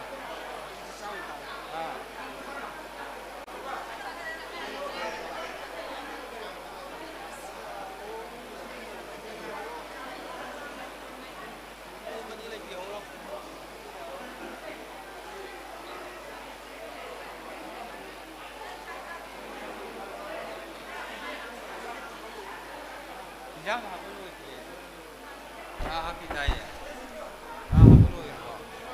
ꯐꯝꯕꯥꯟꯕꯨ ꯊꯥꯒꯣꯟꯅꯖꯔꯒ ꯉꯁꯤ ꯂꯥꯏꯅꯤꯡꯍꯟ ꯂꯧꯔꯤꯌꯥ ꯐꯨꯜꯂꯣꯒꯤ 193 ꯁꯨꯕ ꯇꯥꯏꯕꯪ ꯐꯥꯎꯔꯛꯄꯒꯤ ꯊꯧꯔꯝ ꯑꯁꯤꯒꯤ ꯃꯔꯤ ꯂꯩꯅꯅ ꯑꯩꯈꯣꯏ ꯀꯦꯟꯗ꯭ꯔꯁꯤꯒꯤ ꯃꯤꯅꯤꯁꯇꯔ ꯑꯣꯏꯕꯤꯔꯝꯕ ꯀꯩꯒꯨꯝꯅꯖꯔꯕ ꯃꯤꯡ ꯄꯟꯖꯔꯕꯗ ꯗꯣꯛꯇꯔ ꯁꯥꯄꯝ ꯔꯟꯖꯟ ꯂꯣꯏꯅꯅ ꯑꯩꯈꯣꯏ ꯉꯁꯥꯏ ꯑꯩꯒꯤ ꯏꯅꯥꯎ ꯔꯥꯝꯁꯤꯡꯅ ꯍꯥꯏꯈꯤꯕꯒꯨꯝ ꯑꯩ ꯃꯤꯒꯤ ꯃꯔꯣꯟ ꯉꯥꯡꯖꯅꯤꯡꯗꯕ ꯏꯁꯇꯦꯠ ꯂꯦꯚꯦꯜꯗꯒꯤ ꯍꯦꯟꯅ ꯆꯥꯎꯔꯕꯁꯤ ꯑꯩꯈꯣꯏ ꯃꯅꯤꯄꯨꯔ ꯄꯨꯝꯕꯒꯤ ꯀꯥꯆꯤꯟ ꯈꯣꯏꯌꯥ ꯄꯨꯝꯅꯃꯛꯇ ꯂꯥꯛꯄꯤꯔꯕ ꯑꯩꯈꯣꯏꯒꯤ ꯂꯥꯏꯅꯤꯡꯒꯤ ꯃꯆꯥ ꯃꯅꯥꯏ ꯃꯤꯇꯩ ꯂꯤꯆꯠ ꯄꯥꯝꯕ ꯀꯥꯡꯕꯨꯅ ꯄꯨꯟꯁꯤꯟꯖꯕ ꯑꯗꯨꯒꯨꯝꯕ ꯃꯤꯐꯝꯁꯤꯒꯤ ꯃꯌꯥꯏꯒꯤ ꯗꯥꯏꯗ ꯂꯤꯡꯍꯟꯕꯤꯔꯤꯕ ꯊꯣꯏꯗꯣꯛ ꯍꯦꯟꯗꯣꯛꯅ ꯏꯀꯥꯏ ꯈꯨꯝꯅꯖꯔꯕ ꯃꯤꯡ ꯑꯣꯏꯅ ꯄꯟꯖꯔꯕꯗ ꯑꯩꯈꯣꯏ ULFꯀꯤ ꯍꯧꯖꯤꯛ assistant secretary women resource and ꯗꯤꯕ꯭ꯂꯞꯃꯦꯟꯒꯤ ꯐꯝ ꯄꯥꯏꯕꯤꯔꯤꯕ ꯑꯩꯒꯤ ꯏꯅꯥꯎꯕꯨꯁꯨ ꯌꯥꯝꯅ ꯍꯦꯟꯅ ꯉꯝꯈꯩ ꯂꯩꯇꯅ ꯊꯥꯒꯠꯆꯕꯒ ꯂꯣꯏꯅꯅ ꯂꯦꯡꯁꯤꯟꯕꯤꯔꯛꯂꯤꯕ ꯃꯤꯄꯨꯝ ꯈꯨꯗꯤꯡꯃꯛꯁꯨ ꯑꯩꯅ ꯊꯃꯣꯏ ꯁꯦꯡꯅ ꯊꯥꯒꯠꯆꯕ ꯐꯣꯡꯗꯣꯛꯆꯔꯤ ꯂꯣꯏꯅꯅ ꯏꯔꯝꯗꯝꯁꯤꯗ ꯅꯠꯇꯅ ꯃꯤꯇꯩ ꯂꯩꯕꯥꯛꯀꯤ ꯃꯐꯝ ꯈꯨꯗꯤꯡꯃꯛꯇ ꯂꯦꯡꯕꯤꯔꯛꯏꯕ ꯊꯣꯏꯗꯣꯛ ꯍꯦꯟꯗꯣꯛꯅ ꯊꯥꯒꯠꯄꯒꯤ ꯉꯝꯈꯩ ꯂꯩꯇ꯭ꯔꯕ ꯏꯃꯥ ꯏꯕꯦꯜꯁꯤꯡ ꯏꯆꯥꯁꯤꯡ ꯃꯔꯨꯞꯄꯥꯡꯁꯤꯡ ꯄꯨꯝꯅꯃꯛꯁꯨ ꯏꯀꯣꯛꯅꯅ ꯈꯨꯔꯨꯝꯖꯔꯤ ꯇꯁꯦꯡꯅꯃꯛ ꯑꯩ ꯂꯥꯏꯅꯤꯡꯒꯤ ꯃꯇꯥꯡꯗꯗꯤ ꯉꯥꯡꯖꯔꯣꯏ ꯑꯗꯨꯕꯨ ꯅꯩꯅꯖꯕꯗꯤ ꯅꯩꯅꯖꯔꯒꯁꯨ ꯃꯥꯡꯒꯤ ꯋꯥꯉꯥꯡꯂꯣꯏ ꯃꯌꯥꯝꯅ ꯉꯥꯡꯕꯤꯈ꯭ꯔꯕꯅꯤꯅ ꯍꯧꯖꯤꯛ ꯅꯣꯡꯆꯨꯞ ꯉꯔꯥꯡ ꯑꯄꯣꯛꯄ ꯃꯤꯇꯩ ꯁꯪꯂꯦꯟꯒꯤ ꯑꯩ ꯊꯧꯕꯨꯔꯦꯜ ꯑꯣꯏꯅ ꯄꯨꯖꯕꯅꯤ ꯅꯣꯡꯆꯨꯞ ꯉꯔꯥꯡ ꯑꯄꯣꯛꯄ ꯃꯤꯇꯩ ꯁꯪꯂꯦꯟꯒꯤ ꯂꯩꯖꯔꯤꯕ ꯊꯧꯕꯨꯔꯣꯏꯁꯤꯅ ꯄꯥꯝꯖꯕꯗꯤ ꯑꯩꯈꯣꯏ ꯂꯥꯏꯅꯤꯡꯍꯟ ꯅꯧꯔꯤꯌꯥ ꯐꯨꯜꯂꯣ ꯃꯥꯗꯤ ꯂꯥꯏꯄꯣꯛꯅꯤ 9 ꯁꯨꯕ ꯂꯥꯏꯄꯣꯛꯅꯤꯅꯁꯨ ꯑꯩꯈꯣꯏꯅ ꯅꯩꯅꯖꯕꯗ ꯇꯥꯖꯩ ꯑꯗꯨꯛꯀꯤ ꯃꯇꯤꯛ ꯃꯥ ꯂꯩꯔꯝꯗ꯭ꯔꯒꯗꯤ ꯉꯁꯤ ꯑꯩꯈꯣꯏ ꯃꯩꯇꯩ ꯍꯥꯏꯅ ꯇꯧꯔꯤꯕꯁꯤꯡꯁꯦ ꯂꯩꯔꯝꯃꯔꯣꯏꯗꯧꯕꯅꯤ ꯑꯗꯨꯒꯨꯝꯕ ꯂꯥꯏꯅꯤꯡꯍꯟꯁꯤꯅ ꯊꯝꯕꯤꯔꯝꯕꯒꯤ ꯃꯇꯨꯡ ꯏꯟꯅ ꯉꯁꯤꯗꯤ ꯑꯩꯈꯣꯏ ꯍꯧꯖꯤꯛ ꯍꯧꯖꯤꯛ ꯃꯥꯡꯒ ꯇꯥꯔꯤꯕ ꯂꯩꯕꯥꯛꯁꯤ ꯏꯁꯨ ꯃꯌꯥꯝ ꯃꯔꯝꯗꯤ ꯕꯣꯔꯥ ꯈꯥꯡꯉꯝꯗ꯭ꯔꯕ ꯑꯩꯈꯣꯏ ꯀꯥꯡꯂꯨꯞ 35ꯅ ꯈꯨꯟꯗꯥꯕ ꯏꯔꯝꯗꯝꯁꯤꯗ ꯄꯤꯛꯈ꯭ꯔꯕ ꯑꯩꯈꯣꯏꯒꯤ ꯃꯤꯇꯩ ꯃꯤꯁꯤꯡꯁꯦ ꯁꯦꯟꯁꯁꯀꯤ ꯔꯤꯄꯣꯔꯠꯀꯤ ꯃꯇꯨꯡꯗ ꯄꯟꯖꯕ ꯇꯥꯔꯒꯗꯤ ꯁꯨꯞꯅꯒꯤ 1,30,000 ꯐꯥꯎ ꯐꯥꯄꯣꯠꯇꯦ ꯃꯁꯤꯗ ꯑꯩꯈꯣꯏ ꯂꯤꯡꯖꯦꯜ ꯃꯥꯟꯅꯗꯕꯒꯤ ꯁꯛꯐꯝ ꯑꯃ ꯎꯖꯔꯛꯄ ꯂꯣꯏꯅꯅ ꯏꯅꯥꯠ ꯍꯟꯖꯤꯜꯂꯛꯑꯒꯁꯨ ꯏꯅꯥꯠꯇ ꯆꯪꯕꯤꯔꯛꯏꯕ ꯊꯣꯏꯗꯣꯛ ꯍꯦꯟꯗꯣꯛꯅ ꯏꯀꯥꯏ ꯈꯨꯝꯅꯖꯔꯕ ꯑꯈꯪ ꯑꯍꯩ ꯄꯨꯝꯅꯃꯛꯅꯁꯨ ꯑꯩꯈꯣꯏꯒꯤ ꯆꯠꯅꯕꯤ ꯑꯣꯏꯅ ꯑꯅꯤ ꯂꯣꯡꯕꯤꯒꯤ ꯆꯠꯅꯕꯤ ꯑꯃ ꯂꯩꯔꯛꯄ ꯃꯁꯤꯒꯨꯝꯕ ꯃꯌꯥꯝꯁꯤ ꯊꯣꯛꯇꯅꯕꯒꯤꯗꯃꯛꯇ ꯉꯁꯤ ꯅꯣꯡꯆꯨꯞ ꯉꯔꯥꯡ ꯑꯄꯣꯛꯄ ꯃꯤꯇꯩ ꯁꯪꯂꯦꯟꯒꯤ ꯊꯧꯃꯤꯁꯤꯡꯅ ꯁꯤꯟꯖꯔꯒ ꯂꯝꯗꯝꯁꯤꯗ ꯑꯩꯈꯣꯏꯒꯤ ꯃꯤꯇꯩ ꯂꯩꯕꯥꯛꯇ ꯂꯩꯕꯤꯔꯤꯕ ꯃꯤꯇꯩꯁꯤꯡꯗ ꯆꯟꯕꯤꯔꯕ ꯈꯨꯗꯤꯡꯃꯛꯄꯨꯁꯨ ꯑꯩꯈꯣꯏ ꯄꯨꯛꯆꯦꯟ ꯈꯣꯏꯆꯦꯟ ꯇꯤꯟꯅꯅ ꯑꯩꯈꯣꯏ ꯂꯝꯕꯦꯟꯗꯣ ꯑꯃꯠꯇ ꯑꯣꯏꯅ ꯆꯠꯃꯤꯟꯅꯁꯤ ꯍꯥꯏꯕꯒꯤ ꯊꯥꯖꯕꯗꯨ ꯄꯨꯔꯛꯅꯕꯒꯤꯗꯃꯛꯇ ꯄꯥꯡꯊꯣꯛꯆꯕ ꯃꯤꯐꯝꯅꯤ ꯉꯥꯡꯅꯤꯡꯕꯗꯤ ꯃꯄꯥꯟ ꯅꯥꯏꯗꯦ ꯑꯗꯨ ꯆꯥꯛ ꯏꯁꯤꯡ ꯊꯥꯕ ꯂꯣꯏꯔꯀꯥꯟꯗ ꯉꯥꯡꯕꯁꯤ ꯀꯅꯥꯁꯨ ꯇꯥꯅꯤꯡꯕꯩ ꯈꯪꯖꯩ ꯇꯧꯕꯇꯕꯨ ꯉꯁꯤ ꯂꯦꯡꯕꯤꯔꯛꯏꯕ ꯈꯨꯗꯤꯡꯃꯛꯅ ꯄꯥꯎꯖꯦꯟꯕꯤꯔꯒ ꯑꯩꯈꯣꯏ ꯃꯤꯇꯩꯁꯤ ꯍꯟꯖꯤꯜꯂꯁꯤ ꯃꯔꯝꯗꯤ ꯂꯤꯟꯅ ꯃꯈꯨꯟ ꯆꯪꯉꯝꯗꯥꯏꯗ ꯆꯨꯝꯕꯒꯨꯝ ꯑꯩꯈꯣꯏꯁꯤ ꯆꯨꯝꯍꯧꯗ꯭ꯔꯒꯗꯤ ꯍꯧꯖꯤꯛ ꯄ꯭ꯔꯤꯊꯤꯕꯤꯁꯤ ꯀꯥꯏꯔꯅꯤ ꯊꯥꯖꯕꯤꯌꯨ ꯑꯩꯈꯣꯏꯒꯤ ꯄꯤꯛꯈ꯭ꯔꯕ ꯂꯩꯕꯥꯛꯁꯤ ꯀꯩꯁꯨ ꯅꯠꯇꯕ UP ꯗꯤꯁꯇ꯭ꯔꯤꯛꯃꯨꯛ ꯆꯥꯎꯄꯣꯠꯇꯦ ꯃꯤꯁꯨ 1,30,000 ꯂꯩꯄꯣꯠꯇꯦ ꯃꯁꯤꯗ ꯊꯣꯛꯏꯕ ꯏꯔꯥꯡꯁꯤꯗ ꯍꯧꯖꯤꯛ ꯒꯔꯃꯦꯟ ꯂꯩꯔꯒꯁꯨ ꯂꯩꯇꯕꯒ ꯆꯞ ꯃꯥꯟꯅꯔꯕ ꯑꯁꯤꯒꯨꯝꯕ ꯄ꯭ꯔꯤꯊꯤꯕꯤꯒꯤ ꯑꯣꯏꯅ ꯌꯥꯋꯣꯜ ꯑꯃ ꯂꯥꯛꯀꯗꯧꯕ ꯃꯇꯝꯁꯤꯗ ꯄꯤꯛꯈ꯭ꯔꯕ ꯑꯩꯈꯣꯏ ꯃꯤꯇꯩ ꯈꯨꯟꯅꯥꯏꯗ ꯃꯤ 1,30,000 ꯐꯥꯎ ꯐꯥꯗꯕ 1,30,000 ꯐꯥꯗꯕ ꯑꯩꯈꯣꯏꯅ ꯂꯤꯡꯖꯦꯜ ꯃꯥꯟꯅꯗꯕꯤꯗꯤ ꯍꯧꯖꯤꯛꯁꯨ ꯉꯥꯏ ꯌꯥꯝ ꯅꯨꯡꯉꯥꯏꯖꯩ ꯑꯩꯒꯤ ꯏꯔꯝꯗꯝ ꯏꯕꯨꯗꯧ ꯂꯩꯔꯛꯄ ꯏꯕꯨꯗꯧ ꯄꯥꯈꯪꯕꯗ ꯈꯨꯟꯗꯥꯕ ꯂꯩꯀꯥꯏꯅꯤ ꯃꯁꯤꯗ ꯁꯥꯟꯅꯔꯤꯕ ꯑꯍꯜ ꯑꯣꯏꯔꯕꯁꯤꯡ ꯏꯃꯥ ꯏꯕꯦꯟꯁꯤꯡ ꯃꯔꯨꯞꯄꯥꯡꯁꯤꯡ ꯂꯥꯏꯔꯤꯛꯁꯨ ꯍꯩꯔꯕ ꯈꯨꯗꯤꯡꯃꯛꯅ ꯁꯥꯟꯅꯔꯤꯕ ꯔꯣꯜ ꯏꯟꯃꯤꯁꯟ ꯇꯔꯪ ꯎꯏꯌꯦꯕ ꯅꯣꯏ ꯄꯦꯜꯂꯨ ngasi noina ngam ta thaba kuding ma koi long chu ma pok mi ti sangnen ji thongni sila pang thora kani du loina na ngasi ki chakma na ngang ba wai se ai ngang ngodi ma pan na ji le ga chu tension jara ga lengbi ba khwai puna mang na pokjen ko jem da batawa oi min jara ga koi na amaga ai pa sabi thabak tok tok ga koi amat to na puna sangje bin na ji le di mang ta ri ba lan pa ma ji mayok na ba da akoi mi te nya ka jong su mai pak ngai malam le te ba phom khai tham jara ga na lengbi ba khung bu ko ngom nam ka na khurum jari ꯌꯥꯝꯅ ꯐꯖꯈ꯭ꯔꯕ ꯇꯦꯟꯇꯛꯅ ꯋꯥꯐꯝ ꯈꯔ ꯊꯝꯕꯤꯔꯝꯕꯒꯤꯗꯃꯛ ꯍꯥꯏꯅꯤꯡꯉꯥꯏ ꯂꯩꯇꯅ ꯍꯔꯥꯎ ꯇꯌꯥꯝꯕ ꯐꯣꯡꯗꯣꯛꯆꯔꯤ ꯑꯗꯨꯒ ꯂꯣꯏꯅꯅ ꯉꯁꯤꯒꯤ ꯑꯁꯤꯒꯨꯝꯂꯕ ꯂꯥꯏꯅꯤꯡꯍꯟꯒꯤ ꯆꯥꯝꯃꯒ 36 ꯁꯨꯕ ꯃꯄꯣꯛ ꯅꯤꯡꯁꯤꯡ ꯊꯧꯔꯝ ꯑꯁꯤꯗ ꯆꯦꯄꯥꯎ ꯐꯪꯕꯤꯔꯤꯕ ꯏꯄꯥ ꯏꯄꯜ ꯏꯃꯥ ꯏꯗꯣꯟ ꯄꯨꯝꯅꯃꯛ ꯍꯧꯖꯤꯛ ꯑꯩꯈꯣꯏꯒꯤ ꯃꯥꯡꯗ ꯆꯥꯛ ꯊꯥꯗꯨꯅ ꯂꯩꯔꯤꯕ ꯑꯁꯤꯗ ꯏꯁꯥ ꯏꯁꯥꯅ ꯑꯩꯈꯣꯏꯒꯤ ꯐꯝꯐꯝ ꯂꯥꯡꯗ ꯂꯦꯡꯁꯤꯜꯂꯒ ꯑꯔꯥꯝ ꯈꯧꯔꯥꯡꯕ ꯀꯣꯛꯅꯅꯕ ꯆꯥꯛ ꯆꯥꯕꯒꯤ ꯇꯥꯟꯖꯥ ꯑꯗꯨ ꯂꯧꯃꯤꯟꯅꯔꯁꯤ ꯑꯗꯨꯒ ꯂꯣꯏꯅꯅ ꯆꯥꯛ ꯆꯥꯕ ꯃꯇꯨꯡꯗ ꯉꯁꯤꯒꯤ ꯑꯁꯤꯒꯨꯝꯂꯕ ꯂꯥꯏꯅꯤꯡꯍꯟꯒꯤ 136 ꯁꯨꯕ ꯊꯧꯔꯝ ꯑꯁꯤ ꯃꯈꯥ ꯇꯥꯅ ꯑꯩꯈꯣꯏ ꯂꯣꯏꯁꯤꯟꯕꯒꯤ ꯇꯥꯟꯖꯥ ꯑꯗꯨ ꯑꯩꯈꯣꯏ ꯄꯨꯟꯅ ꯑꯃꯠꯇ ꯑꯣꯏꯅ ꯂꯧꯃꯤꯟꯅꯁꯤ